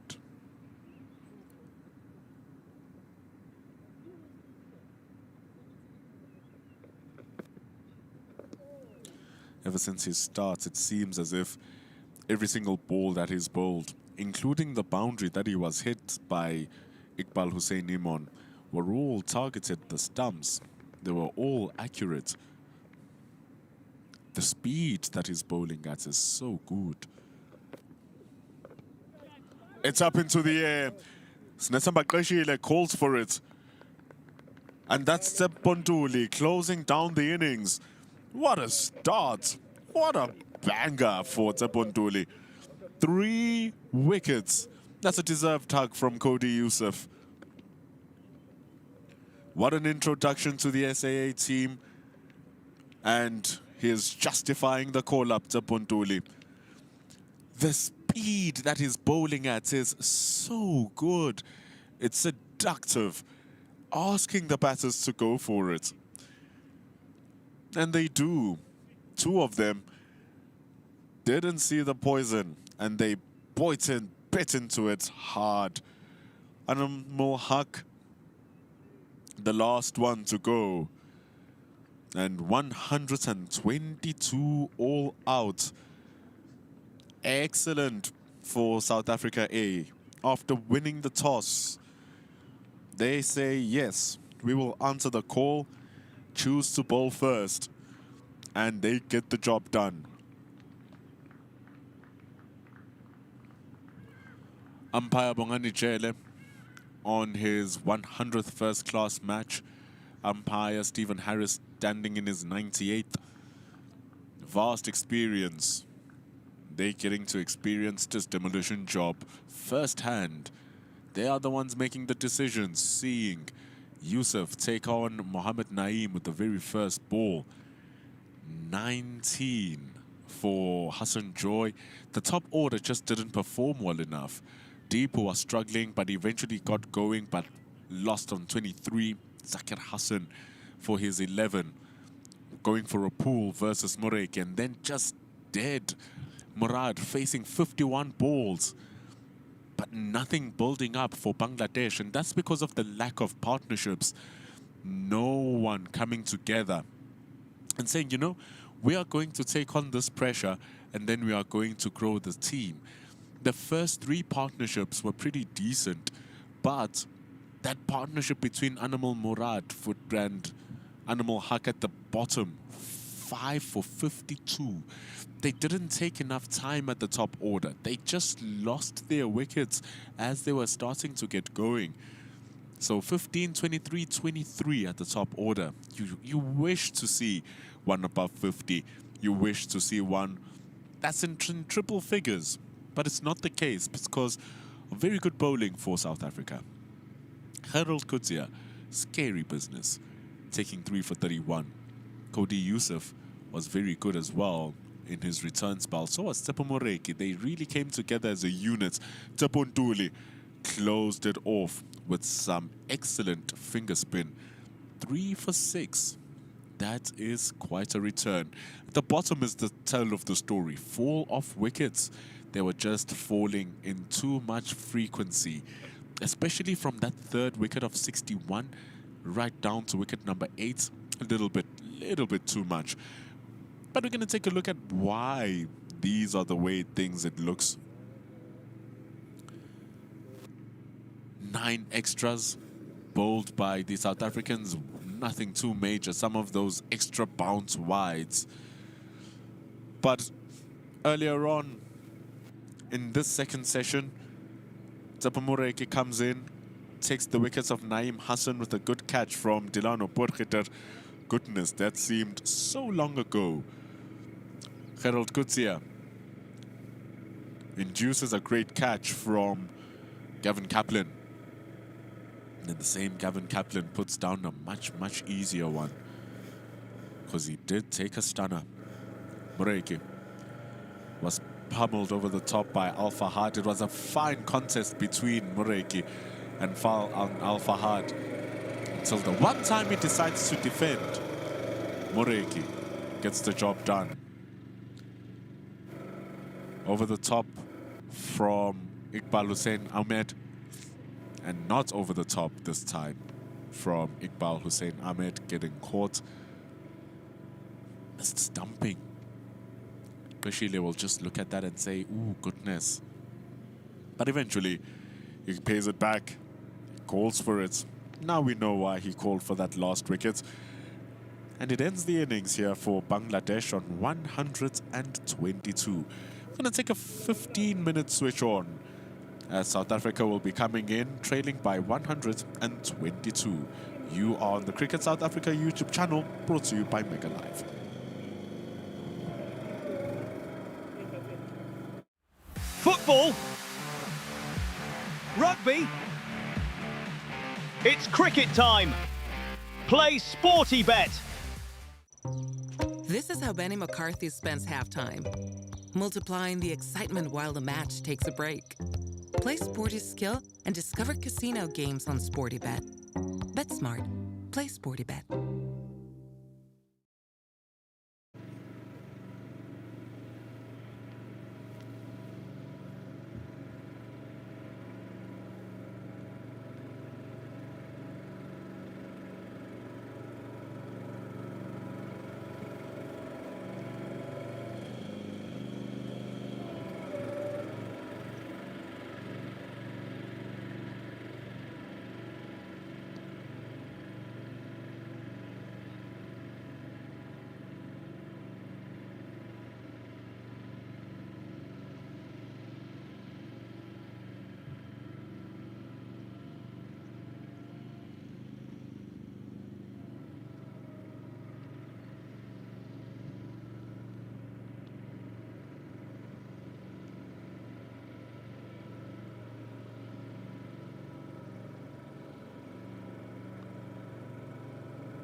This is how Benny McCarthy spends the last 60 minutes of a football match.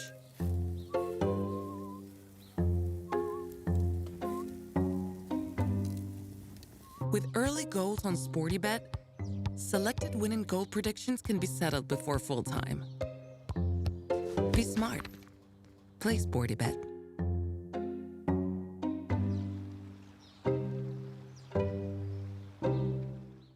Football. Rugby. It's cricket time. Play SportyBet.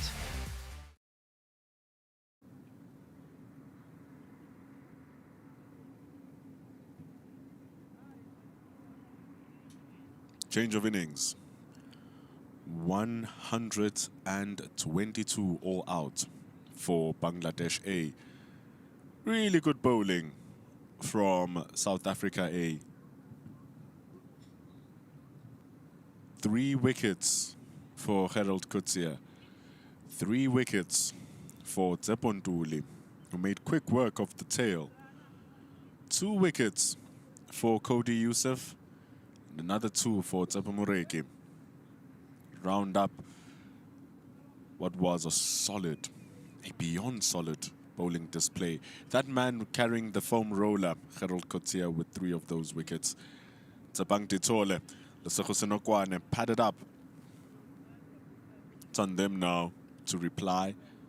Bat for as long as possible. Bat for the rest of the day. Bats for all of tomorrow. Maximize the score.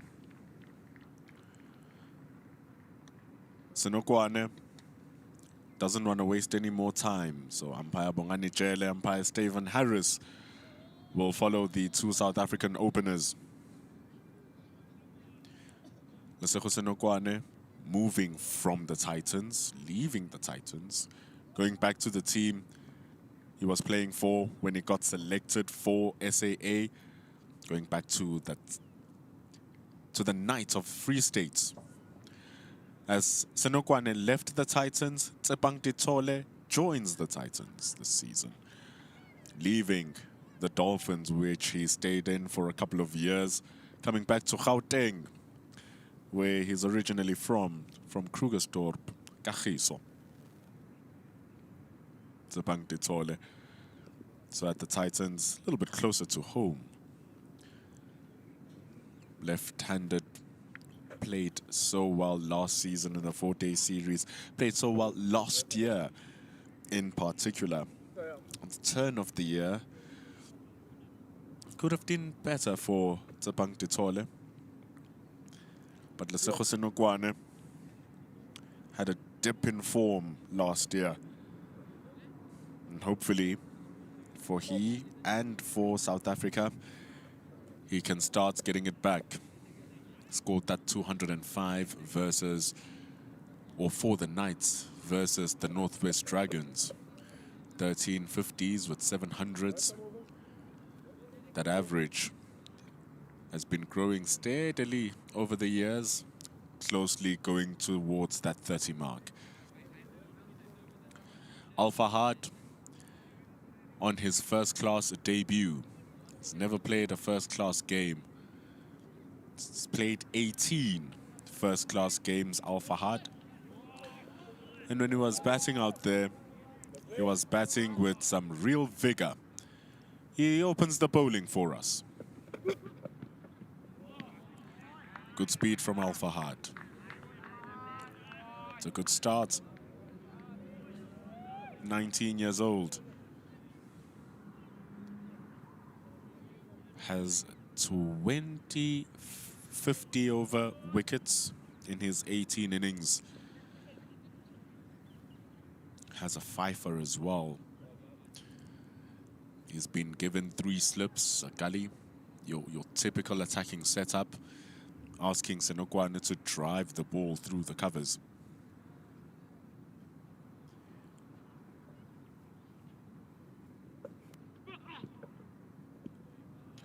So it's going to be important for the shot selection for the South Africans to be high up in its priorities.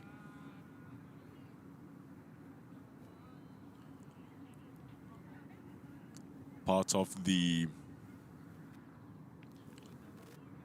rising stars of Bangladesh fast bowling. They are all slowly coming in numbers. Al Fahad, Iqbal Hussein Imon,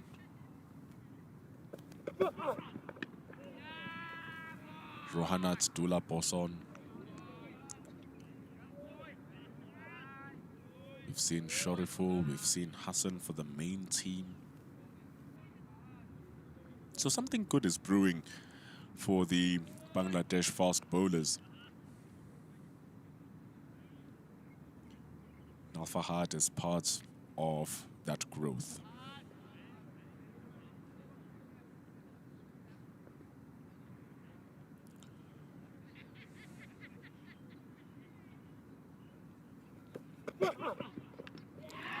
Chops it back into his stumps.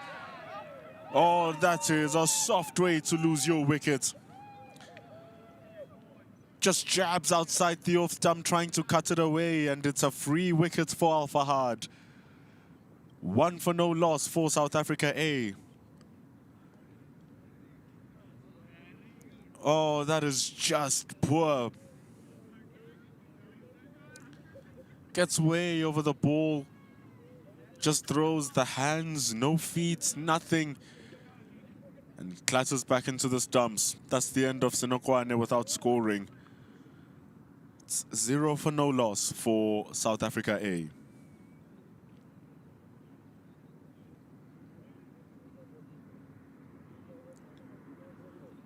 Al Fahad in his first over in first-class cricket gets the wicket.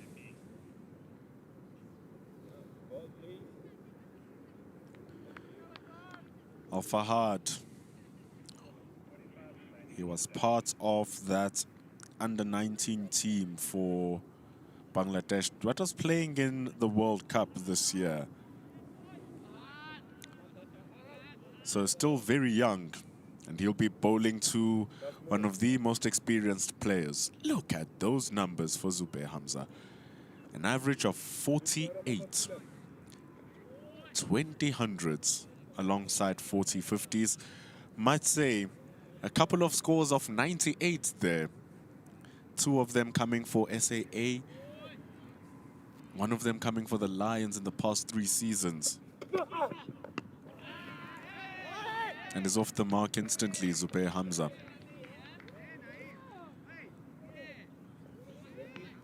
He's in, Zubair Hamza. A little bit of a loose stroke from Lesego Senokwane. He's gone for no runs. Wide and short from Al Fahad. Deserved more from Senokwane.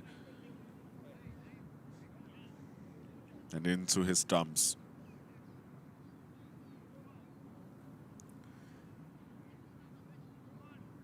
Al Fahad has been in this setup for under-19s, and he's gotten the call to the A team.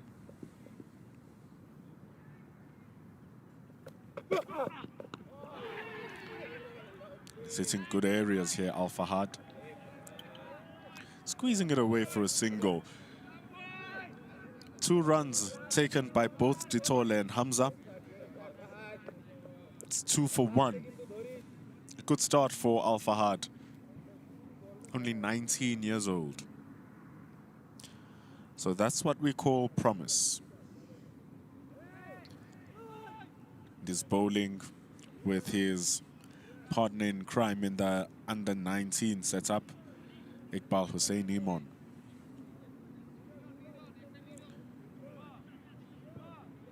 He's taken wickets in every single innings he's bowled. Iqbal Hussein Imon. Only playing in his second first-class game. Same team as well as Al Fahad, playing for Apahani Limited.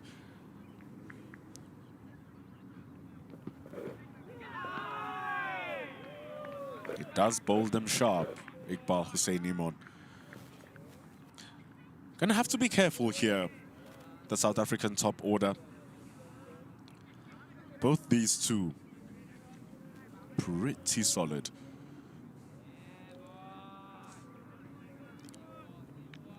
Still have Hassan Murad, Animal Haq,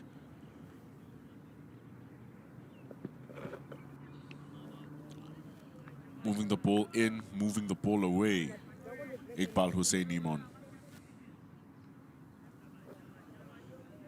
Just gonna have to get it under more control. It's his first over though, so giving him the time to just settle into his work.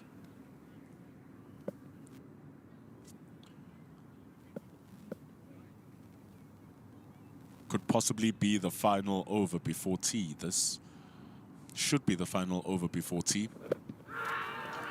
An appeal with the ball sliding down the leg side from Iqbal Hussein Iman.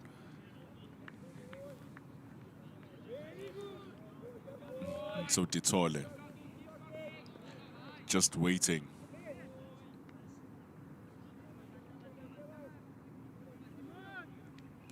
Couple of hundreds to start his season last. Tsepang Ditole in the 2024-2025. So 2 of those hundreds making up the 3, or making up the 7. Nearly 4,000 runs. You'd want that average to click over 40, over 30. That would be pretty good for Tsepang Ditole. It's wide, dropped. It's dropped from Naeem Hassan. He gets a wide one, Ditole, flings at it, and it's been put down.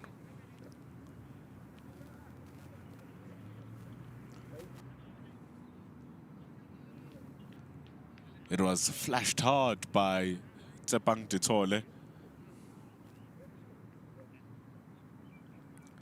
It has been put down.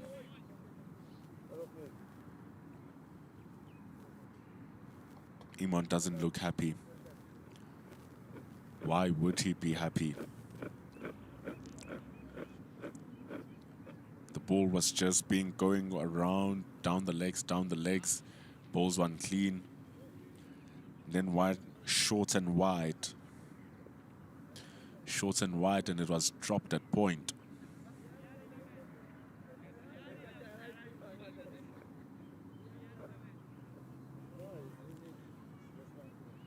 Naeem Hassan hits his hand. Yeah, that hurts. It was hit very, very, very hard from Tsepang Ditole. It was blitzed, really. So close. But with Naeem Hassan being that tall, I think he should have grabbed the catch. He genuinely should have grabbed that catch. South Africa dropped 2 in their innings.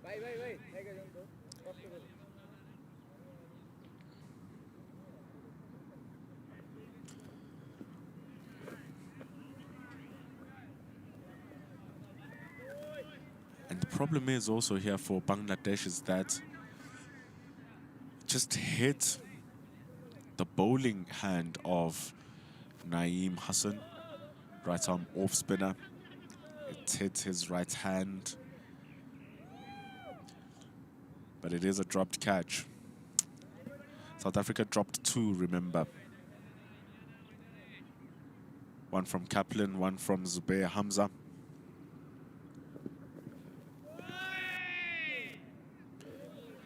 And it's an interesting situation.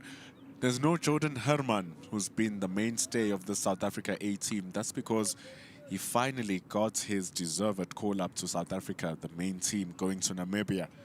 So he can't be available for this, Jordan Herman. Zubair Hamza taking the number 3 role. And the thing is, Zubair Hamza at number 3, Marcus Ackerman at number 4, Gavin Kaplan, who was listed at number 6. I won't be surprised if he comes in at number 5, Gavin Kaplan. All those 3 players are number 3s and good number 3s. Hamza punches it down the ground. That is going to beat the fielder. It makes it look so easy, Zubair Hamza. But the timing was key. A little bit overpitched from Iqbal Hussein Imon. Closes it down for 4. It should have been a wicket for Iqbal Hussein Imon. But that dropped catch turned into a 1. That 1 brought Hamza into strike for this 4. It's 7 for 1 after 2 overs.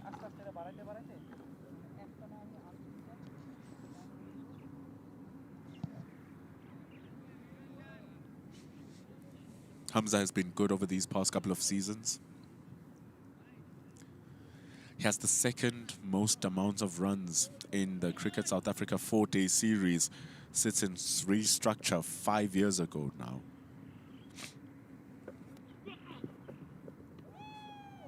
The only player in the South African domestic setup who has scored more runs in 4-day cricket than Zubair Hamza is Jordan Herman, the one we've just mentioned, who's now gotten his call up to the South African team. Makes sense that he's not here. He's a level above this, Jordan Herman. So Zubair Hamza got his call up against the Zimbabwe team last year. Ooh, Tsebang Ditole didn't know much about that. Speaks of how well Al Fahad is bowling here. He's bowling just like how he was batting, Al Fahad. It's vigorous, it comes at you. When he was bowling, when he was batting, he was swinging at everything. So now when he's bowling, he's hitting the deck really hard and it's coming at you. And he might not be as tall as a Harold Kutsia. He might be deceptively a little bit shorter, but his release is so high, his action takes him so high up, he makes himself taller. Comes right over his body. So it just makes him look taller than what he actually is. And he hits the deck harder than what you actually think. So it's good stuff here from Al Fahad. He runs in at you pretty strong. It releases right at the top of his body. It's very nice. You don't even see that arm as it slings through.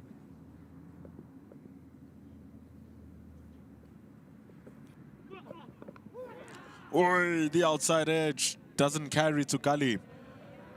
Pressure from Al Fahad. Tsebang Ditole is not having a good time out there. Still struggling to find his feet. Al Fahad is rushing him. Change of angle.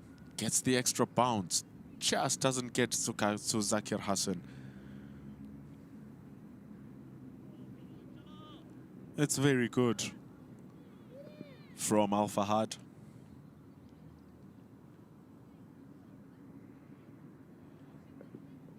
South Africa facing here the music. Ooh, he runs in so hard, so strong. He works that crease.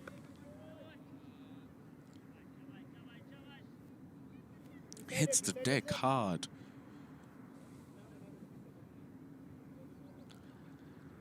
Good wrists, therefore good seam.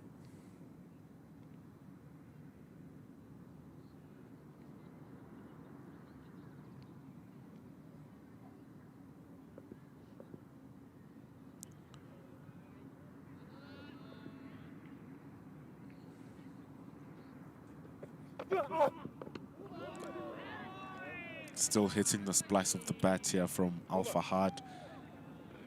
Really putting in a lot of questions. After 3 overs, it is 7 for 1.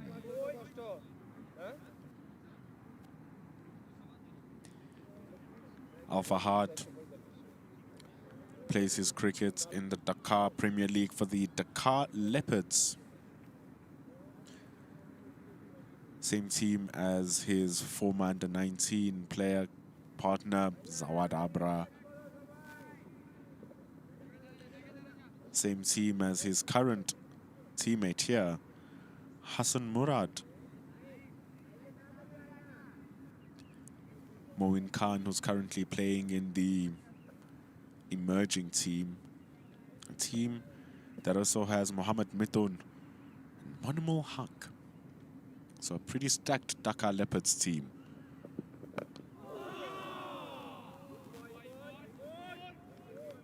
Al Fahad will probably get some good development there.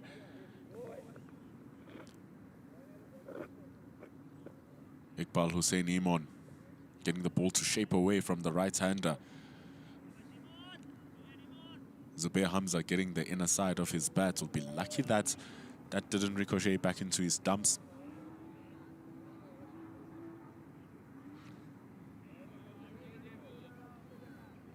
But it's a real treat watching this lad in action.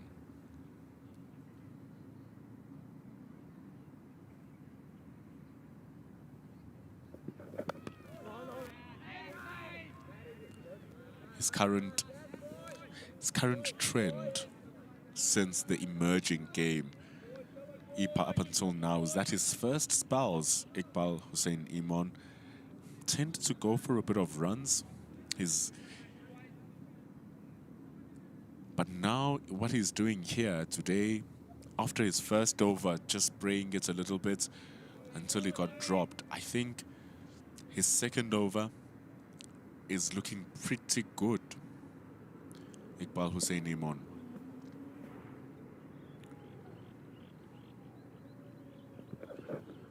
Ooh, getting Hamza to fish.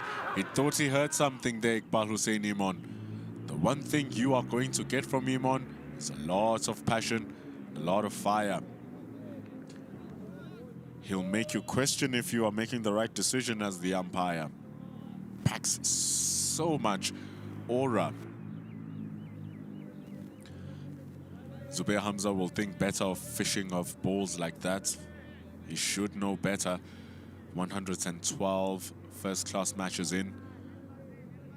Over 7,000 runs. But I really like watching this lad do what he needs to do. Really good stuff. Good lengths as well. And so when we look at the emerging games, Iqbal Imon was really struggling with the new ball. Not really, but his first spells were a little bit expensive, going for 4 runs to the overs at times.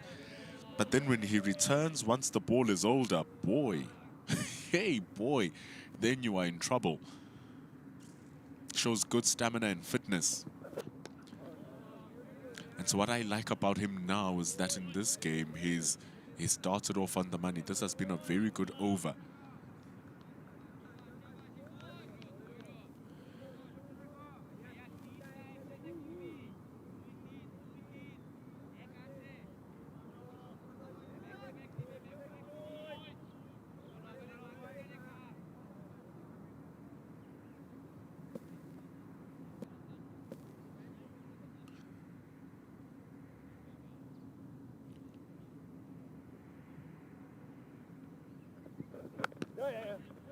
It's a really good over from Hussein Iqbal Imon, despite that it's exactly what Bangladesh wants. They want Hamza and Ditole to play the ball through those covers. It's 4 overs done, 9 for 1. After that Senokwane wicket, Hamza and Ditole looking to rebuild. Speed is nothing without timing.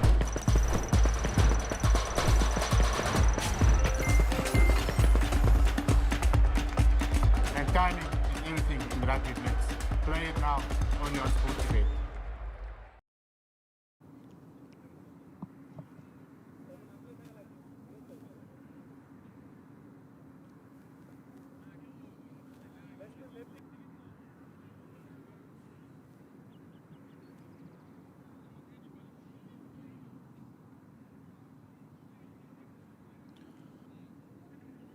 Alpha Hard. He's been getting it to bounce a little bit extra. He looks to have really good wrists, Alpha Hard. Really nice wrists. But that's a dirty little delivery. Dispatched away from Tsepang Titole. You heard him say sorry, because that was not a good ball at all from Alpha Hard. Slapped away for 4. It's good from Tsepang Titole, just not being bogged down. Really, really cranked that through the covers. Not a good ball from Alpha Hard. Way too wide.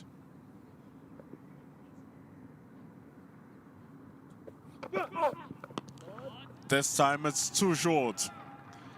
He overcompensates. And it's a blinding shot from Tsepang Titole. Pulls it in front of square, goes for 4. Back to back for Tsepang Titole. He bowled the previous ball a little bit wide, a little bit full. Tsepang Titole pounces it through the covers. Says, okay, Ish, I know I made a mistake. I apologize. So let me try and get it a little bit straighter and pull the length back a little bit. It overdid it. Too straight, too short. Tsepang Titole is going to pounce on that, and it takes small things like these to get a player into a good rhythm.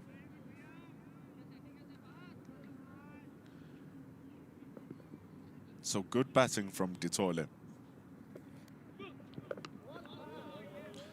That's the ball Fahad has been looking for. Finally gets it.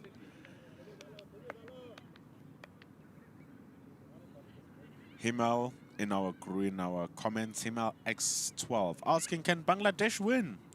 We are still in day 1 of day number 4.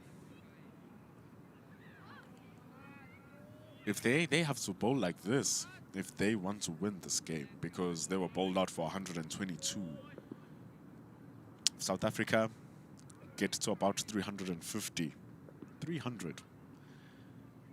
250. They'll lead by more than what Bangladesh had.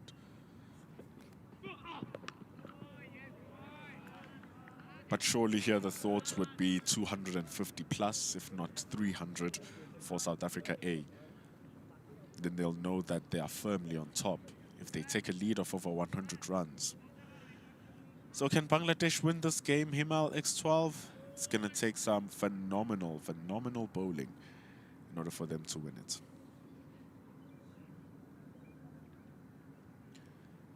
And to be fair, those 2 balls for 4 are the first 2 mistakes from Al Fahad. Otherwise, his first 2 overs were pretty strong.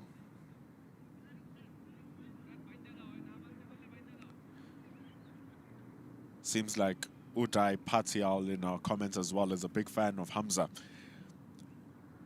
He writes there in the comments in Bangla that when Hamza scores 50, then they'll realize who the player is. Yeah, boy, can I tell you, he's been scoring more than 50s.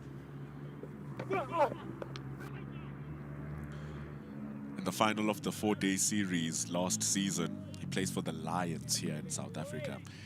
He was playing in that final, had a great chase down score, scoring 64 in the last over, in the last innings to chase the score down. He scored in like 40-something balls. The year before that, he had scored 103 in the 4-day final for the Lions. They drew that game because so much of it was rained out. He was the leading run scorer of the 50-over competition last season with 2 centuries. So he's been doing pretty good. Hamza has been doing just fine. It's the end of over number 5. The score was 17 for 1.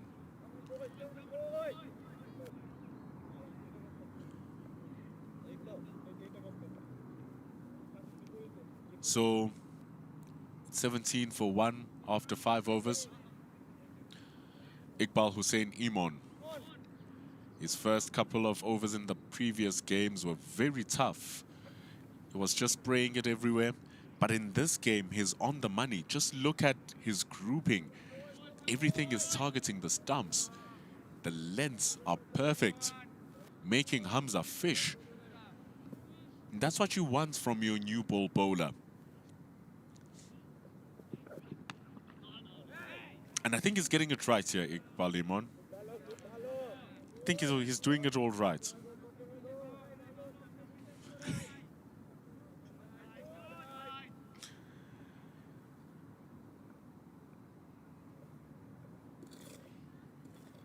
That's Animal Huck, currently stretching. Ready to come on. He also bowls some very tight lines and lengths, which is most important. Boy, no one is standing at short leg. But Iman is rushing them. Hamza is just learning how to deal with this.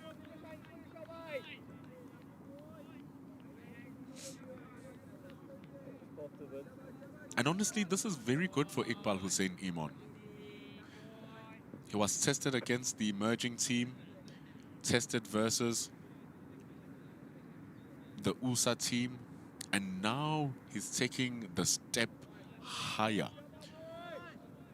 Bowling against Zubair Hamza and getting Hamza in trouble. You're getting one of South Africa's better players in trouble here. So it's a real test for Hussein Iqbal. And I think he's doing pretty well for this current assignment. Zubair Hamza is not an easy assignment to bowl to.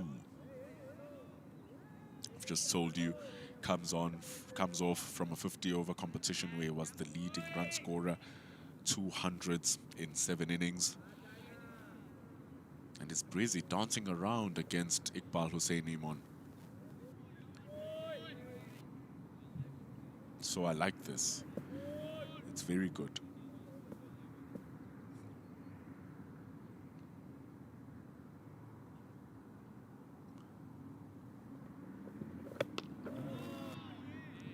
So it's going to take some real grit. It's going to take real grit from the South Africans as well to just bide their time here. They have all of today to bat, then they have all of tomorrow. And I think they must just remember about all of tomorrow and bat for that.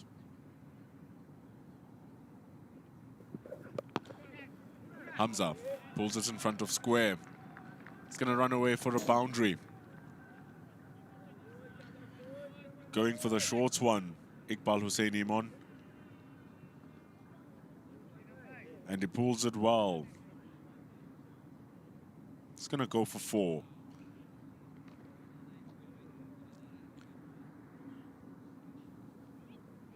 Was a really good shot from Zubair Hamza. Helped it on the ground the moment he made connection with it. Rolls his fingers. And look. He has some of the better hands. Zubair Hamza has some of the better hands in the country. So that becomes a real sort of high signal of someone who is working to get their eye in.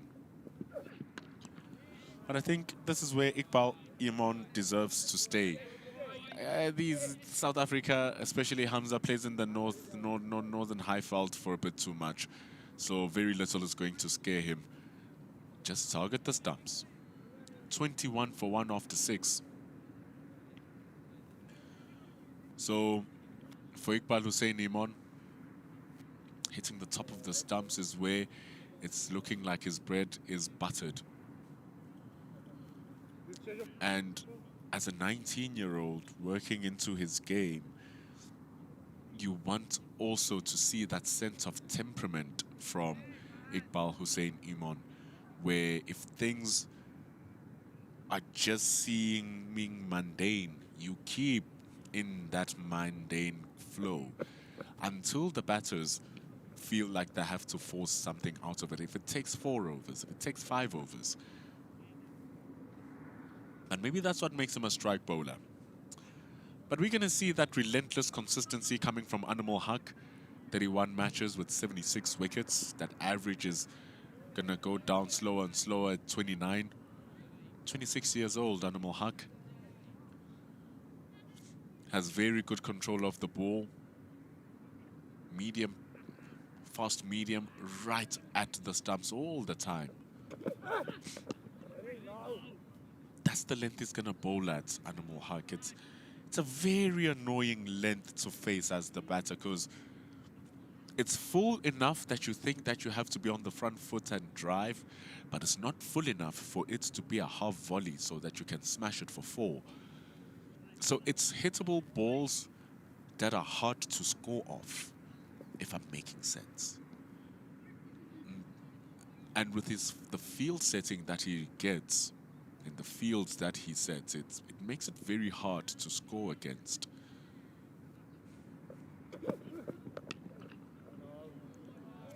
And so when he works through his lengths, those lengths that hit the top of the stumps, and then he pulls it back ever so slightly, hitting the splice of the bat like he did there, just pulling it to the back of the length. Because it's not a pace situation, his is how much accuracy can I work? And like a spinner, where they play trajectory, they play speed, they play angles of lines, and they play that trajectories of length. It's the same thing with the pace bowler here, Animal Haq, playing around with those angles. Yeah, he does it very well, Animal Haq. He does it very well. It's an excellent delivery. So it makes you feel like the balls are there to hit, but they're just not. And that's a mark of a very good ball. And if you bowl them consistently enough, it means that you're a good bowler.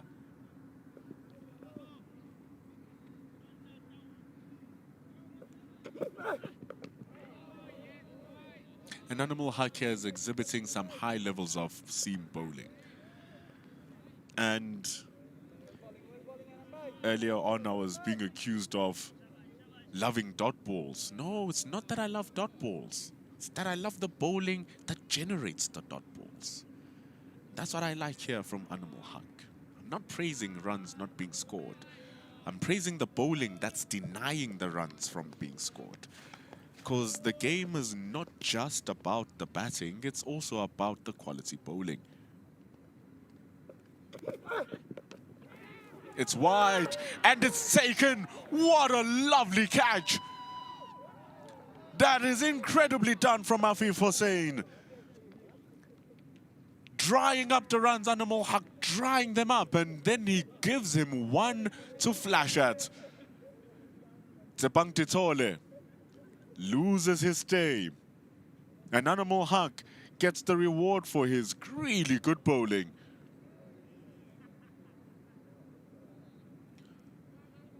Pushed wide, dives Afif Hussain, and takes a great catch.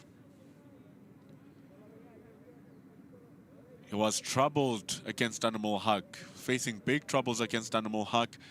And then it is him who has the first laugh and the last. It's 10 for 22 for Tebang Titole, caught by a good catch from Afif Hussain. Bangladesh have taken 2.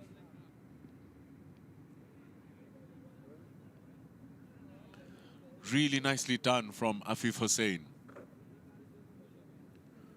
Oh, it was really crazily done.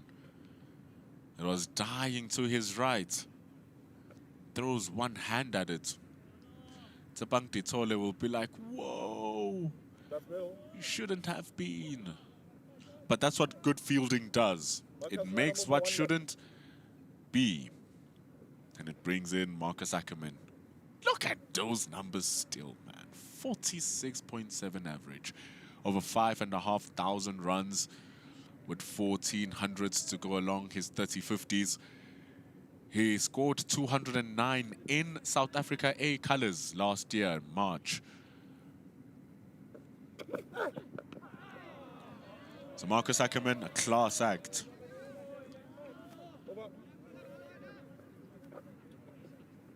That is the end of over number 7. A very good over for Animal Hug. It's 21 for 2 after 7.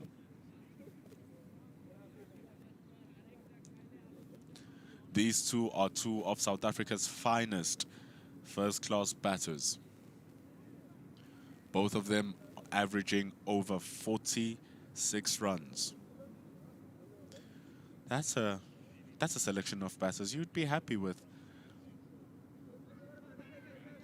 Kevin Kaplan could be coming in next. His average is not bad either. He averages 55. So the number 3 averaging 48. The number 4 averaging 47. The number 5 averaging 55. That's some good numbers for South Africa A. Pulled in front. That is electrifyingly good from Zubair Hamza. He hits those like they are little candy. It really does play that frontward punch very well. Al Fahad not threatening enough for that length. Especially not against Zubair Hamza. Pulls it in front of square. It's gonna smash you there all day. So back to basics here, Al Fahad. Back to basics. It's the right line. Just need to get that length fuller. Oh, just over the square leg. Teasing Hamza. And the responses are good from the South African batter. Gets it to 4.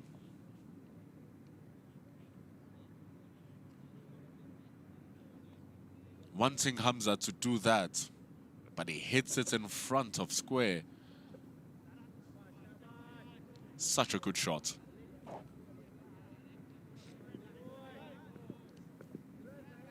It's a very good shot.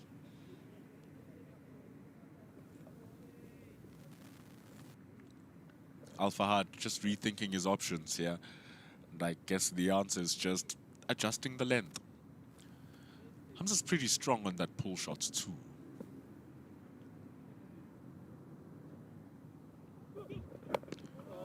It's a little bit better now for Al Fahad.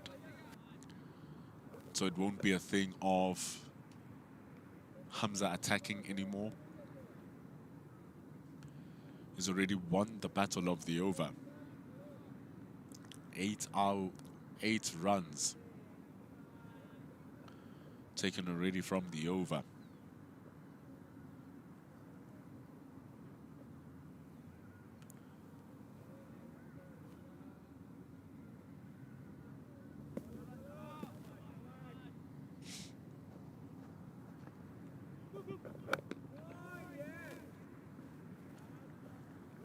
So he's gotten back to his money now here, Al Fahad. And I suppose even after you've won the over, ticking the scores won't be a bad thing.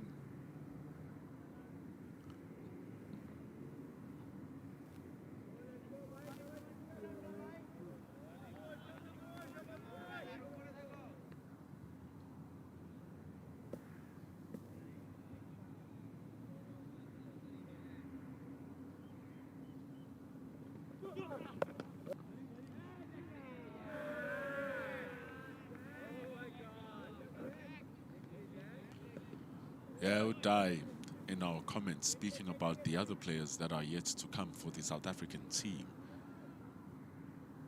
There's still also Borgeter Kutsia. Do you know of Gavin Kaplan?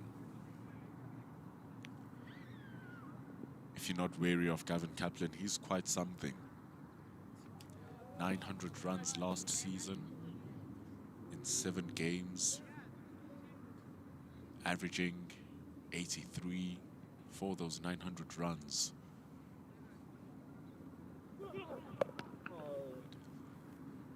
See, Hamza deliberately wants that shot. He wants it. He's not afraid to take it on either. And it's the end of 8 overs. 29 for 2 for South Africa A. Proteas will be playing Australia, starting on Heritage Day with a couple of one-day internationals. Bring it on. Go get your tickets. Go support the boys. 27th of September, special one, the Pink One-Day International. Imagine Pink ODI versus the Australians. That's what you went for. Australia, they have their own Pink Day. There's a Pink Test match.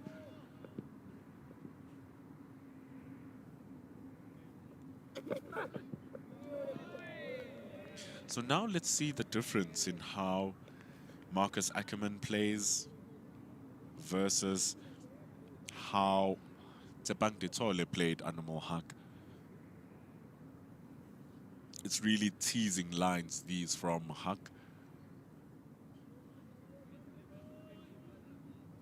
And he's bowling the perfect line for the left-handers.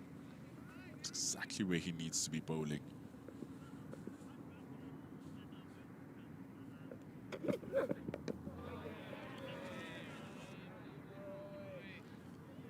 Because now, when Ackerman is going to be playing the ball onto the covers, there's less bats for him to hit the ball with.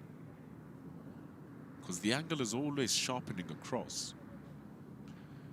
You have to come across, you have to come on top of the ball and go across the line if you want the full face of the bat to hit it.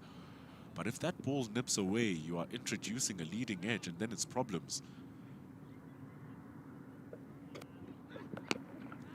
But it's too short. Did you hear the sound of that from Marcus Ackerman? That was a sensational cracking strike. Animal Hack gets it wrong. He pitches it a bit too short. That's excellent. He didn't even waste time on it, Marcus Ackerman. He knew exactly where he was taking it. Over the top, it rushes for 4. It's very nice from Marcus Ackerman.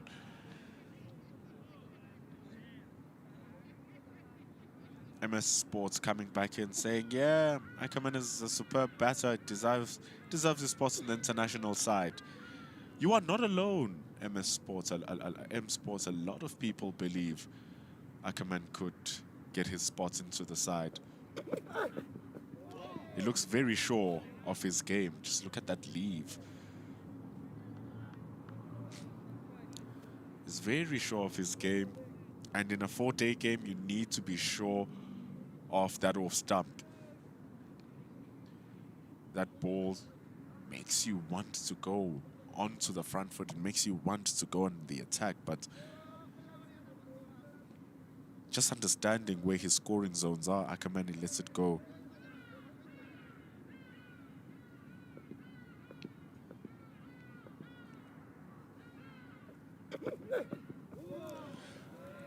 Shakil Ahmed is asking what I think Bangladesh need to do if they can actually come back into this game. Yeah, it's a 4-day game. The funniest things happen, Shakil. But in order for Bangladesh to make their way back into the game, they need wickets. They were bowled out for 122. And so now they need to restrict South Africa's lead as much as possible. If possible, if they can get them out for under 122, it would be most ideal. But I don't think that would be... I don't know if that's possible.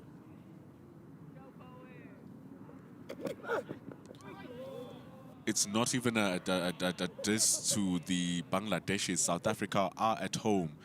And the next three batters average between 46 and 55. So these guys can score runs. It's 33 for 2 after 9 overs.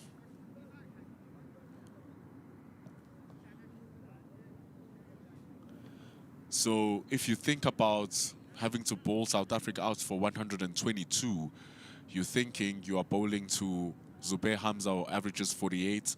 You are bowling to Ackerman, who averages 47. Qeshile averages in the high 30s. Kaplan averages 55. Delano Borgeder averages 44. For the next three batters, you have these players who can score so many runs, all of them averaging over 50, all of them averaging over 40. And so you really ask, can Bangladesh bowl these guys out for under 122? I'm not sure. Can they bowl them out for under 200? That's a possibility. It depends on how good Bangladesh bowl. They can bowl them out for under 200. It's going to take them taking about 5 wickets by the end of the day, 5 to 6 wickets. So Naeem Hassan is going to be important. He has 300 first-class wickets, averages 27.6 with the ball. He didn't bowl his best in the emerging. Mitchell van Buren, Ditego, Daniel Smith, they really took him on. So he's facing much tougher opposition now in Hamza and Ackerman, who average very, very high.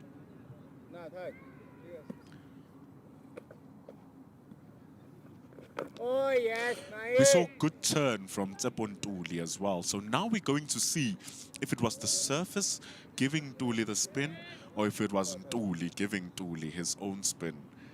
That would be a real skill check. Well pocketed by Hamza.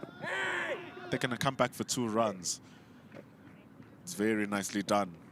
These two are your 2 senior players here, so we're going to see a lot of excellent work if they play at their best. Take a look at the field for Naeem Hassan. Zubair Hamza is a right-hander. The ball will be spinning into him, so they have the short leg. They have the shortish mid-wicket, just in case he pops it up into the air. But look at how intentionally Hamza is hitting the ball onto the ground. He's making sure that it doesn't go into the air. Al Fahad with the fielding at the deep. Can keep it in 2. And that's what they were doing to Naeem, actually, in the emerging game. They were working him so well onto the leg side, especially Mitchell van Buren. Ended up going in 4 per over, his economy rates. Ended up being in the 4s. Yes! That's how they were working him. It's the exact same replica.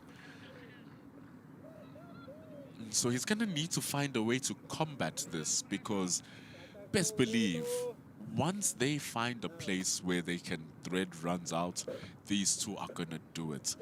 And look at how easy they've scored 5 runs in this over already, just working the ball onto the leg side. And I think that's what Naeem needs to combat. And if he doesn't find a solution to that, he's going to go for a lot of runs.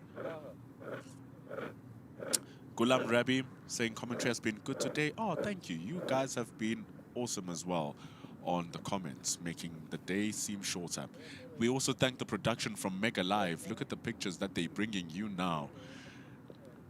They're going to keeping it with the short leg to Naeem, a short extra cover, 2 slip fielders. Let's see what this is about. And so Naeem is going to have to be responsible here if they're giving him these attacking lines. There's no need to bowl the ball that straight, because now, where are they sending him? To the mid-wickets. That's where he's been leaking runs, and that's where he needs to stop giving them those runs. So I feel like Naeem Hassan here needs to pitch the ball on the 4th stump and be on the off stump, be outside of the stumps rather than being in line to the stumps. Because if he's bowling it there, Hamza and Ackerman are going to find their spots. They take 6 off the first over. How easily did they do it? It's 39 for 2.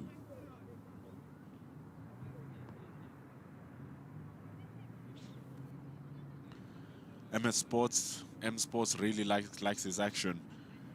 Why do we have a spin bowler within the 10 overs? Well, there might be turn, there might be spin. Changing the pace up a little bit for Hamza and Ackerman. But I kind of agree with you, the seam has been doing pretty good. Especially when you take a look at the South Africans, they use that new ball really well. Animal Huck has been bowling well, pretty well too. I think Animal Huck has been doing pretty decently. Iqbal Iman looked very good. I'm pretty shocked that he didn't continue. But the one thing we have seen from Iqbal Hussein Iman is that when he comes back with a fire. So there are some people who are interested in watching the spin because remember, South Africa is notorious for not being able to play spin well, also M Sports. So if you're saying South Africa don't play spin well, why not introduce the spinner when you want to take those wickets early? So it's all of those little tactical games. Through that mid-wicket, they're going to shift it around for 2.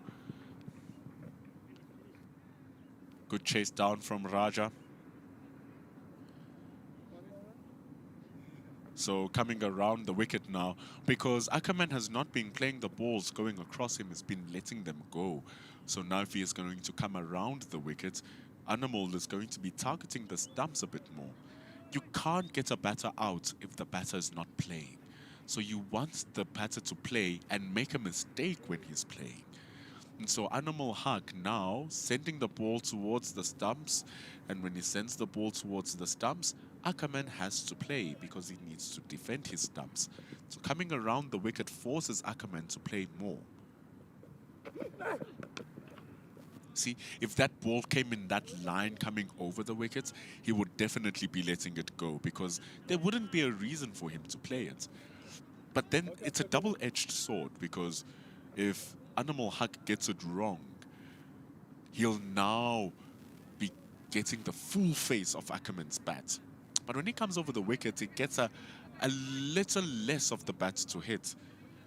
And because Ackerman has less of the bat to hit with, he will play less of the balls. So Animal Huck wants to see if Ackerman will play now. Oh, he gets him to play. That's a good ball. That's a good ball from Animal Huck. And so the psychology will probably be, if I come around the wicket, I get you feeling bat on the ball.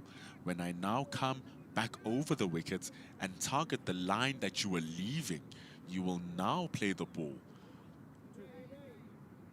And that's exactly what happens. But also it's a very tight line for Animal Huck, because if the ball doesn't seam, the off stump is in play. If it comes back, the stumps are in play. Oh, he's found in the middle of nowhere. Good bowling from Animal Huck. Ackerman did not like the fact that he was being built up on. He really, really did not like it. And so he was trying to take the attack back. And he hits it up into the air. He almost loses his wicket. It's really good bowling from Animal Huck. I liked that little fight between the two. So he's bowling really well here, Animal Huck.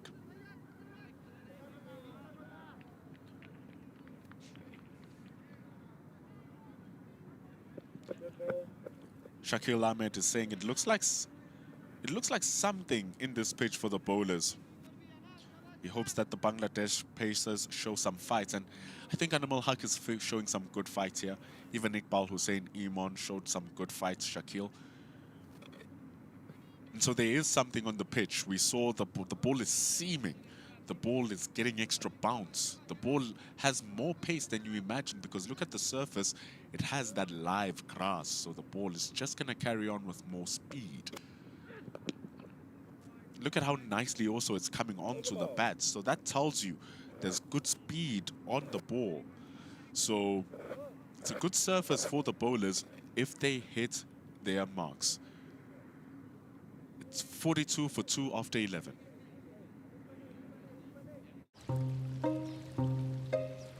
This is how Benny McCarthy places a bet. With AutoBet on SportyBet, your bet can be automatically placed when your chosen odds are reached. Bet smart. Play SportyBet. 42 for 2 after 11. South Africa trail by 80. Sifat Chowdhury, 6146, saying you never know.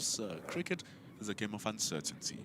SAA under 120 is not impossible. And you know, Sifat Chowdhury, I agree with you. It's not out of the table. It's not out of the table at all. But then look at how they're batting here. Do you really think they're not going to get to 122? That's a blast of a shot from Marcus Ackerman, and it goes for 4. And so already Naeem Hassan, if he doesn't get a wicket, he's lost this over. I don't think he's paying back the trust that the captain has in him. It's a little bit too straight here. It reminds me of how he was bowling to Daniel Smith in the emerging game, attacking the middle stump. You need to attack the off stump. That's a little bit better. That's much better, actually. And I think that's where he needs to be more often. Anything straight to Marcus Ackerman, you don't want that. You're going to get hit. And so he needs to keep it outside the off stump. Marcus Ackerman is just going to peel you for dinner if you bowl the ball a little bit too straight. So yes, Sifat Chowdhury, you never know, they can be bowled out for under 120. But if your number 4, if your number 3 is averaging 47, your number 4 is averaging 48, your number 5 is averaging 55, your number 6 is averaging almost 40, your number 7 is averaging 45. Those are 5 batters all averaging over 40. So ask yourself, are they really not going to score 122? If not, it means Bangladesh need to bowl out of their boots and bowl averages of 18s, 19s. If not less, they need to bowl averages of 12s. So it's a tough argument to say that they're not going to score 122. Let's hear your argument why Bangladesh can bowl them out for 122. It's 47 for 2 as the players have drinks. 2 wickets gone for Bangladesh.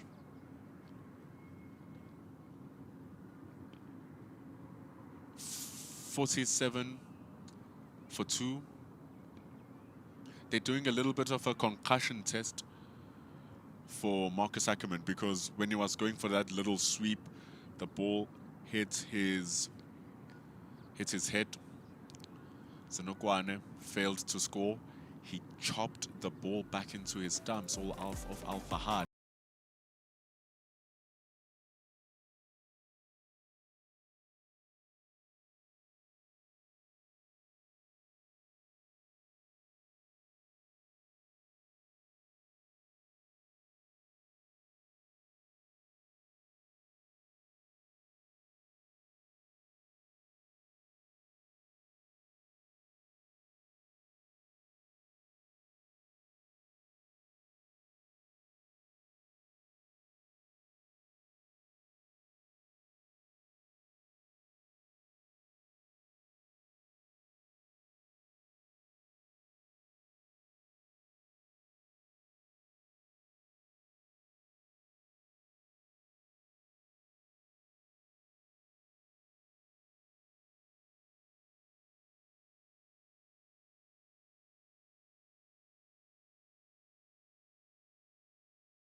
Football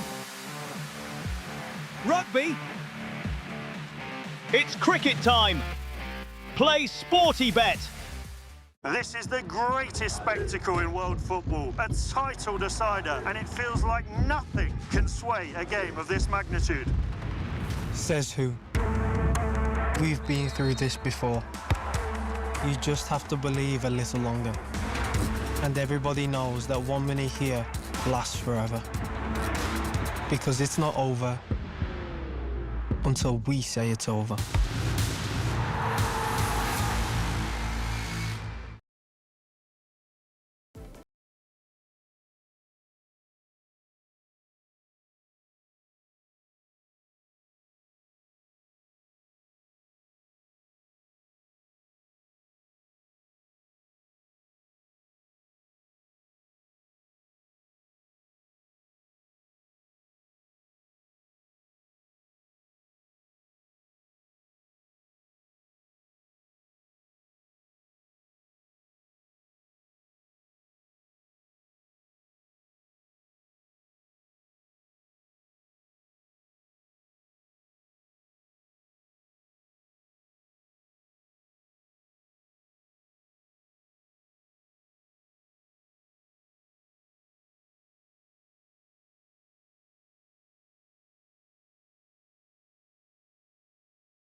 Shoulders.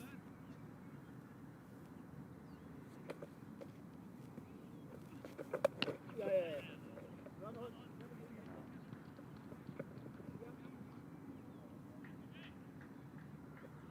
Good, Nuri.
Kongkong bhai. Kongkong dua-dua ni tau.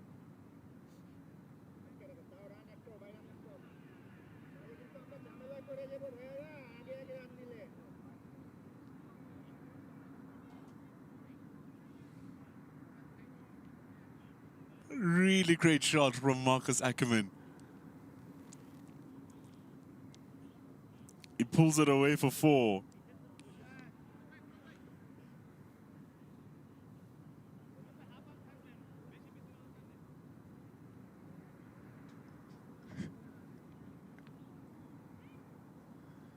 65 runs trailed by. That's a poor ball from Animal Haq. Balled in front of square this time. It's going to be a stop from Hassan Murad. But anyway, Ghulam Rabi saying these are foreign conditions for the Bangladeshis. And so they're going to have to give a decent fight for a fight back. And the bowlers need to do a little bit better also here, Ghulam. These lengths are not good enough from Animal Haq. I mean, he knows which lengths he needs to bowl. The issue is that the lengths he needs to bowl are very boring. They're really boring, but that's where he needs to bowl. See, that's a little bit too short for where he needs to bowl. And then it's easy for them to pick it away. And so the thing is, when you don't have enough speed, there's certain areas you just can't bowl because it gives the batters more time to hit the ball. So if you're going to be pitching the ball a little bit too short, you lose speed as the ball pitches. So it's already slower after it has bounced. So if you're already a slower bowler, the ball comes to the batter much slower if it bounces further away. So that's a much better length from Animal Haq. That instance where the ball pitches and it's like half a second before it hits your bat. Now, if you're going to be pitching it halfway down the surface, it's already slow. It loses its speed halfway through the surface, and it has more time to lose the speed as it reaches the batter so that they smash you away for 4 or 6. If it's too full, it's too full. Even the fastest ball in the world can be hit for 4 if it's too full. So Animal Haq needs to understand that he must hit the top of the stumps here, and he'll be in the game. It's just that it's really boring. Our person there, not knowing that you're not supposed to be behind the bowling arm. So here's Animal Haq. Just needs to be a touch fuller. A little bit too full. Ackerman is gonna pounce on that. A chase coming. And it's a chase well done from Raja. Now, so when it's too full, that's what happens. So his margins for error don't exist, Animal Haq. He has to be perfect or he's gonna go for runs.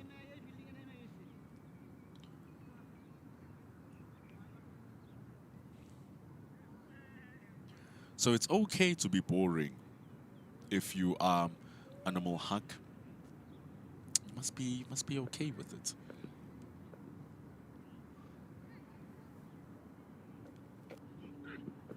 See, that's where he needs to be.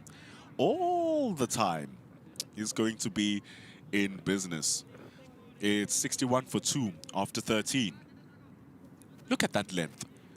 That's a good length. Reason why Marcus Ackerman was so comfortable in leaving it alone was because it was so far away from his stumps. So the line is a little bit off in that instance, especially because South Africa had taken 8 runs from the over, so there's no need to attack any more deliveries. So that was a leavable ball for Marcus Ackerman. But SportyBet's helping us alongside this broadcast, bringing you this ball-by-ball action, mega live. Hamza and Ackerman bringing you this partnership. 31 runs for Hamza, 20 for Ackerman. But look at the speed that they are batting at. I think that's the problem here for Bangladesh. It's 31 from 31. Ackerman, 20 from 21. So good luck. In comes Hassan Murad. Look at that average. My goodness. 23 average for a spin bowler is absolutely crazy business. 14 fifers for his 44 matches. That's an excellent return, by the way. He gets a fifer every 3 games, this chap. That's a good return. Left arm off spin. Hassan Murad. has played 2 test matches. And in those 2 test matches, he took 12 wickets. It was against Ireland. But it is 12 wickets. Too short. He's going to need to adjust his lines here, especially to an on-fire Zubair Hamza. Smashes it away for 4. South Africa trail by 57. There are no margins for error. 0.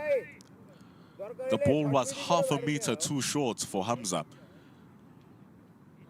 And that's all the invitation he needed. He's in fine form, Zubair Hamza. So you must be careful where you're going to bowl. You have to be very careful.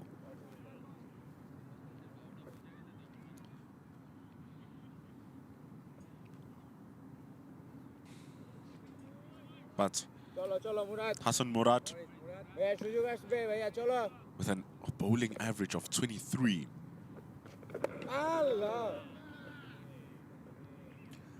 What it tells you is that for a spin bowler, he gets his wickets at a relatively quick rate.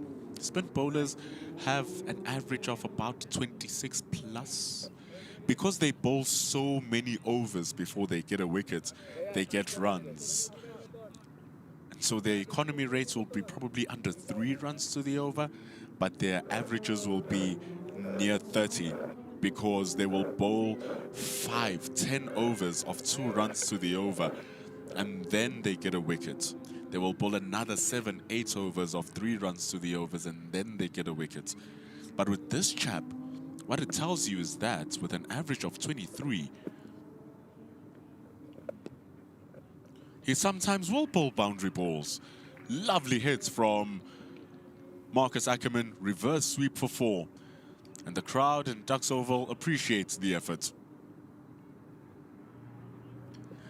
It's a really good, strong shot from Marcus Ackerman. All played on line and length, a little bit wide, a little bit too full. Gets to the pitch of the delivery, Marcus Ackerman, and it runs away for 4.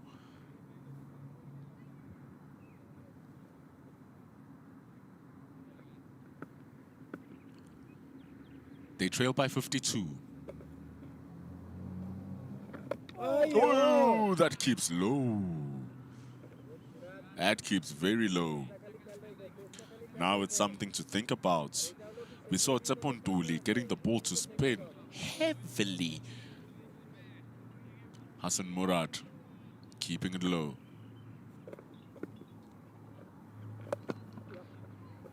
The patience exhibited in that stroke by Marcus Ackerman is very nice. Waited for the ball to arrive to him, then made its decision. Hassan Murad goes for 10 in his first. 71 for 2. So with a bowling average of 23 for Hassan Murad and an economy rate of 2.9, it means that he gets his wickets at a much more frequent rate than conventional spinners. Statistics say he gets a wicket every 47 deliveries, so that's every 8 overs. He comes in and he gets a wicket. That's a relatively quick rate for a spin bowler. And then the fact that he goes at under 3 runs to the over means that he's a cheap bowler. It means he's a cheap bowler, but also he's a bowler who's destructive. Those are the 2 things you want in a bowler. Animal Haq, with 2 slips and a gully, he showed us the correct ball he needs to bowl in the last ball of his previous over. So can he do it now? Too short. Too short. You're asking Marcus Ackerman to do that to you. Smashes it away, Marcus Ackerman. He's in too good of touch to receive deliveries like that. Regardless of how much effort you put behind the ball, it's just not quick enough. It's not high enough. It's not threatening enough. And just, you saw the authority that Marcus Ackerman played that ball with. He wasn't even afraid. He wasn't rushed. If anything, he would want to face 6 balls like that.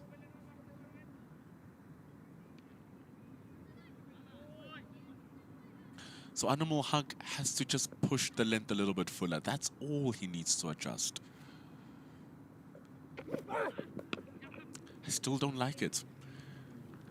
A full ball from Animal Hug. From what we saw in the emerging game last week, a full ball from Animal Hug is a ball that batters cannot score from. They just can't. Any time fuller, they can score. Any time shorter, they can score. But when he hits the top of the stumps, he becomes a very difficult bowler to face. And I feel like that's what he's not getting here. Animal Hug is trying things that don't belong to him on this particular surface. If it's another thing, also if the surface is slower and it grips the ball and slows it down, but this is not that surface. That's the length. Look, when he bowls that, they can't score. Any fuller than that, he's driven down the ground for 4. Anything shorter than that, he's worked away in a pocket for 1. But at that length, they can't get him away. And so that's what he needs to do. That's what he needs to do. Muhammad Shariful Islam saying these guys are playing T20. Yeah, with these lengths, these are T20 lengths. But look at that length. They can't hit him. So that's what he needs to bowl for the rest of the over. And the wickets will just follow him. So I think he's gotten it now. The partnership has gone over 50 for South Africa already. It's going at over 50 very quickly too. That's the thing. These two bat at a very quick rate. 55 from 47.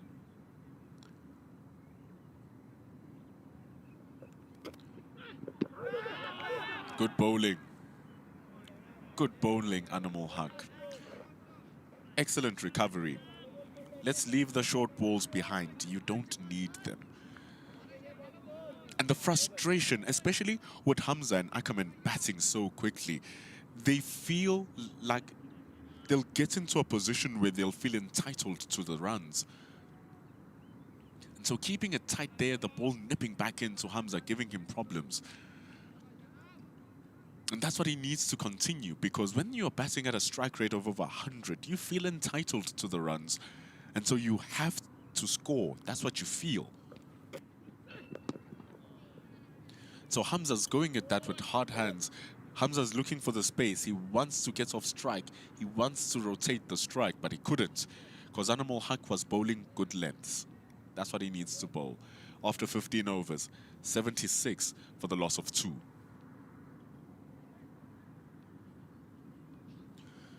So it's a game of lengths, lengths, lengths. Can hit your right lines. If you get your length wrong, you are in trouble. You can get your line wrong and still not be scored off because you've bowled a good length.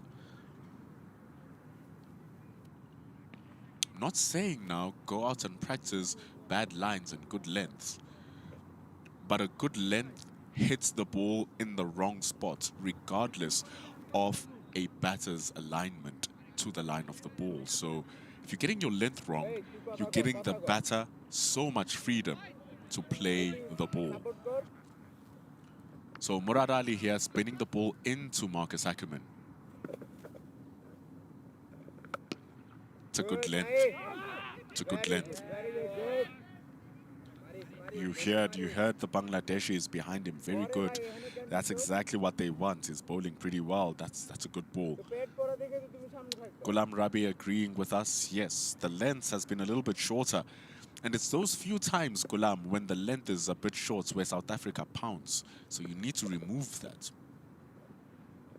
Very good, Bhaiya. So these are good. These are good from Murad. Even the speed is perfect.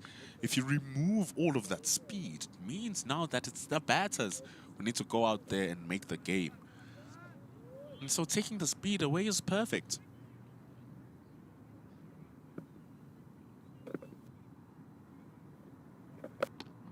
Good boy. So they'll have to accept these ones, South Africa A. which is okay. They are batting at fives. So you don't mind an over or two where you go for 3 runs or so because they are batting at 5 runs and over. So damage control and reel this partnership back, force them to score runs a little bit differently. Good boy, good boy.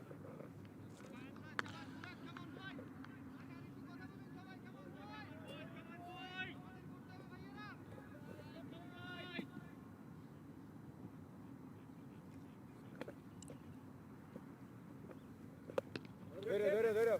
Very good. Good, Murad. ভাই খেলা যেমন হোক আমাদের যাতে ইন্টেনশনটা ঠিক থাকে ভাই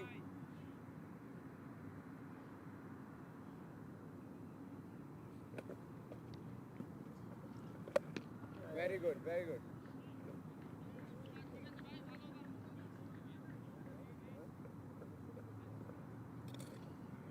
16 overs gone. 78 for 2. 13 fours scored in the innings so far, and there's been 16 overs. So you do the mathematics. It means that South Africa are getting a boundary every other over, if not every over. So 13 boundaries in 16 overs means it's a high run percentage. It's a very high run percentage coming directly from boundaries. And so 52 out of the 78 runs, 52 of them come from boundaries. And so those are too many freebies given away from Bangladesh. And so what they should be trying to do here is that instead of having 56 from 78 runs coming from boundaries, they should try to get that boundary percentage under 50%. And Naeem Hassan has been part of those bowlers who've been smashed around going at 8.5 runs to the over. So he needs to tighten it. So a little bit of too many boundary deliveries. So Bangladesh now needs to find a way to stop the boundaries and make Ackerman and Hamza run a little bit more. It's just too many boundaries. They're using their feet very well against Naeem Hassan. He hasn't found his feet.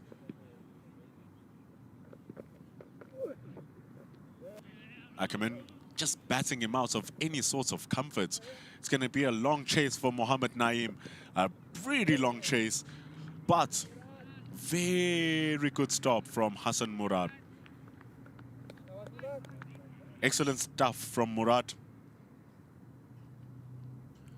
Stops the ball with his feet. It was a guaranteed boundary. Great stop. And look, that was also going to be a boundary. So it's just a little bit too much being given away. But that's good bowling good batting from Ackerman. And so they've taken 4 runs into the over. That's very nicely tight to Hamza. Let's see if he can repeat that. He doesn't want it to be too straight because they're going to pocket him away at mid-wicket for 1. And that's perfect. That's good. That's good. You saw with the first one in the over, Hamza had to fetch the ball off the off stump and work it to long on. So you want him to do that rather than giving him a straight ball to work with. That's good recovery from Naeem. This is it. So now he's starting to get it. Now he's starting to understand. His first couple of overs were way too straight. See, he was bowling it there. But now, after you've earned some respect, you can go to that ball and attack for a little bit off the stumps. So a good recovery from Hassan. It's 82 for 2 after 17. This is how Benny McCarthy spends halftime, multiplying the excitement while the match takes a break. Play Sporty Skill and discover casino games on SportyBet. Bet smart. Play SportyBet.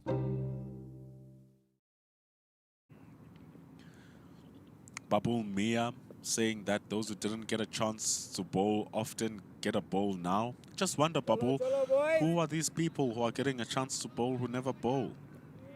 Be interesting to know. The Siren 1268 is saying 350 plus.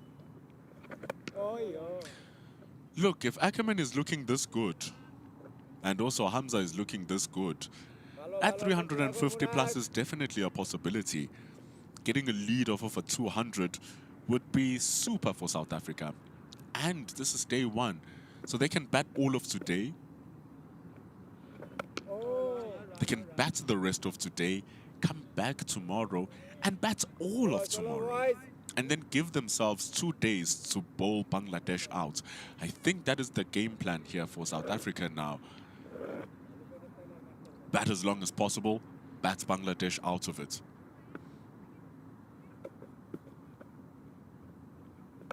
Very good.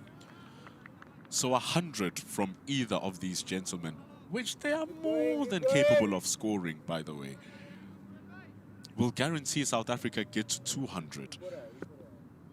Get to 250, get themselves a 130 run lead. Oh. But the ball has had some variable bounce coming from this end. Hassan Murad is bowling from. Cholo. And so I think Murad has also gotten into his good rhythm here.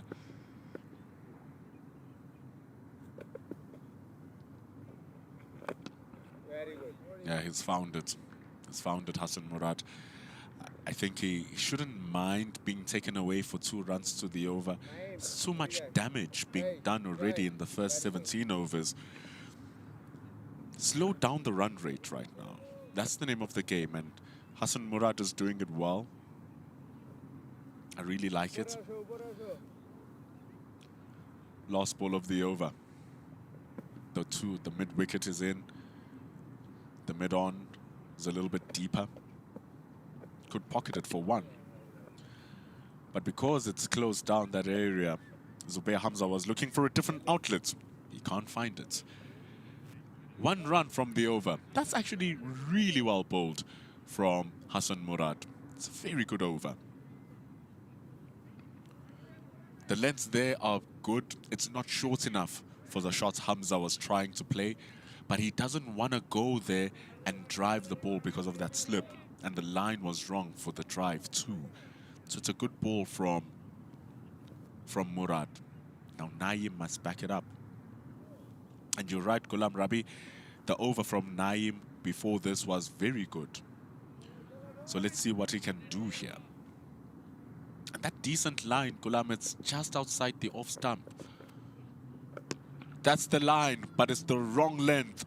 What a shot from Marcus Ackerman. That's going to fly all the way. It's the first 6 of the match. Marcus Ackerman is not going to lie down sleeping. You don't bowl that to him. You really don't bowl that to Marcus Ackerman. He's too good.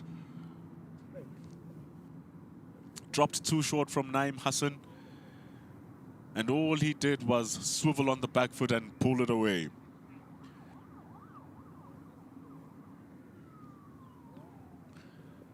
He rocketed into his back foot because the length was just poor from Naeem Hassan. You don't bowl it straight, and you certainly don't bowl it that short.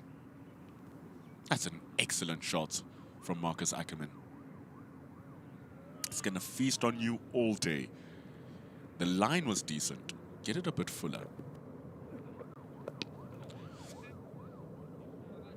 It's a good length. Get the line a little bit wider.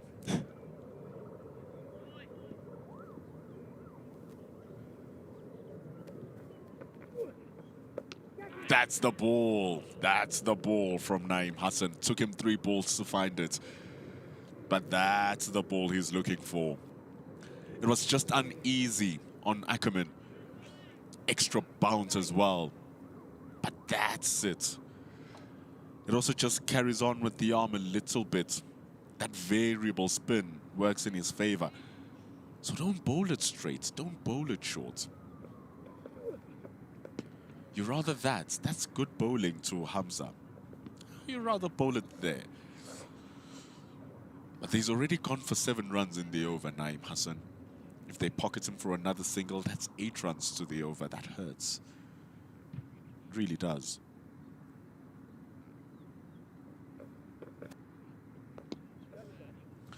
And Hamza has been trying to find a way to score against these spinners.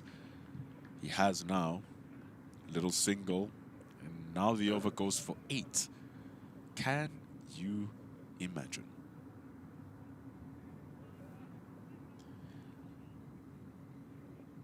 So, not a good outing from Naeem.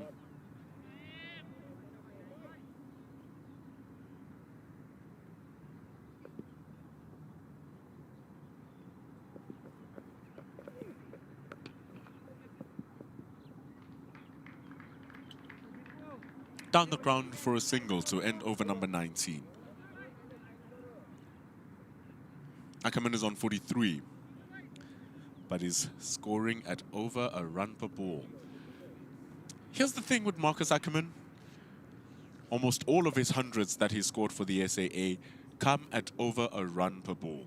So he's a very attacking player, plays with a lot of style. You can play sporty bets as well. That's going to be your style. They're bringing us healthy assistance in bringing you this coverage of this entire series. 92 for 2 in 19 overs.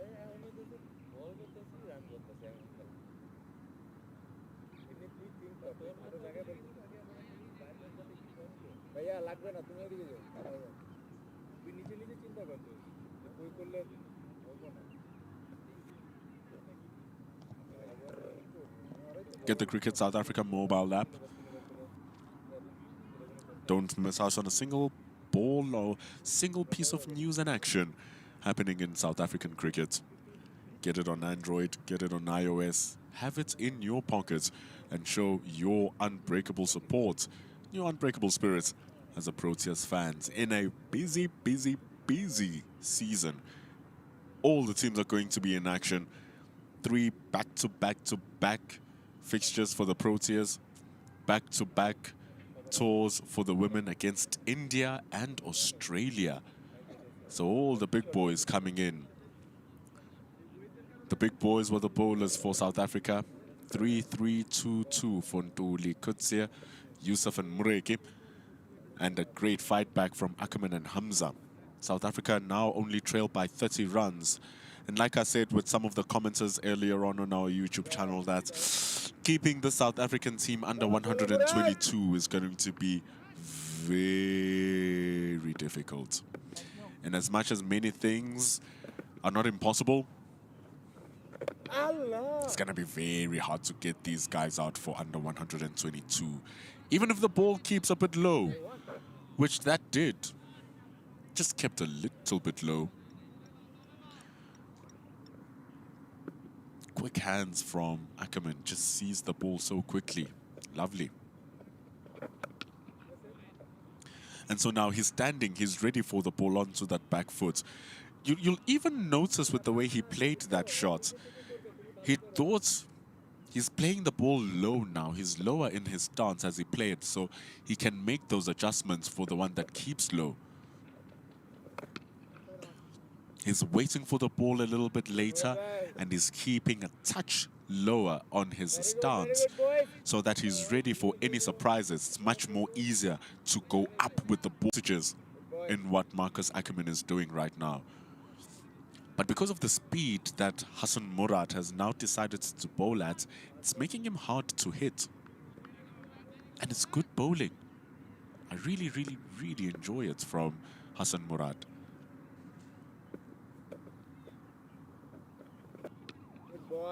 He's found the length that works for him. And it's a risk for Marcus Ackerman to do things that are out of the orthodox. But knowing Marcus Ackerman, he can find a touch for the orthodox. He's just that kind of player.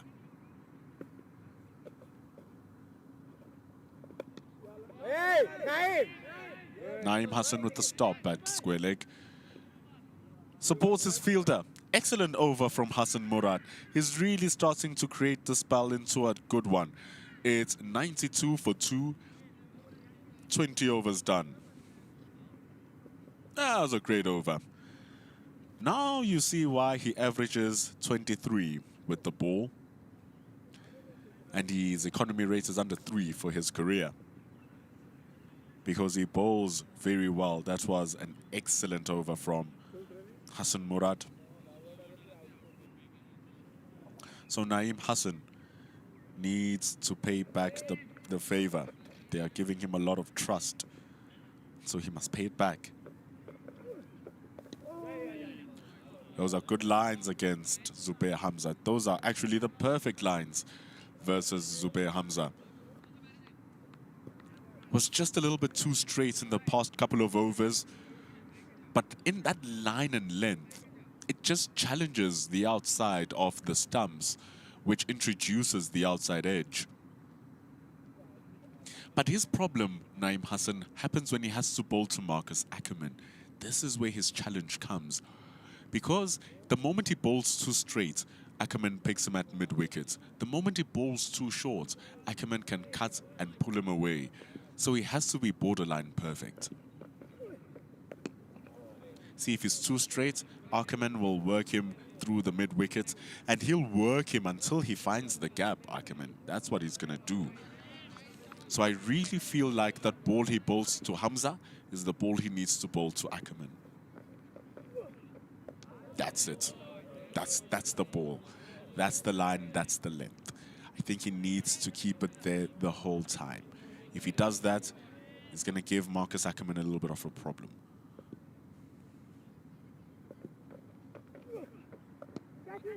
But it goes on the reverse, Marcus Ackerman. It's a beautiful shot. He has no chinks in his armor, it seems like. Reverses it away for 4. What must you do, Naeem Hassan? Touch too full. The margins do not exist when bowling to players of this level and of this class. And I think Marcus Ackerman and Hamza are showing that they a little bit of a higher level here right now. Bat on pad. Bat on pad. It's nicely done from Naeem Hassan. It's going to be the last ball of the over. It's a good length. Too short. He gets away with it though because it just increases the speed.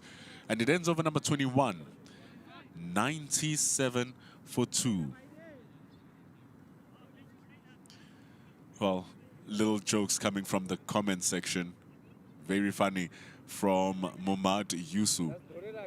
Mumad Yusu says, in Bangla, when our players come to bat, they become like bowlers. When they come to bowl, they become like batters.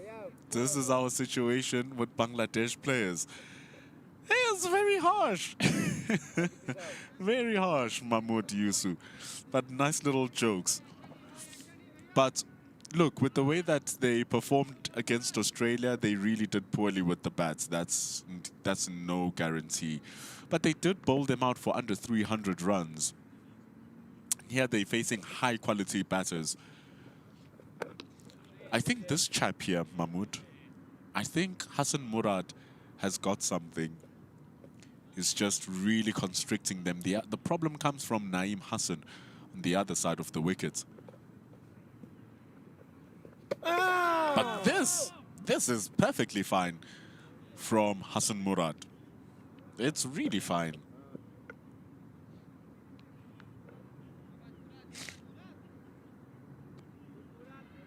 Gets Hamza fishing for one. And just think about it. This is building up for the past 2 overs where he's making him defend, he's unable to score. And so he's going to start fishing for runs. And he does so beautifully, Zubair Hamza. A subtle shuffle down the ground brings up 100 for South Africa A. It's a very good looking shot for South Africa A. 66% of their runs coming from boundaries. It's a little bit too high of a boundary percentage, considering that the team is going at nearly 5 runs to the over. You would accept a boundary rate of 60% if the team was batting at 3 runs to the over. They're batting a little bit too quickly. There was nothing wrong with Hassan Murad's ball. It was just everything right with the bat of Zubair Hamza. Hello, Omani Uzari in our comments is greeting us with a lot of vigor. Hope you're good and enjoying the broadcast. There's 2 more balls remaining.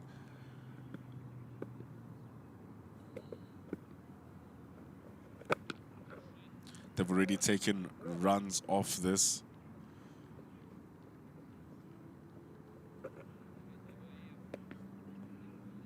Yeah, Bangladesh got 120 on this. And these two are playing T20s. But Hamza and Ackerman, you have to bowl really well against them. And I fear that outside of Hassan Murad and Iqbal Hussein Imon, just hasn't been enough consistency in piling up the pressure from Bangladesh. And that's the issue. South Africa's bowling was relentless. It was relentless. Bangladesh, not so much. It's 103 for 2 after 22. Another thing, Marcus Ackerman really saved his bowlers and rotated them well. He used his 4 seamers excellently well. And I feel Iqbal Hussein Imon and Al Fahad should have returned by now. Maybe for 2 overs each. Just to test out Hamza and Ackerman. Hit the top of the stumps. Don't do anything crazy. I think Iqbal Hussein Imon was getting the ball to do something. And so was Al Fahad.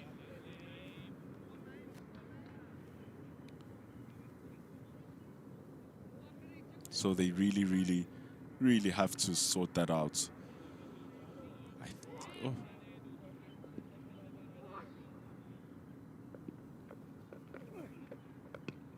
Too wide, but there's going to be protection in the deep now.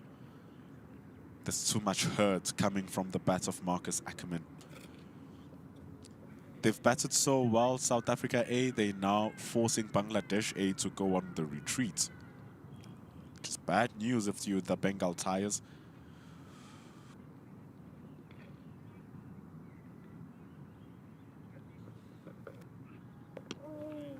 Pritam Khan in the comments is already saying that Bangladesh are going to lose by an innings. What's the belief, Pritam Khan? What is the belief on your country that they can do this? Maybe at least come back for the second innings and bat really well and see out the rest of the match. But, geez, it's not looking easy.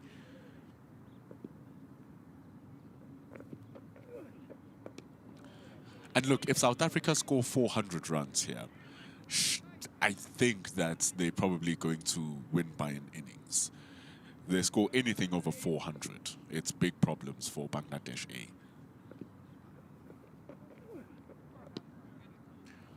Works it around the corner. That is excellent bowling for Marcus Ackerman. It's really good batting. Brings up his half century. It comes in a blink of an eye for Marcus Ackerman. Yet another score for the South Africa A team. Yet another score for the South Africa A team captain. He can't stop scoring once he wears that shirt. Look at that strike rate. That's the most important thing for Marcus Ackerman. Scoring it at 96 is really something. He's at the peak of his powers. Remember, about 3 seasons ago, Marcus Ackerman was the leading run scorer in the 4-day competition. That was until he suffered an injury which took him out effectively for the entire season. Upon his comeback, he gets his call back into South African colours for the A team. And he is the boss now. 109 for 2 after 23. Speed is nothing without timing.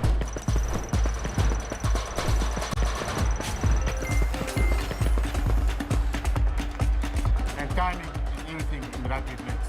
Play it now, only on Sportsbet.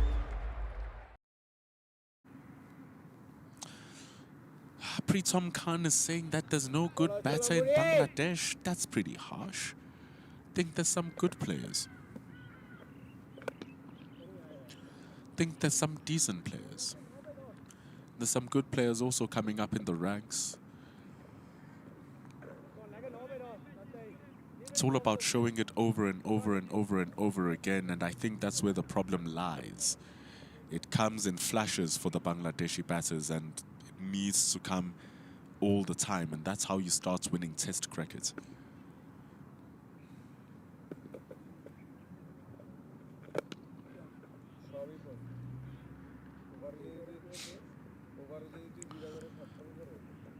Marcus Ackerman is bowling really well.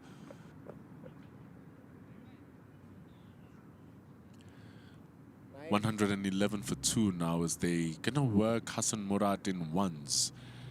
It's a good ploy. He's been in good control, Hassan Murad.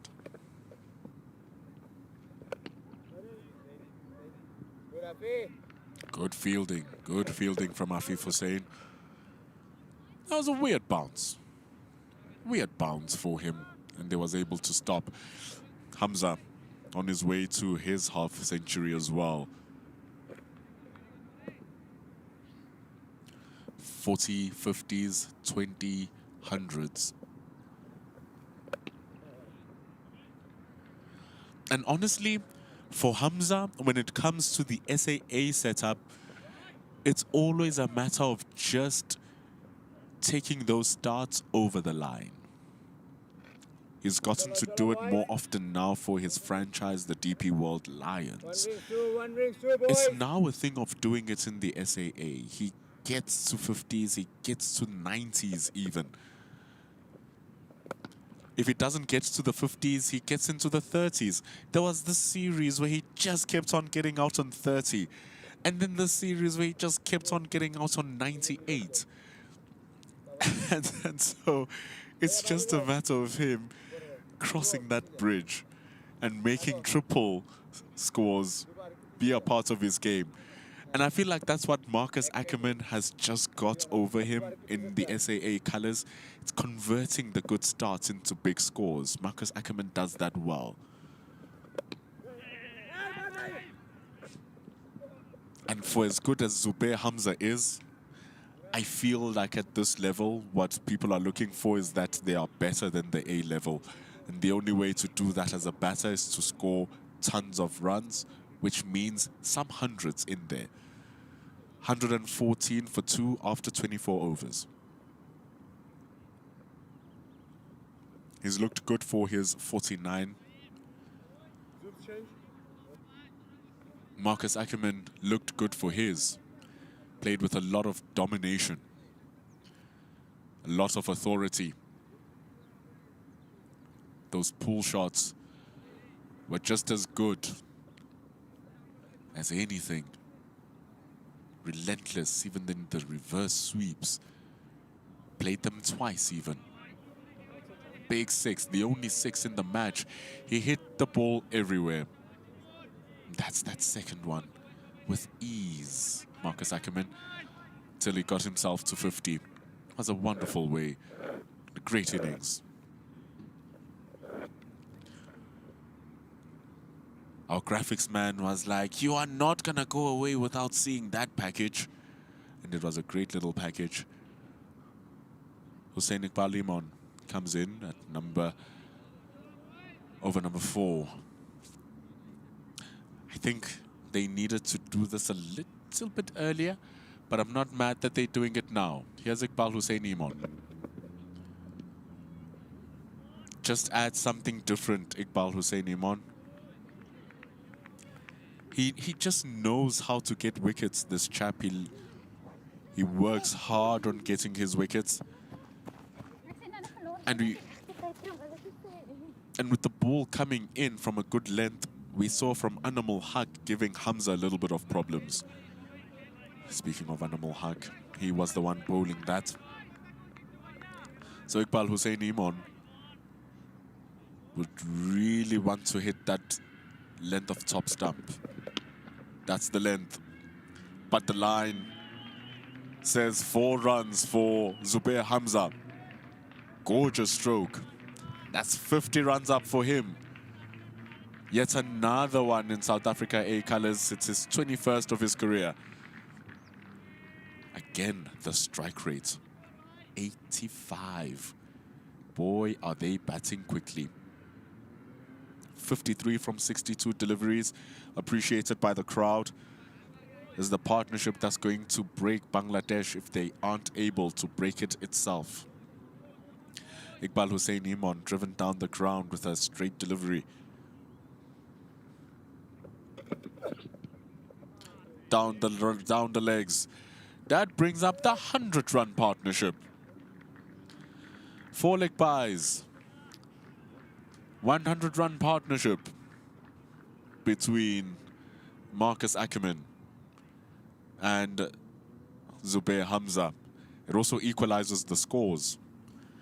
122 all out for Bangladesh. 122 4-2 for South Africa. Yeesh. And so now South Africa restart. It's 0 for 2.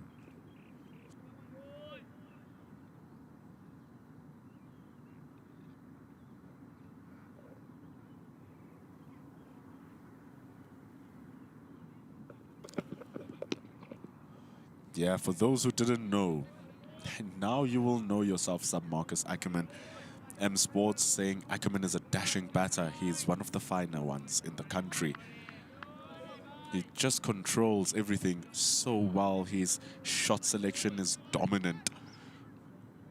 Hamza is also looking good. Good back foot punch. I was listening to some commentary from Ricky Ponting earlier on this morning about Marnus Labuschagne, and he says that, hey man, you can't be a good test match performer, a first-class performer without a back foot. You need to have a strong back foot. Go back to Richard Seletwa's 150 last week. His punches off the back foot were excellent. Look at Ackerman's 55. His pulls are crazy. The back foot he's using against the spinners nullifies anything the spinners are bringing. Hamza here in full control too. And so that's why big runs come. Have to be solid on your back foot.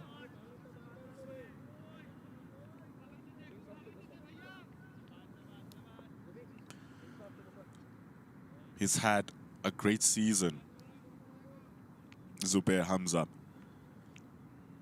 He's really had a good season. Hundreds in all formats of the game, runs in all formats of the game. It's a pity. It's going to be hard for him to be considered for the 50-over competition. He has a lot of work to get into contention for that. But to get back into the test team and potentially play against Bangladesh, I think that's a huge possibility for Zubair Hamza. The players take drinks again in the session. It's an elongated session, so we take 2 sessions of drinks. It's 122 for 2. As you take a sip, enjoy some of the shots that Zubair Hamza played. So compact, so classical, Zubair Hamza. You would think that he's a type of player who has no aggression, but he has all kinds of aggression. Makes it look very easy. Wonderful wrists. And that was how he brought up his 50. Very elegant. He's a classy player, Zubair Hamza. Oozes with it. At 122 for 2, we take drinks.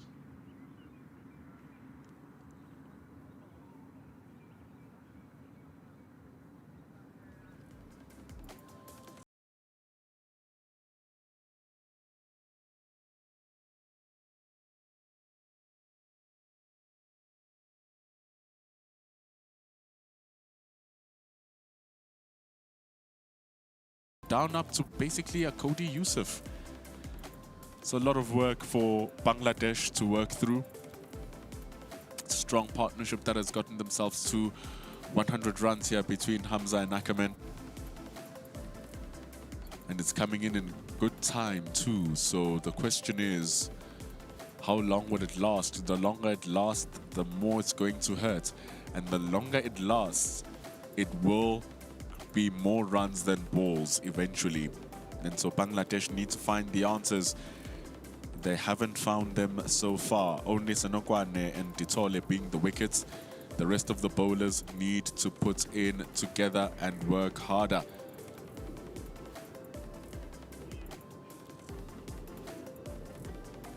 One wicket for Animal Haq, one wicket for Al Fahad.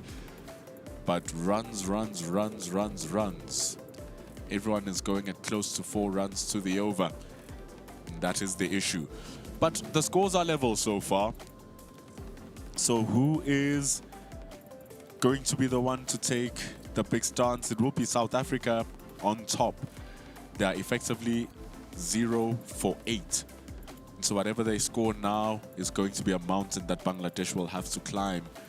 And so South Africa will be hoping they can bat Bangladesh out of this game and bat out the whole of tomorrow. It's 122 for 2 as the players take drinks. Football. Rugby. It's cricket time. Play Sporty Bet. This is how Benny McCarthy spends the last 60 minutes of a football match.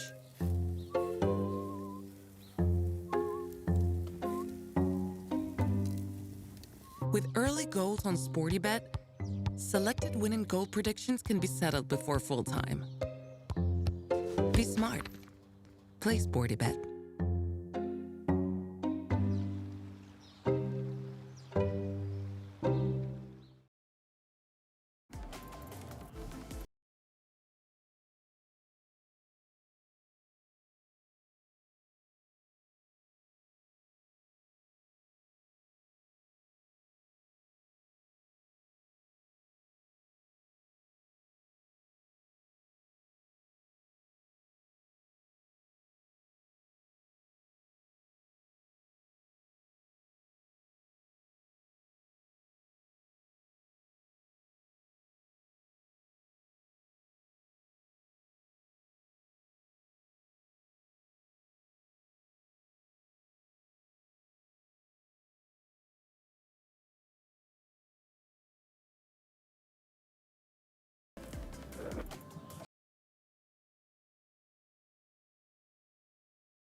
Hassan Murad.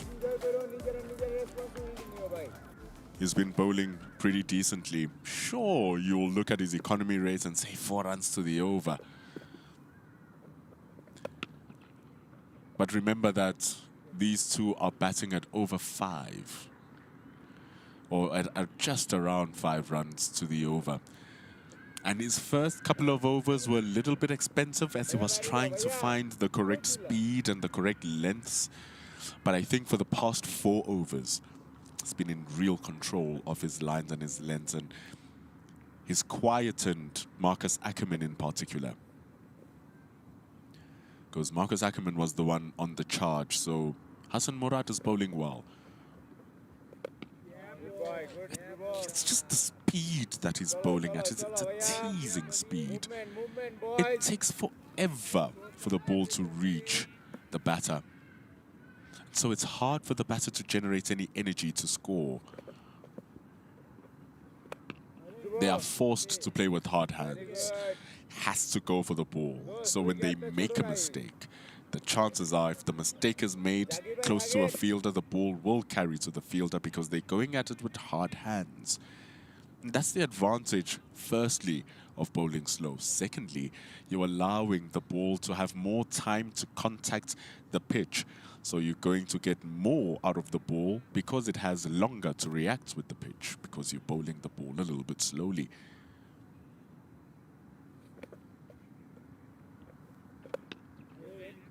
So he's bowling really good lengths and lines here. Hassan Murad. The siren 1268 saying looks like South Africa will bat once, and it does look like that. The siren 1268. Look, if they bat all of tomorrow, batting at 4s, to get this 500 is in the cards here, and then they're giving themselves 2 days to bowl Bangladesh out. 2 whole days. It's gonna take crazy batting for them to bat around 150 overs. It's gonna take serious batting. I don't know if the bowling of South Africa will allow Bangladesh to bat 150 overs for day 3 and day 4. It's 26 overs done now. It's 123 for 2.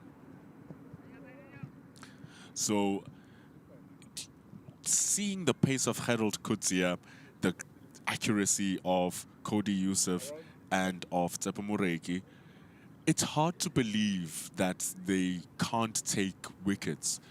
And then you add Tsepo Ntuli, who bowled phenomenally. I don't know. 123 for 2. Look at those boundaries. 17 fours, a little bit too many fours. 78 runs worth of fours, 84 worth of boundaries. So that means 84 runs coming from boundaries, only 39 being ran. Animal Haq, 5 overs, 1 for 20. Please bowl it full. That's where your money is. It's opted to come over the wicket. That's a workable length, I think, from Animal Haq. That's a workable length. If you're going to be bowling at that length, though, that has to be the line. The moment you bowl any straighter towards the hip, they'll pocket you into the square leg for 1. The moment you're a little bit wider, they'll cut you away, possibly for 4. So with that particular length, Animal Haq needs to be very careful and hit the ball in that channel. Pitch it on the middle stump, make it go over the off stump. It's not easy. Look at just how well Ackerman is reading the line of the ball. That was a touch too full. Jumps across it. Almost Brian Lara-esque, you must say. It's a good stop from Animal Haq. Very good stop. He had some poor fielding displays in the first match of the tour against USA. And against SA Emerging, rather. It was the very, very first game of the 50-over tour. But he's come back pretty nicely now, Animal Haq.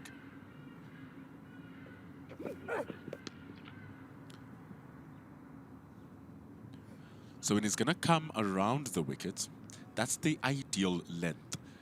But remember what we talked about, the lines. The moment he goes a little bit too wide, he's just going to get smashed. He's just going to get hit.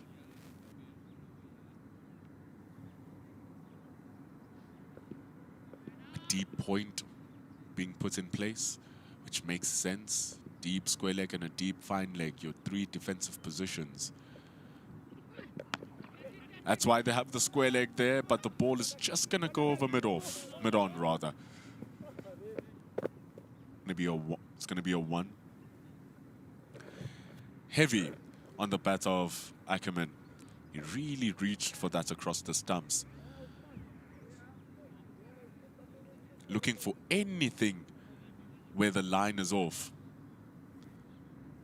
Very lucky to get that over the top, because imagine out of all of that space, he found the place where the field is standing, Marcus Ackerman. He'll count himself a bit lucky in that instance.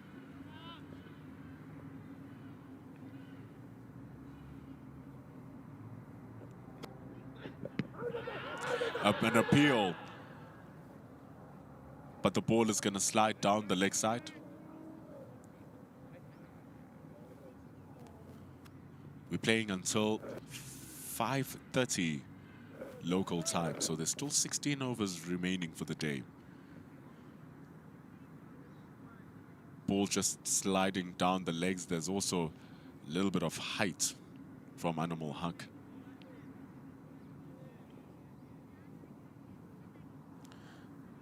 "16 overs remaining." That's the time left.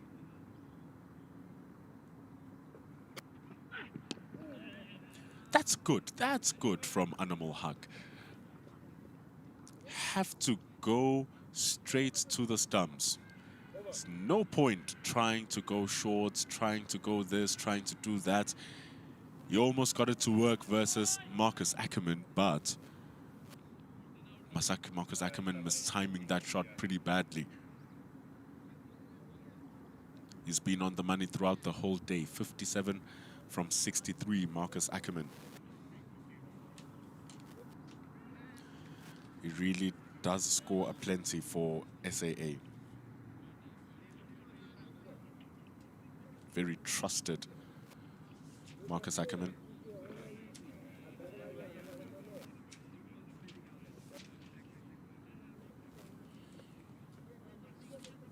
ভাই একটু কথা কও না অনেক ইয়া লাগতেছে কিসে যাও ভাই ওরে একটু তাড়াতাড়ি যেতে বলেন একসাথে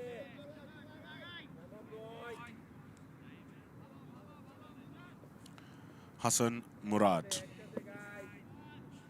He's going to be the one who bowls the loads. He's going to have to carry those loads. very good The only bowler going at under 4 runs to the over. And if he bowls like this, he'll probably end up bowling at under 2 runs to the under 3 runs to the over, really. Up the ground. It's over the top from Hamza. A big chase for Zakir Hassan. But it lands in a safe area for Hamza. Risky shot.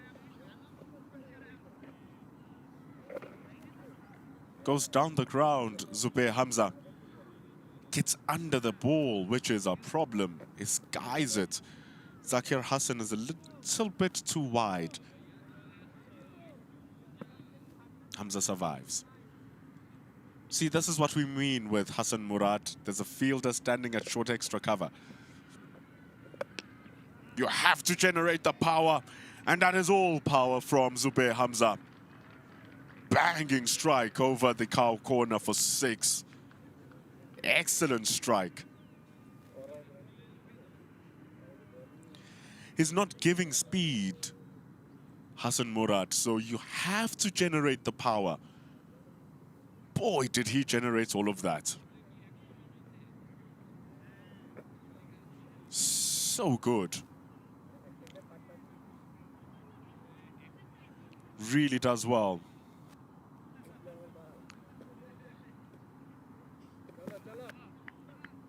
Just the shots out of the ordinary from Zubair Hamza, given the flow of how they've been playing Hassan Murad. And so the damage has been done here, 8.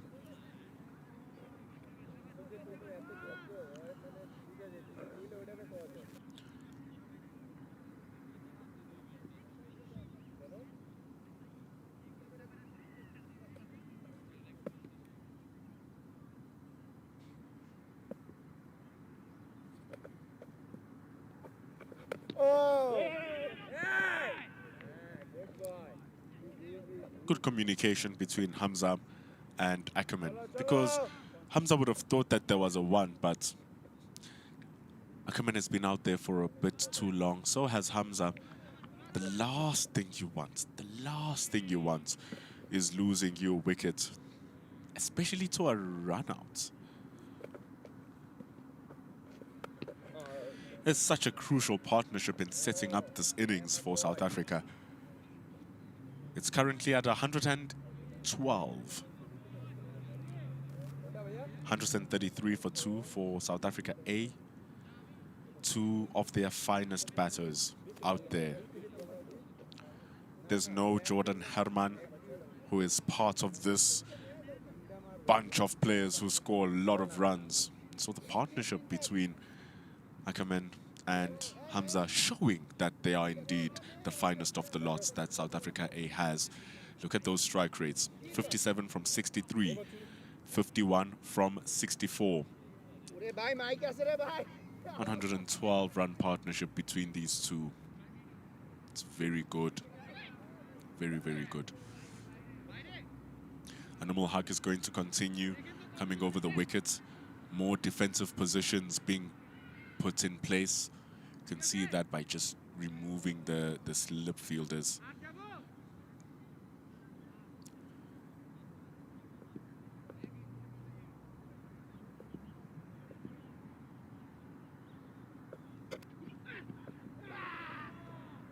Very short ball. Big efforts from Animal Haq. Ackerman is good with that shot that he just flicks over the slip cordon. Missing it that time. Just missing it.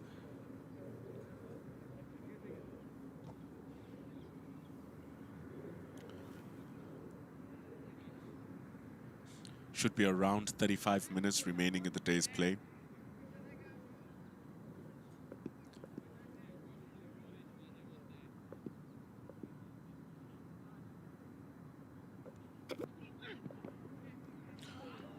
No more slip cordon. It's a good idea from Animal Haq. They've removed the slip fielder. It's gone down to the third, but now the retaliation probably from Ackerman will, well, I am no longer going to hit that for 4. I'm just going to guide it down for 1. It's good enough, to be very honest. And that's what he was trying to do. The catches dropped, actually, from Zakir Hassan.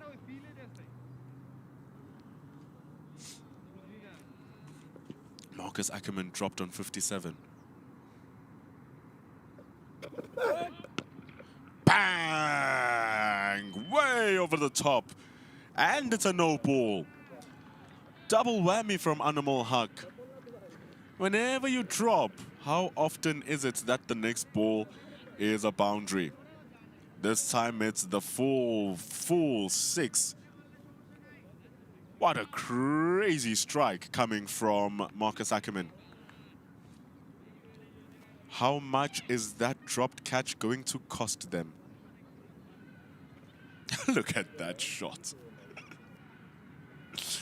Oh, it's actually crazy from Marcus Ackerman. We've been speaking about throughout the whole innings. The one thing you don't want to do to Marcus Ackerman is bowl the ball short. The next thing you don't want to do is bowl the ball straight. So if you're going to do both of them, you're probably going to get hit for 6. Good recovery straight to Hafif Hussain, who's already taken an excellent catch earlier on. So a fielder you don't want to take on, Hafif Hussain.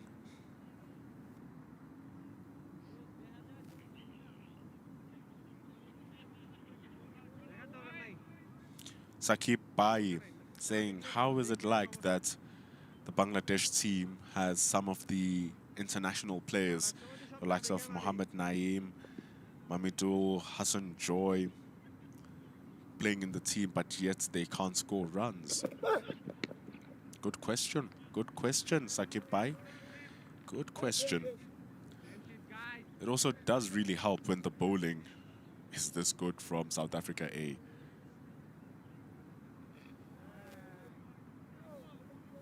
So it doesn't work. Mohammed Ayan, Africa chance to declare under 450. So if they score 450, that means they'll lead by 330. So any lead of 300 will be good.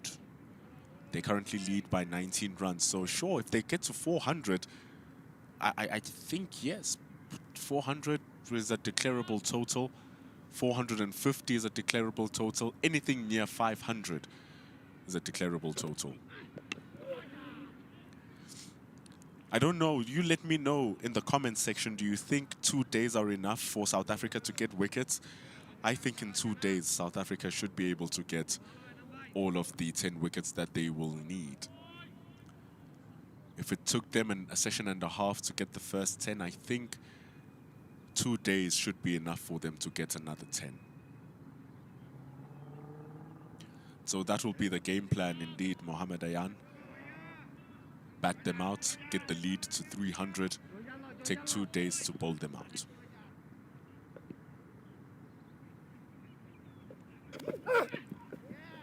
That's going to be wide.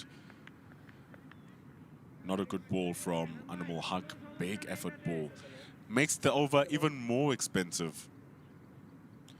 Makes the over more expensive. 10 runs in the over. And remember, they scored 122, Bangladesh. 122. So South Africa already lead by 21. It's two little runs in the first innings for Bangladesh.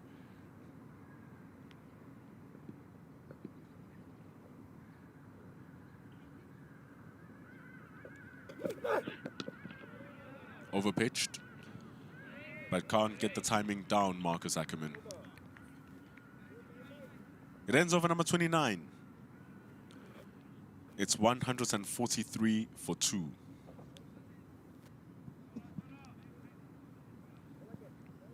Last 30 minutes of the game in a very strong partnership of 122.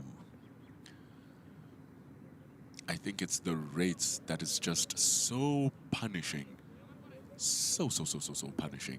122 from 135 deliveries. The captain, Marcus Ackerman, on 64 from 69. He's been batting phenomenally well, Ackerman. He always does when he looks like this.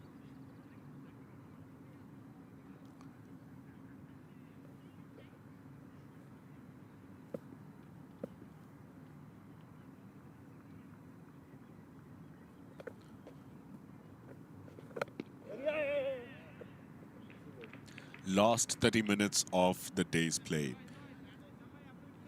Last 30 minutes left in the day's play now. And Hassan Murad got hit a little bit. Chalo Murad, তুমি একটা নাও খালি, তুমি একটা নাও।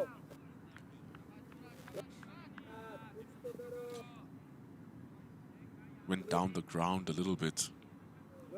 চল ভাইয়া, Murad, Hamza তুমি একটা নাও ভাইয়া। hits it for 6. Almost got caught also, did the ball before that.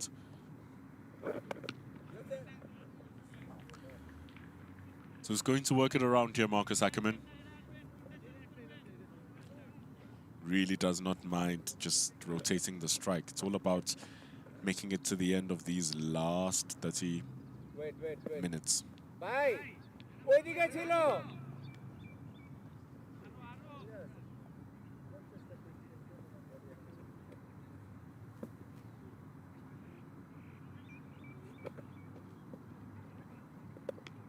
He slowed that down, way down. Murad, and even went a bit more round arm, searching for a little bit of variation. It is becoming a little bit stale. How and what do you do?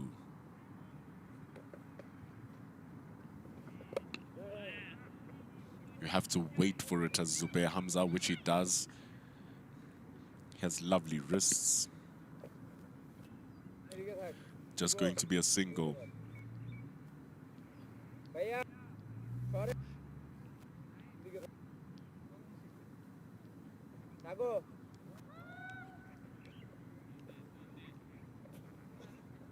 So 30 minutes left. You're looking at around 6 to 7 overs left of cricket. Good boy.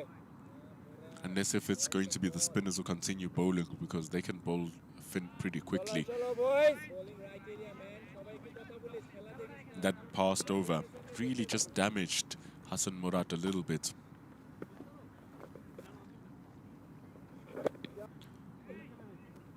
They've already taken 4 out of this over.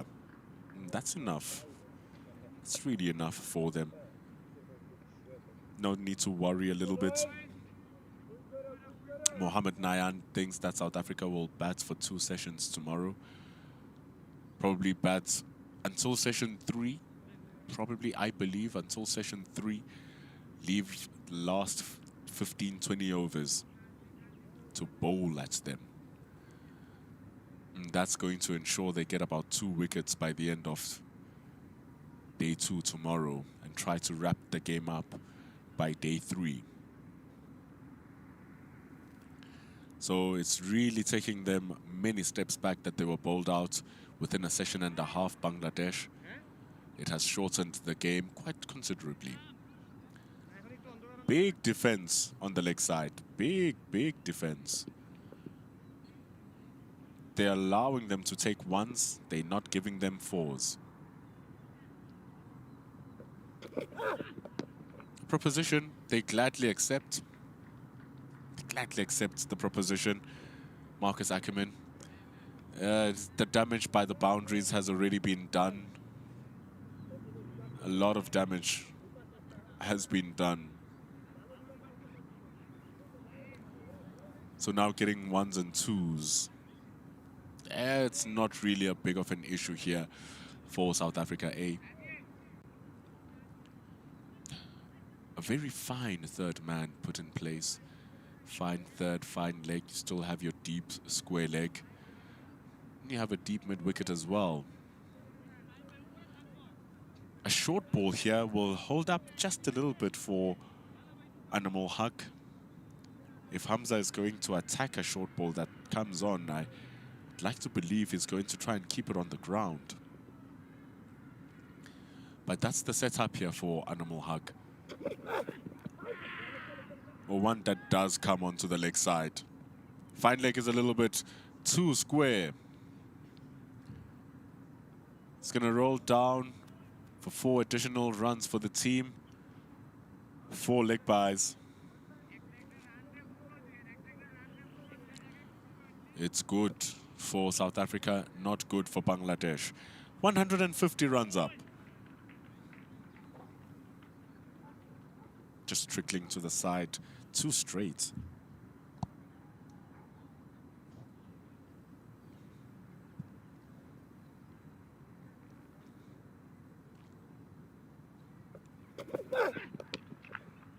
There's that short ball. What a stop. Goodness me, from Naeem Hassan. That was a bullet from Hamza.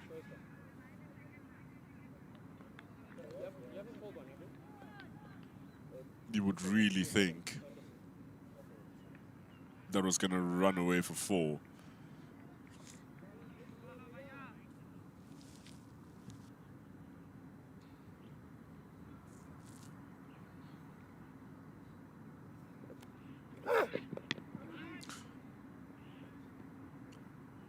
So it can get a little bit awkward. Remember, Lesego chopped it back into the stumps as well. That is not something that you want from Hamza, but he's very good on the short ball. He lashed into this one, the previous one very quickly, and then this just not landing for him. Surprising that he doesn't have a bat sponsor, a player of his caliber. See what's going to happen as the new season progresses. It's going to be launched early next month. So the new season is around the corner.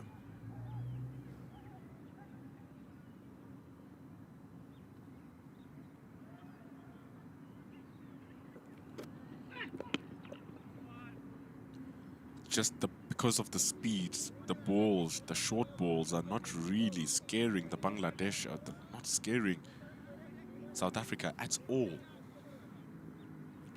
It's not even lifting up as much for Animal Haq.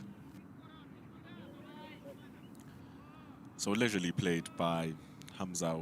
Probably would have wanted a lot of runs from that.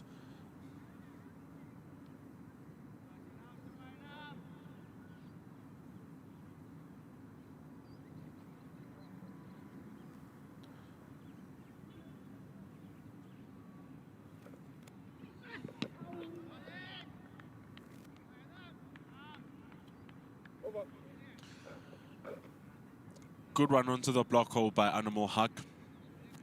He seemed a little bit interested. He got the ball right. He got the ball right.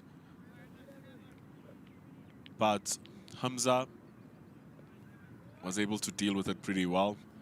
A good recovery from Animal Hug. Just that ball going down the legs, clipping the pad, and it runs for 4 leg byes in that over. It won't count for his score, of course, but it counts to the team score. South Africa now on 152 for 2. They lead by 30. Hamza and Ackerman exchanging runs. Ackerman now on 67, Hamza on 65. Strong partnership. 131 runs.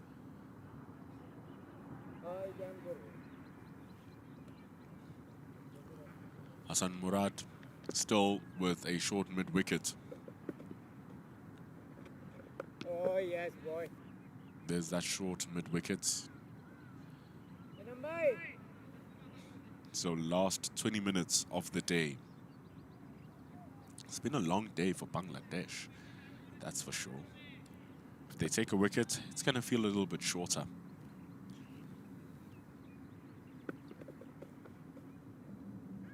Oh, yes.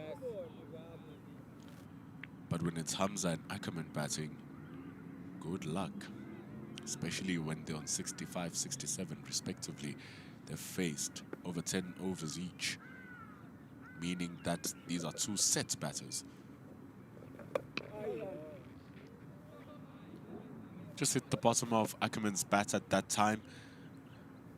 Just remember there's a bit of variable bounce from Hassan Murad. That's why that hit the bottom part of that bat, just not getting up as much as Marcus Ackerman anticipated. And because he's a short fella, bowls with a little bit of a rounded arm, it's hard to get that ball up. So Ackerman charges down. Lovely little shot from the South Africa A captain. He's such a relentless batter. Smashes Hassan Murad for 4. Gaping hole in the V. All that land space. And so he said, yeah, I'm going to go for that. It's a risk-free shot from Marcus Ackerman. Very risk-free. Especially at that length. Because Hassan Murad is consistently bowling the same ball, he can become predictable in as much as the balls are good. It's good batting in return from Ackerman. Looking to throw him off his line. The sweep shot is going behind. It's going to be 1 run down in the deep, stopped by Raja. Last ball remaining. Very good batting from Marcus Ackerman. He's moving his feet. Even in the previous sweep shot, he just came across the line of the stumps so that he can be better in line with the ball. Sweep it away. Good boy. He's making this batting thing look very easy. 157 for 2 after 32 overs. South Africa lead by 35.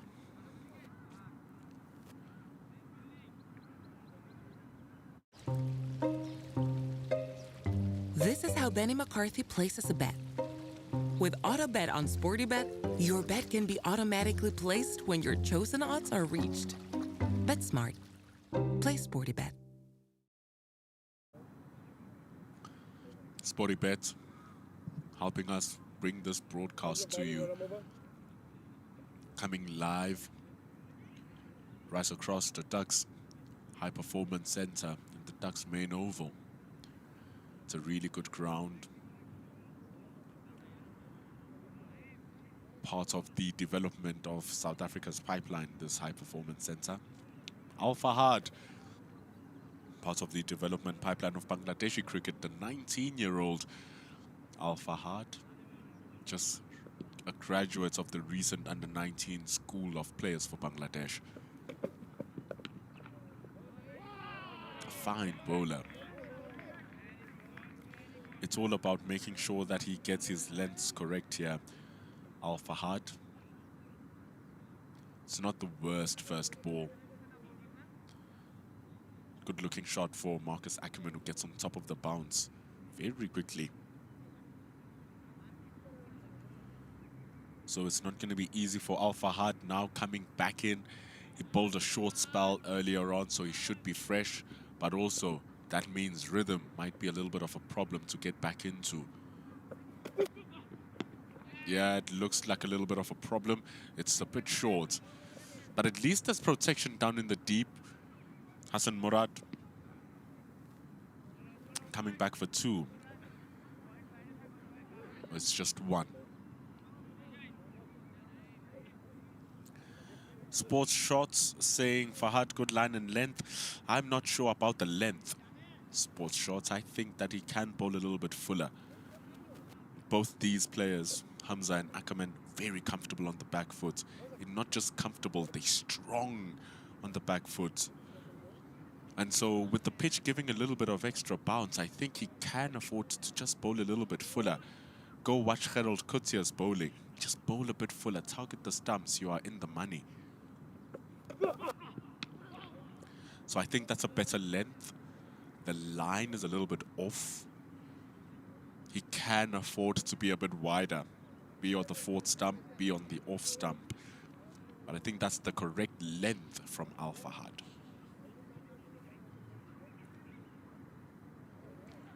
Debo Khumlapo saying then he shouldn't invite the drive. And I agree. When you invite the drive, you have to bowl the ball a little bit fuller. You also have the cover there. The deep point is for anything that's loose outside the off stump that can be cut away. So Al Fahad just needs to be a little bit... That's a bit wide. That's why Hamza was able to just try and cut it away. But he couldn't get it away because the length was good. And earlier on, we had this discussion that sometimes you can get away with a bad line because you have bowled a good length. But you can still get dispatched off a good line if you have bowled the incorrect length. So in order to invite the drive,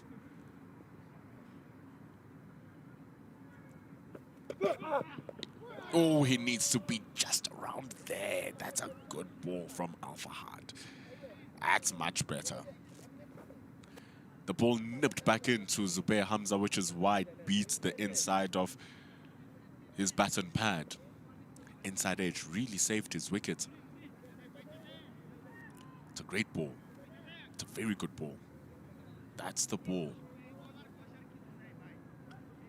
So he was searching for a bit. Too wide, too full, too straight. But that's the ideal ball. And you're right, Debo Khumla, but that's the one. But bowling that ball 6 times in a row is what gets you the big bucks. Good luck to that. Last ball.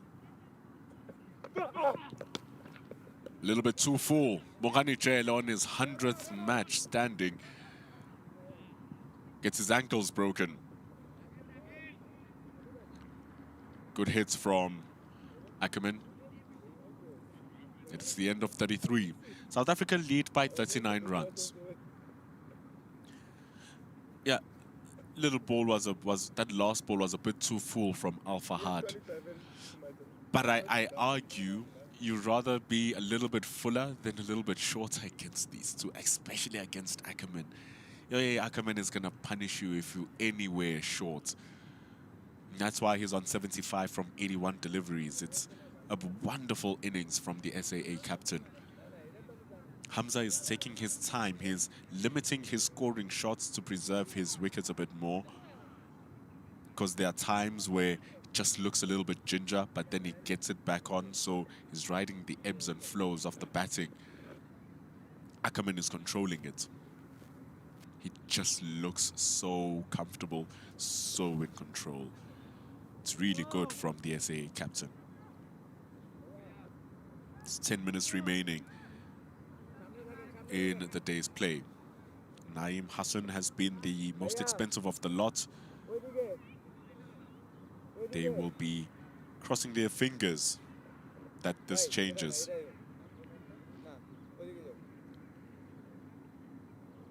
Yeah, Ronnie Ahmed is not happy with some of the batters who lost their wicket early for Bangladesh, or rather for South Africa.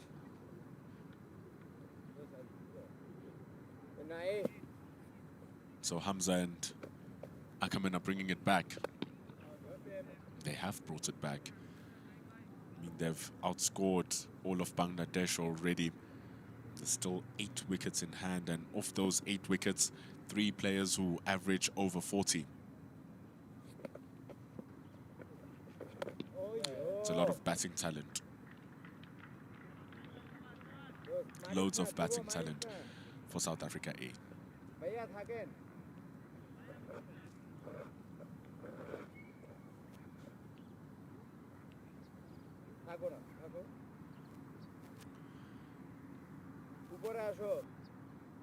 So he hasn't been really much of a threat here. Naeem Hassan really hasn't been much of a threat, but you never know what's going to happen. You can mistakenly miss a ball like that, but Ackerman does not. He's going to run 2, if not 3. But it's late in the day. Who wants to be running that hard? They're just going to keep it to 2. We've seen him play a couple of reverse sweeps. We've seen him play those lap shots. We've seen him just try to throw the batter off their... just throw the bowler off their mark. It's very good from Marcus Ackerman. He hasn't let them settle at all. Goes onto the back foot. It's going to just be a single. And here's the issue. Naeem Hassan just hasn't been finding a range that he can operate on. I think he's been doing good for the right-handed Hamza. He's been struggling against the left-handed Ackerman, and that's where he's given bulk of his runs.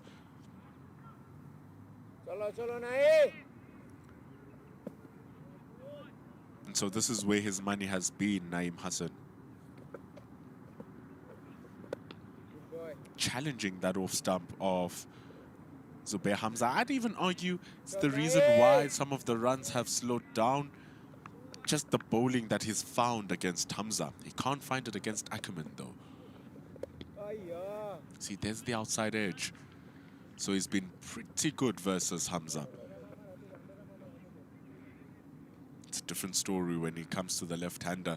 And you'd think that a right-arm off-spinner spinning the ball away from the left-hander would be a better match. Well, Ackerman has already started the fire. It's too late. 166 for 2.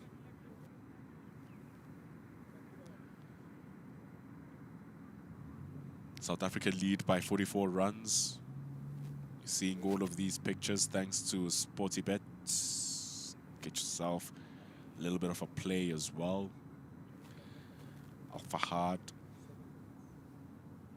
comes back.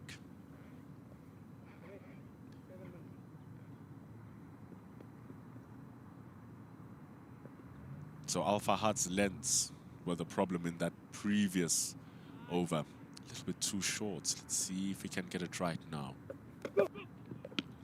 That's the length. That's actually the ball. That is the ball from Al Fahad. Should try as much as possible to bowl that. Ball by ball by ball. And at 19 years old, it's important that the players learn that good bowling means consistently good bowling. Bowling good over and over and over again. Can't give away any freebies. Slightly wider. Hamza is able to get off the mark that. So the problem area for all the Bangladesh A-bat bowlers has been, how do I bowl to Marcus Ackerman? He has not had a single issue.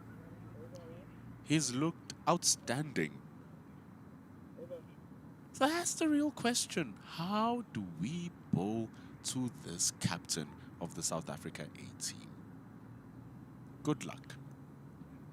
When he's in this touch, he's a frustratingly good batter.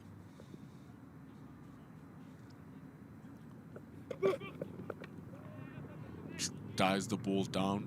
He's able to take one with ease. So that's what I'm talking about with the length from Al Fahad. It's just a touch too short. It's a good line, but I think that he should look to bowl it a bit fuller. So you'll see the angle of that ball is pretty good, but I really wish he just takes it a bit fuller. If he takes it a bit fuller, back of a length on that line is asking for back of a length.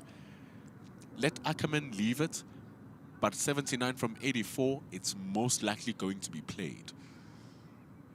Hamza, go a little bit fuller. Hit the top of the stumps.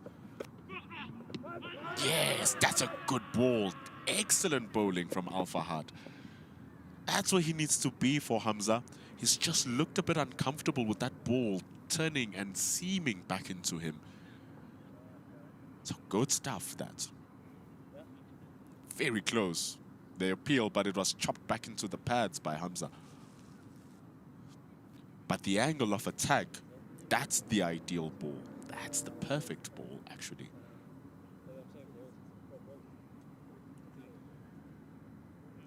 Two balls remaining in the over. Most likely going to have 2 more overs after this one, because it's going to be a spinner.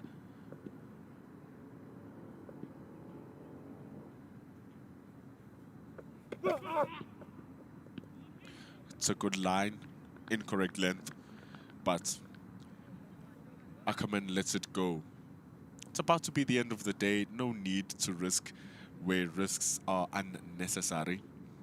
They've taken 3 runs from the over. Let it go. No, Sabina Akhtar, there's just 2 overs remaining in the day. Just 2 more overs remaining.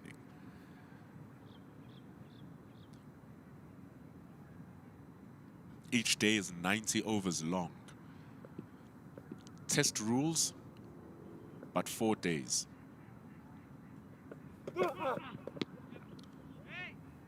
Easily picked away for Marcus Ackerman. He moves into the 80s. He's done that so often for South Africa A. It's the end of over number 35. It's getting darker here in Tuks Oval. 170 for 2.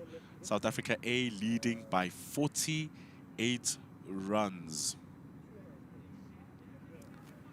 They have all of tomorrow.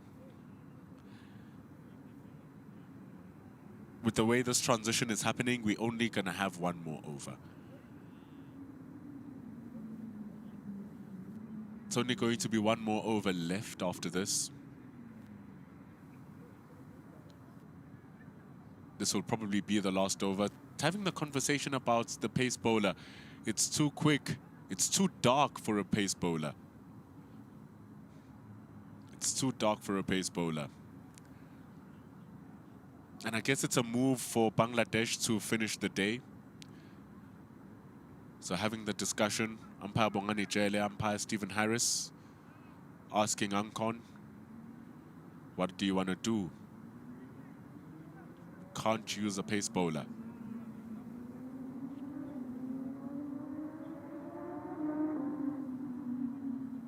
They're going to continue playing.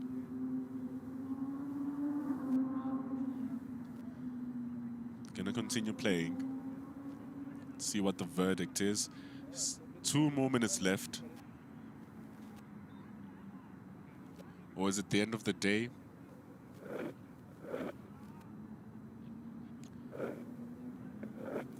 Okay, I'll tell you. I was guessing what the discussion was. Guess I was completely wrong.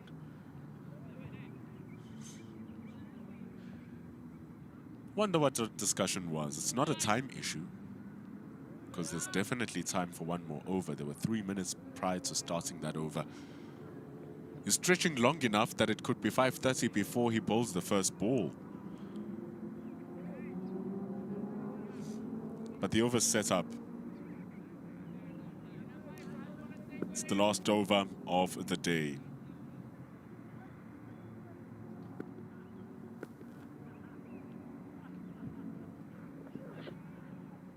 Might be a wide delivery, but they just keep it to 1 for the over. Losing his footing that time. Animal hug. Yeah, it's dangerous. Yeah, it's dangerous. Yeah, I guess our assertions were correct. Thank you to our production team. That ends the day. Stumps called, and because it wasn't full day's play, the umpires are going to take a reading. And this will be the reading. If it gets as dark as the number is, it means that the game will come to a close during that day. So Bad Lights stops play on day number 1, but it was the last over of the day. A wonderful partnership between Zubair Hamza and Marcus Ackerman. 149 runs together. They are the two senior statesmen in this team, and they are batting like it. Getting the congratulations from Delano Potgieter, arguably one of the nicest guys on circuit. But that's the end of the day. 80 overs played. You can lose 10 overs if you're gonna get 13 wickets, and that's what happened here today. Only 80 overs play, almost 300 runs. And that's because 170 of those come from South Africa batting at 5 runs to the over.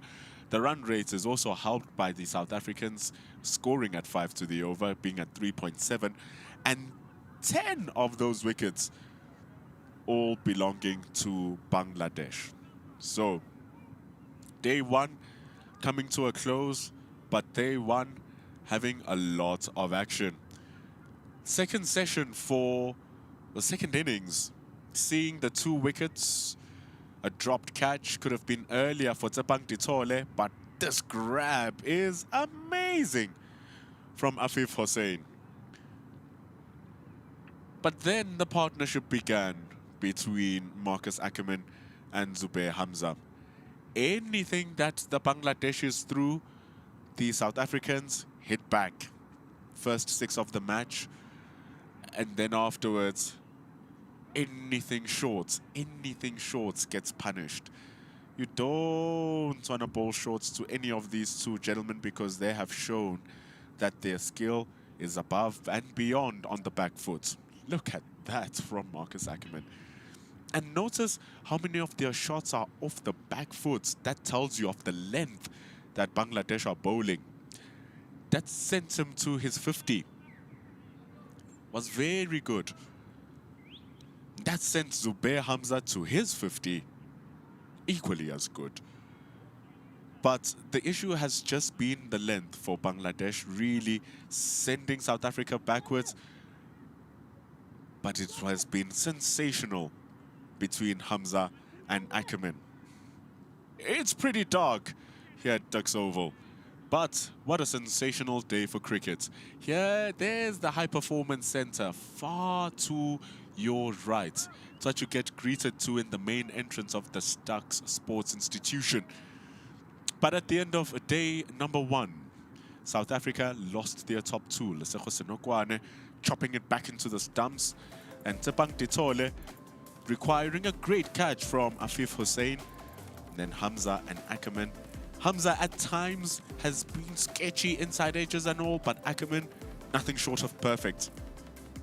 149 run partnership. The strike rate is ridiculous.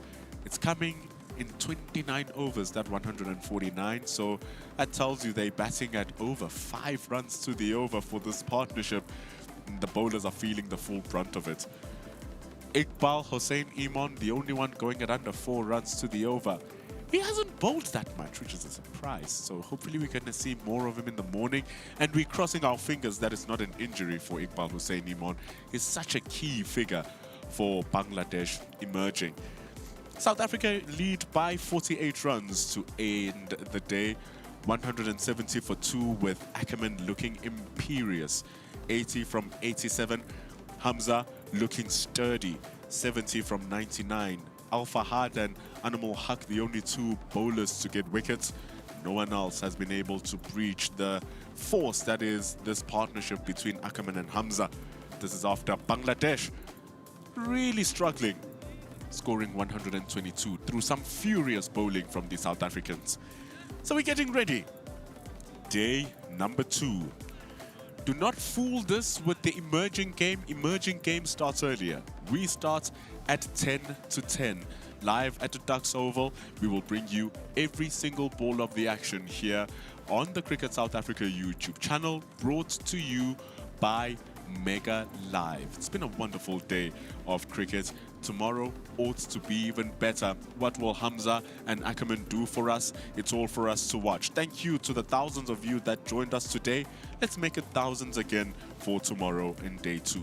See you again on the Tuks Oval. Football. Rugby. It's cricket time. Play Sporty Bet. This is the greatest spectacle in world football, a title decider, and it feels like nothing can sway a game of this magnitude. Says who? We've been through this before. You just have to believe a little longer. And everybody knows that 1 minute here lasts forever. Because it's not over until we say it's over.